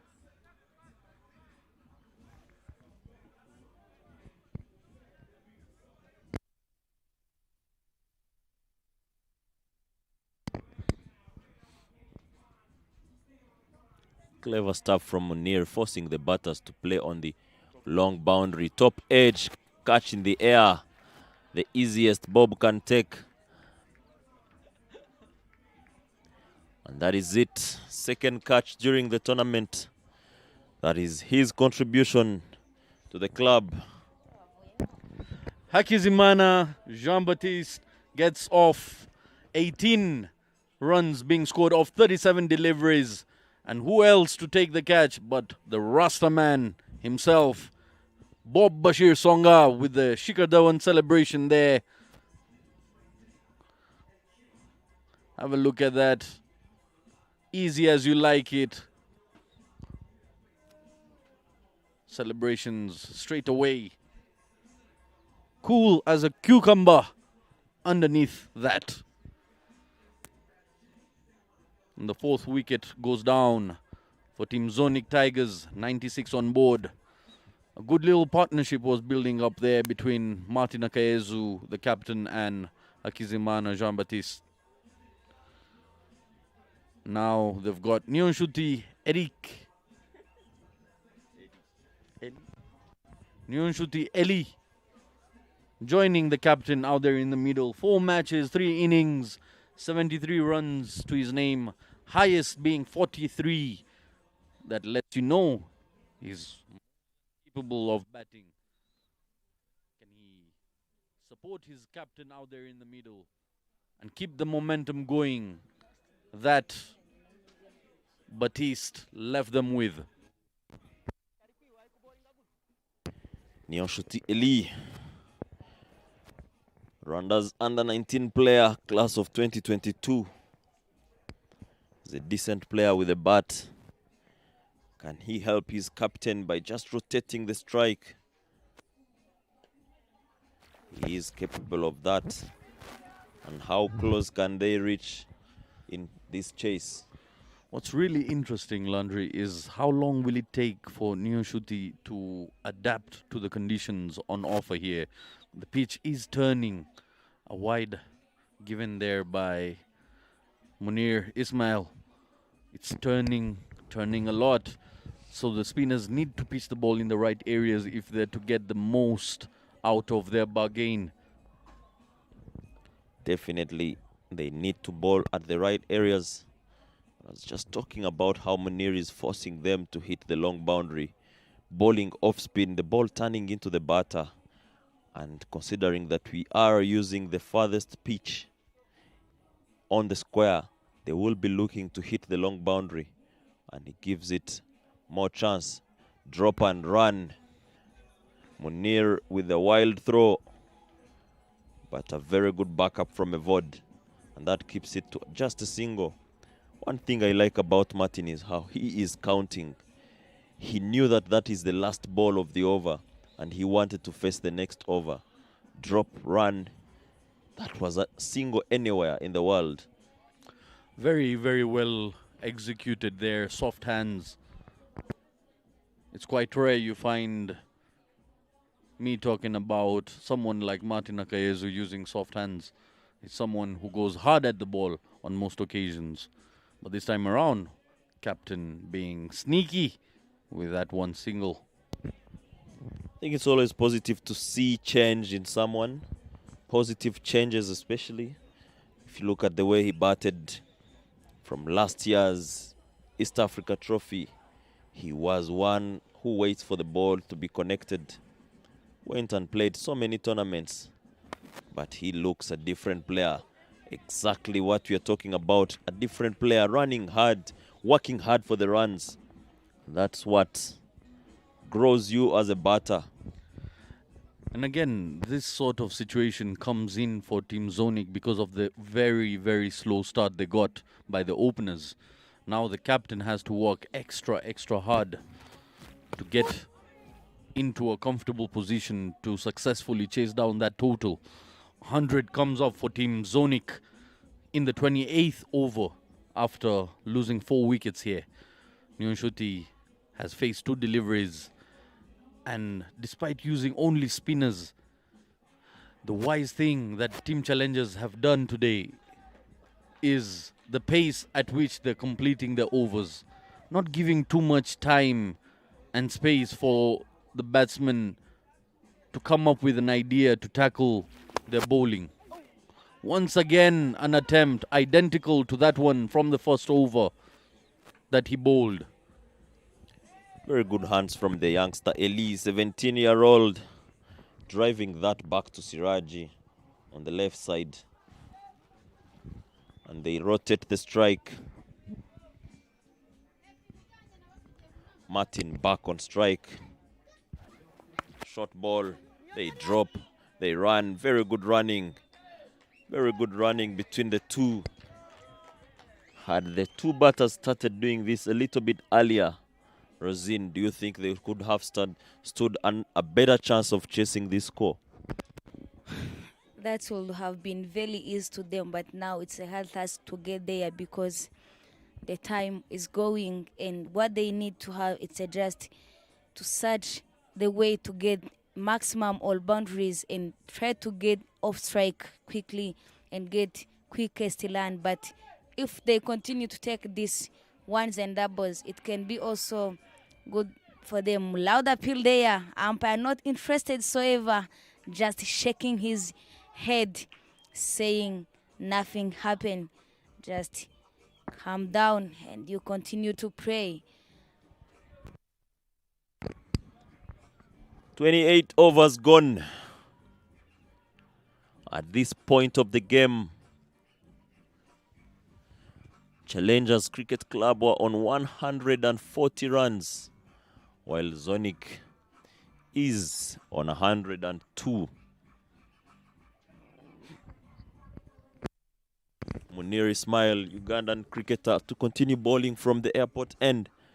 And he will be bowling to Martin Akayezu. Martin, who is on 17 in 14, playing some decent cricket, batting very well.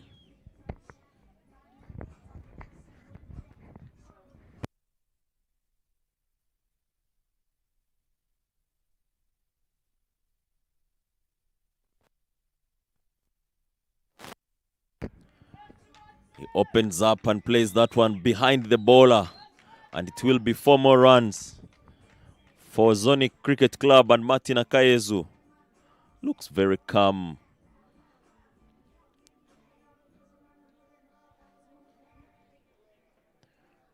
Full ball on offer.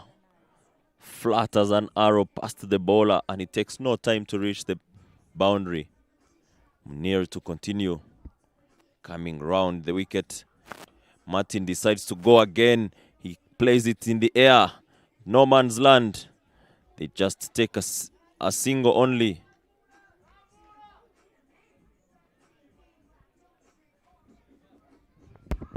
If you can hear the sound from the dugout, they're all asking Martin about stretching his arm and give them a quick lands by hitting a maximum, and if he can manage to get them quickly and a lot of time, he can do that. But the cricket, most of the time it doesn't go in the way you want. It's just executing what you have, not what you want.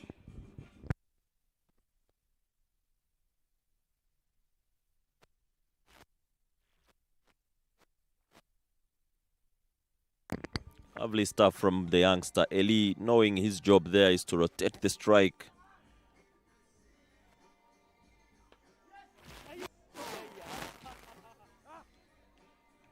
Plays that one straight back to the bowler. He's not happy with himself. Was that a chance? Yes, it was. Munir made a mess of it.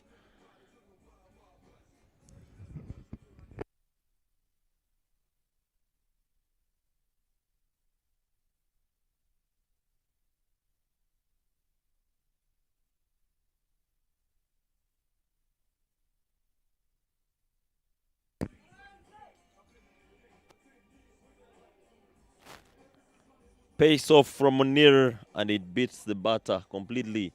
Over 29 gone.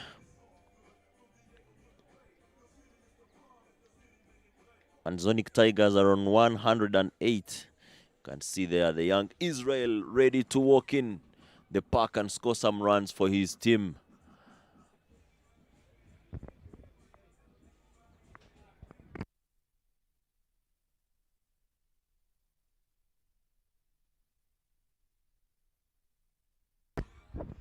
So Gasilaj comes on attack from pavilion end, and also this is the time to keep climbing the batters, not getting much lands, and this is also the best time to take a wicket because they need to go hard on the ball and getting lands. That is very best and better occasion for the bowlers to take them out in easy way.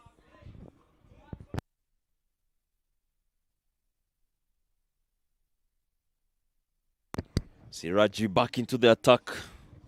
Up against Martin Akayezu.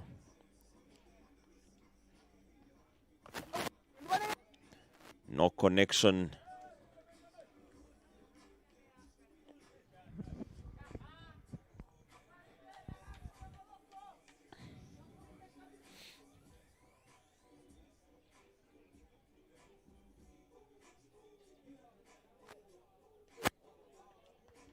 Martin trying to muscle the ball. He's missed 2 completely.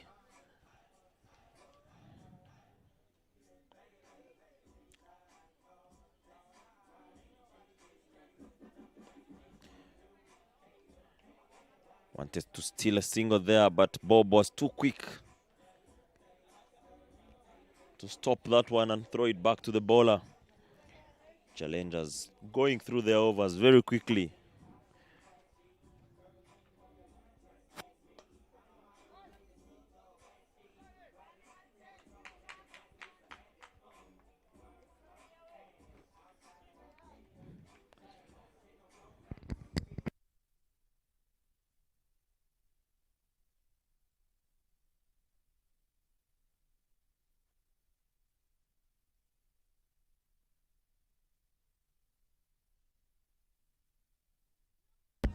Very good cricket they are played by young man Nyoshti Eli, trying to get off the mark, giving the time Martin, one who can go for the ball, the time to express and execute what he has in his an envelope of the day today. And the Subogas lad now, it's another shot there. Very good pick up, and that is the boundary of Martin Akayes after get the single. Down on one knee, slog sweep played towards deep mid-wicket, and it goes straight to the Dufferbed posters. Very good shot from Martin again. 8 runs in this over. After the first 5 balls had gone for 2 runs only, Martin wins the contest of this particular over by staying patient and connecting the bad ball. And we see another bowling change from the airport end. Eric Neomugaba, who bowled very well today, coming in to bowl from a different end than what he was bowling from earlier on in the game. He will be bowling to the young Eli, who is on 2 runs in 10 balls.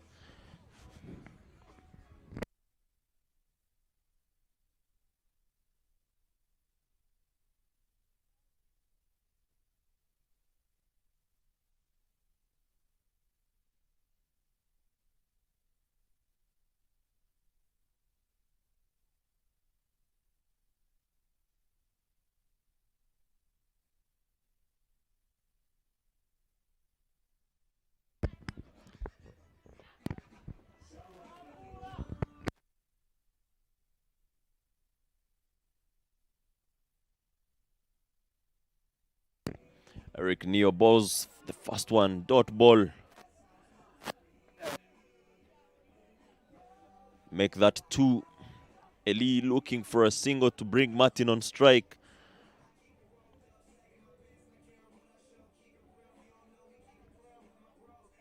Full ball driven back to the bowler.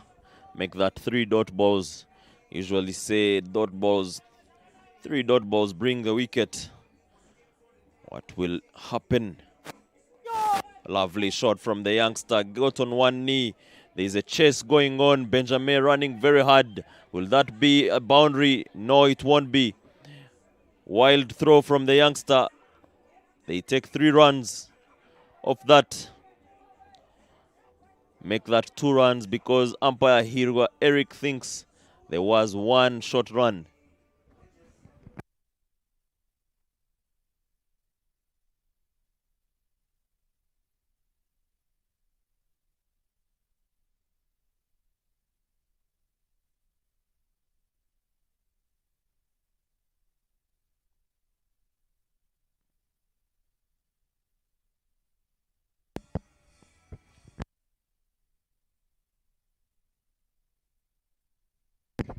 Martin Akayes on the strike. Eli tried to have a change of some fielding, putting the fielder in the right place, just for looking for Martin, giving himself a loom. The ball played very well. Is it picking? They're not chance, but not so close. That is very good learning from Martin Akayes and Nyoshti Eli.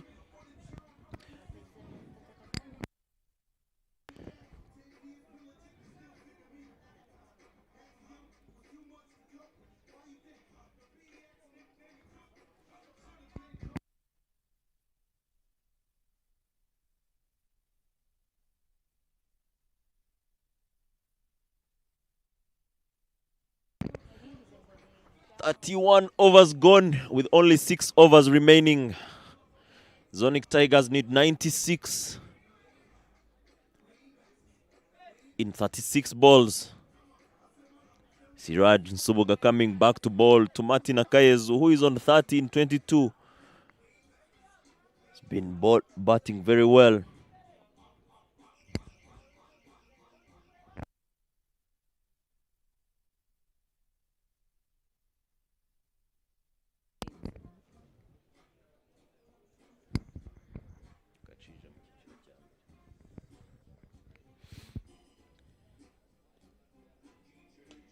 Lovely shot again behind the ball as Happy does a fine job to keep that to a single. The young Eli is back on strike. 5 runs in 15. His job is to give strike to Martin. I like the way these two are enjoying batting. Just looking to get closer and closer and closer. The supportive role the Eddie is playing is very well, and it can be a good model to all batters. If you are not getting ball very well, you can give someone who is seeing it the strike and go for it. Now that's what Eli is looking for.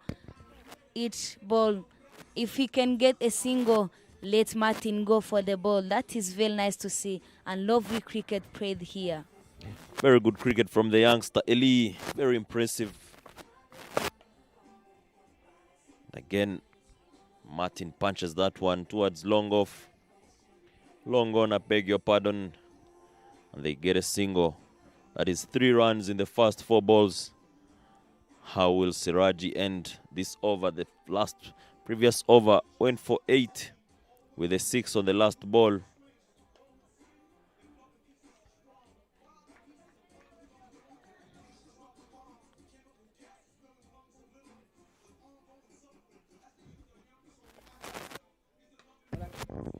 Another good placement there, but no way to get a run. But that is a good moment to stay there, because that was the end of 32 overs, 122 and 4 wickets. And now Kayes Martin is on 30 of 26, nearly 7 of 17. The partnership of 25 in only 32 balls. Very good to see it. They being back in the game by this partnership, and lovely to see them having this partnership and enjoying batting here. And that is also really good cricket played among these two, Eli and Martin Akayezu.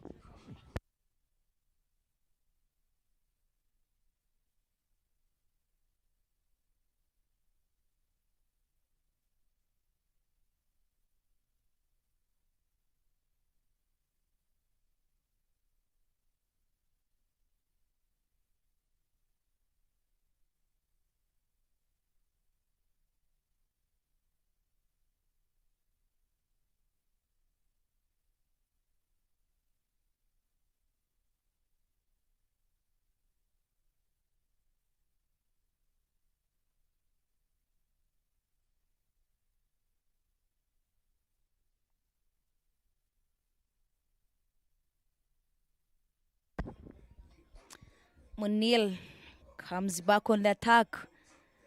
It's airport end. Now he comes to bowl his 6th over.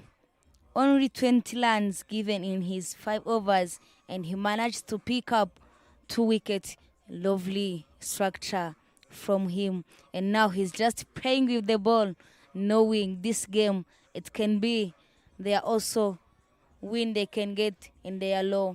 But the cricket is a cricket. It can be done on the last ball of the game.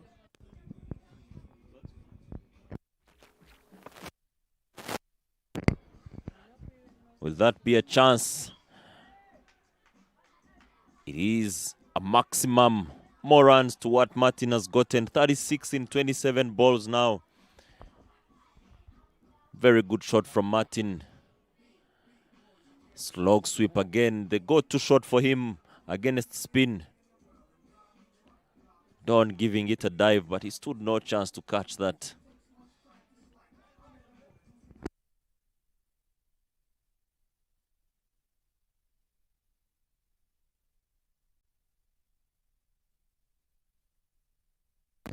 He skies one in the air. There are 3 people under it. Munir calls for it, and he catches it himself. Like that caught and bowled by Munir Ismail. What has been an exciting innings from Martin Akayezu comes to an end. But he did bat very well, especially for someone preparing to go to Namibia tomorrow. He's done a fantastic job. That Swickel brings in engine of the team. One young man, Muksha Israel. He had a baptism yesterday, Landry. That's also, let's see how Jesus is now moving in his blood. And is it going to go in his way, or he's just celebrating his baptism also? Now Israel comes to take on his team. Very possible. We know him. He can also hit the maximum and different boundaries. Yeah, exciting weekend for the youngster. Getting baptized, coming in and bowling a new ball. Look at that. Martin wanting to go above the fielders. Mistimed that. And a fine catch from Munir Ismail.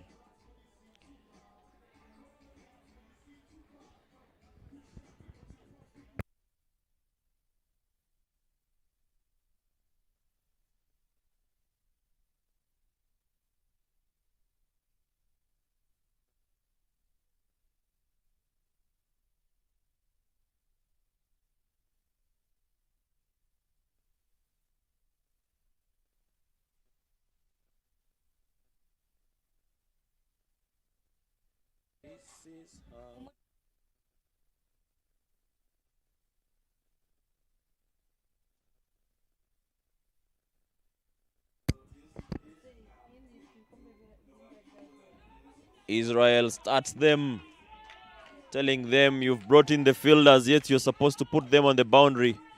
Connects that one and it goes for a 4. Full stretch of the arms.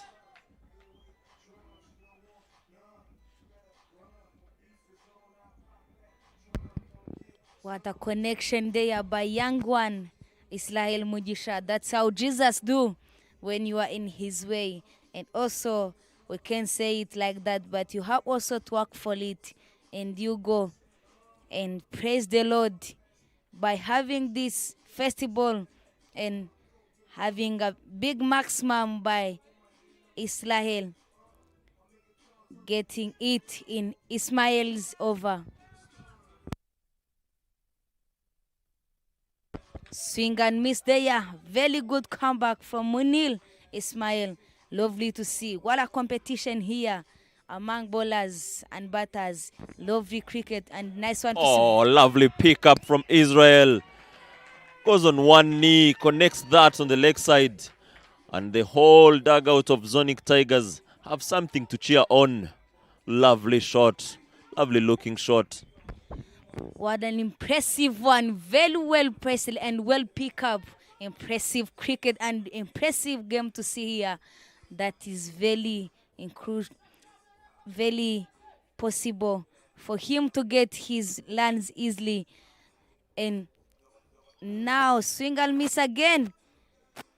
No match. He want again to go there, but not each and every ball. It's just knowing line and length and when to go from that shot.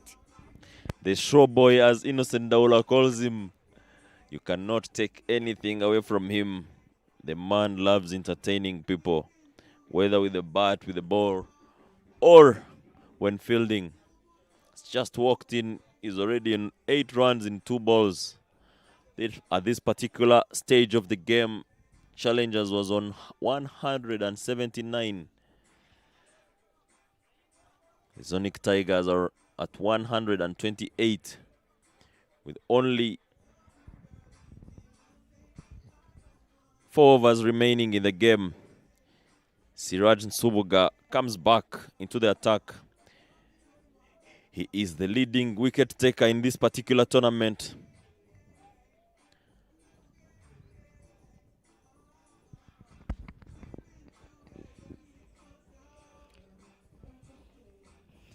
Now it's 80 runs needed in 26 balls. Possible, but hard task to them. Quickest run and the chance of run out. Yes, it is. Israel. Eli getting out by being run out by wicket keeper. Good throw there from the fielder.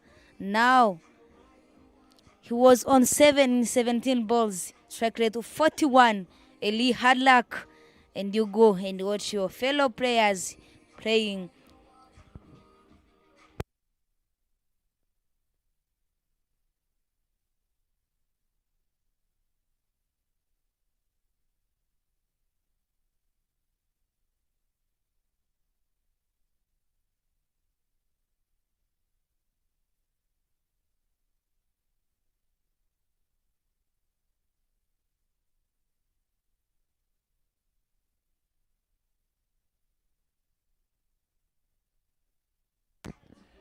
Look at that delay start from the running.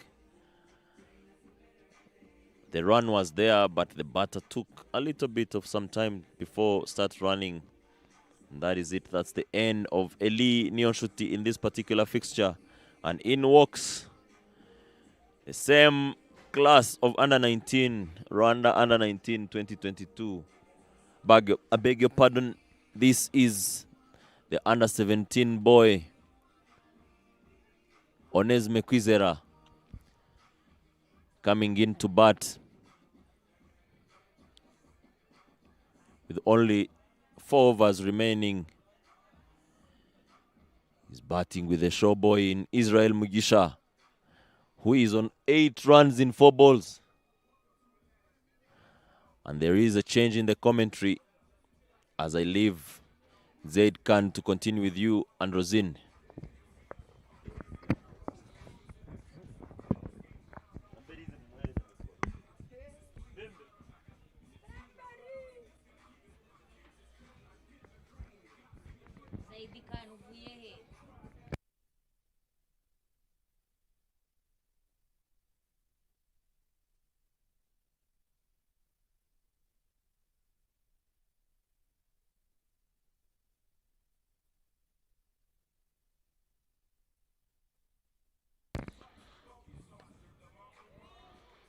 Six wickets down, 136 on board.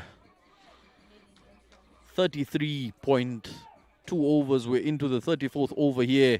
It's getting extremely tight for Team Zonic.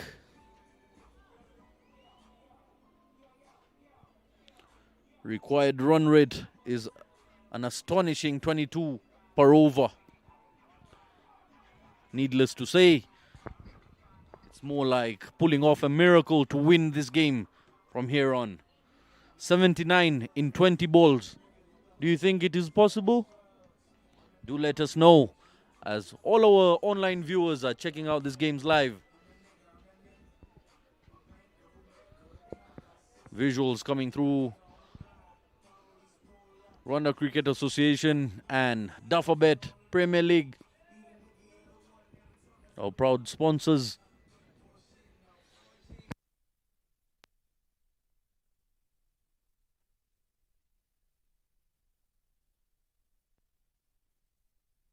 Swing and miss there. Is it going to lace to the boundary? Not so. Bobashil Songa.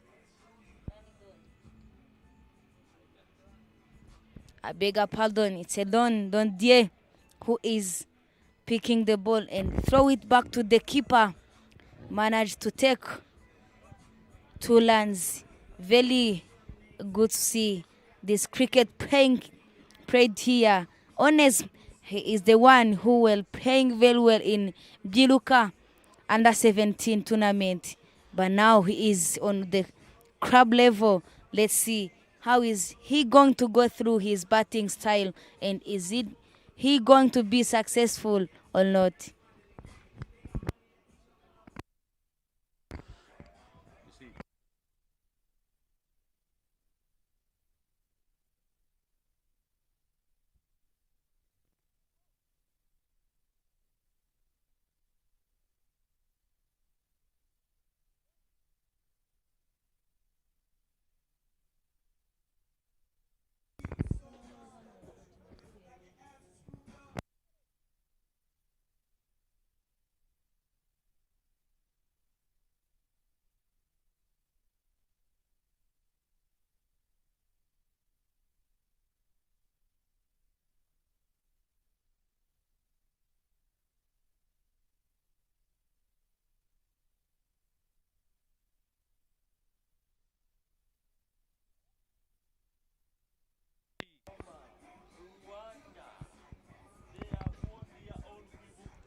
Ganji having an opportunity here with the ball in hand.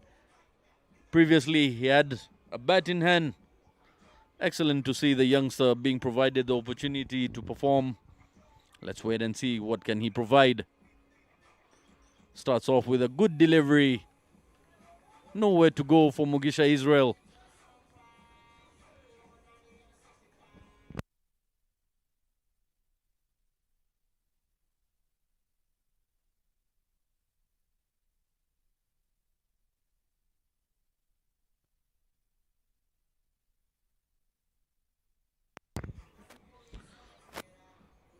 He shuffles to the off stump and very, very mischievous of Mugisha Israel. But what an effort by Evod. Little bit of footwork, fancy footwork.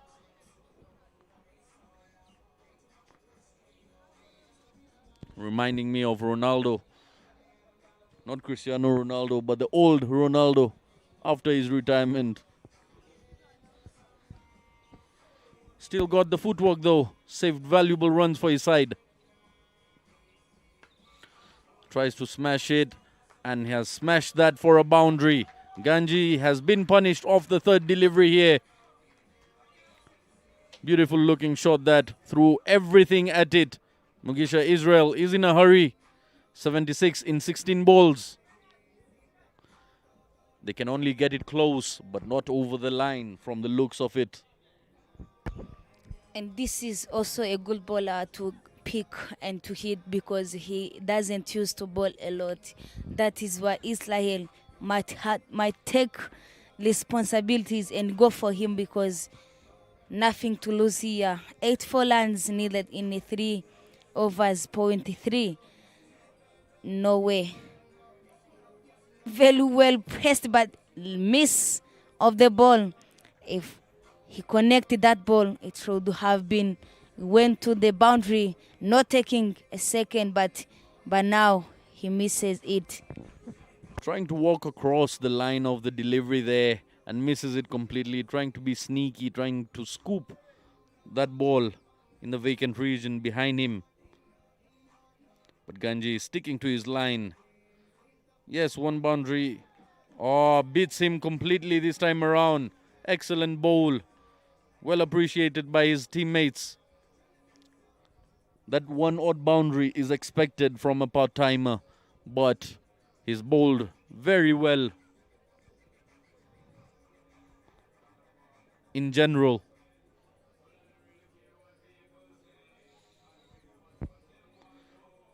Coming in for the final delivery. And this time clears the fielder. It will be a boundary. Lovely execution there by Mugisha Israel. Picks up the gap. Goes over the fielder. Short fine leg region. Have a look at that. Pulling out the Natarajan shot. And also he praised it in a movement way. Just going like, I saw the ball, what I need. It's also connect with the bat and he makes sure that it passes over the fielder. Very nice. Lovely cricket from this young man, Israel Mugisha. Now, 68 runs needed in only 12 balls. Z. What can be your final score to these Zonic Tigers? Well, you can't really say because after a very, very long time, we've got to see Bob Bashir Songa bowling. And that tells you how high above our team challenges are at the moment. They have the luxury to experiment in such a sort where Bob, of all people, used to be a fair bowler back in his days, but hasn't touched bowling figures in quite some time. Starts off with a balloon delivery. Tosses it.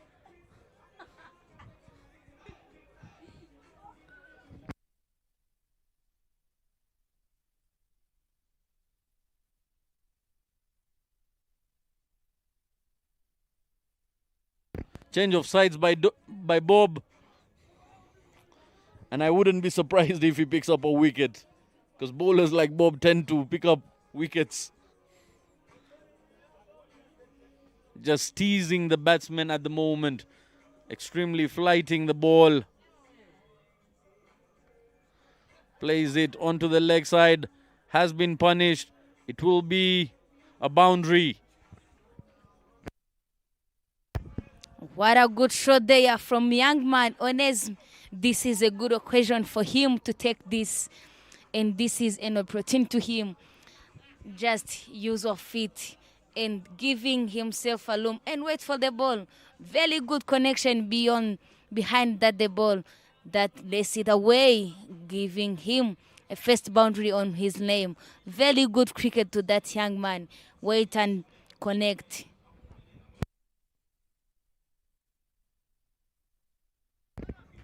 A tap and run this time.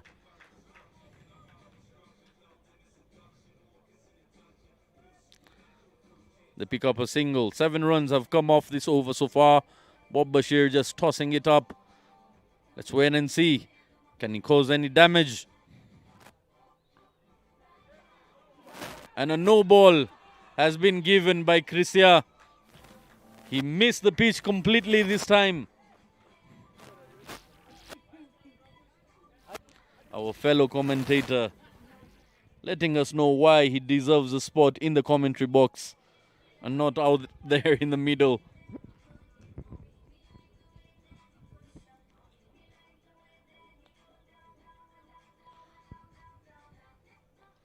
You have been talking about challengers get above the Zoning Tigers. Not only that, they are also a champion of the day.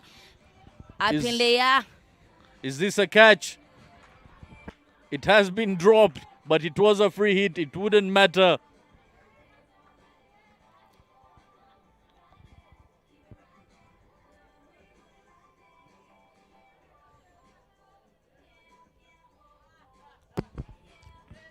This Bob is also deceiving batters, showing them he's going to give them the ball to hit. But now he's just trying to go through their minds, going to ball and stop in the halfway. Very good execution there. Look where that ball has been hit. It is a maximum. Would you believe it? Look where it has been taken for half a dozen. Bob making it too easy, but very skillfully put away by Mugisha Israel. Smashes that 6 over the fine leg region.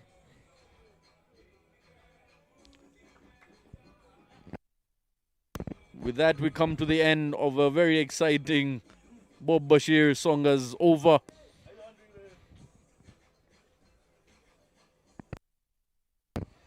"50 runs in 6 balls. Who can do it for you?" I believe nobody, no batsman can stand a chance. And the final nail in the coffin is the skipper himself coming up to take a try. Sairam Gopalan coming in to bowl the final 6 deliveries of this innings and this tournament. What a tournament this has been. RCA Duffabed 50 overs Premier League.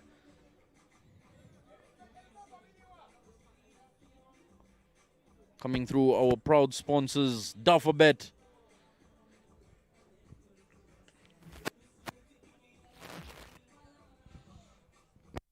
Good shot there from Onesme, who is on 7 in 5 in, I beg your pardon, he's on 8 in 6 delivery. Youngest one, not even past 16 years.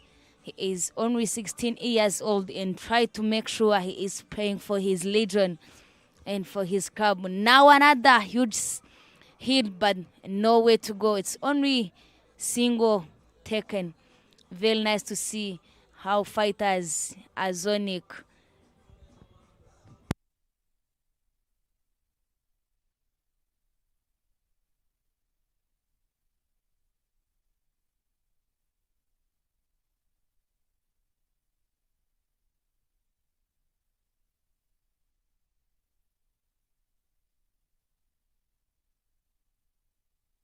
Another good hit there. Only one run taken. Very good cricket play there by that young man, Onesm and Israel. An entertaining one, Israel Mujisha, who is always inspiring many youngsters and entertaining. Good switch there. Is it gonna be another boundary? Yes, it is. Well batted Israel. Switch of the bat. Reverse shot there. Very impressive to see.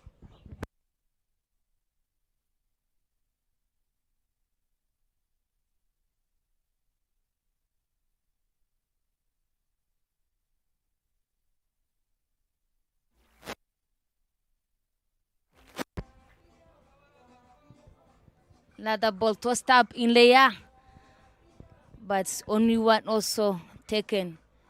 Very good cricket. I will keep saying it because they are very patient enough and good entertainers today. Israel and Ones also giving us a wild ball shown up by tallest umpire of our LCA, Elik. Another good shot there by young man Onesm. He is playing a very attractive cricket, so ever now saying this is my occasion, let me just use it. Maybe it will be also another good chance to give him a time to come and play on his team, not being out of the 11. Use of it there. Is it going to be a boundary? No, so ever one land picket. And this is the end of our inning today. 178 for 6, sat 7 done. Challengers managed to win this game by sat 7 run. Very good inning, impressive one to see. That is also the champions of this LCA 50 Overs Premier League, sponsored by Alphabet. Thank you, all our viewers.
you.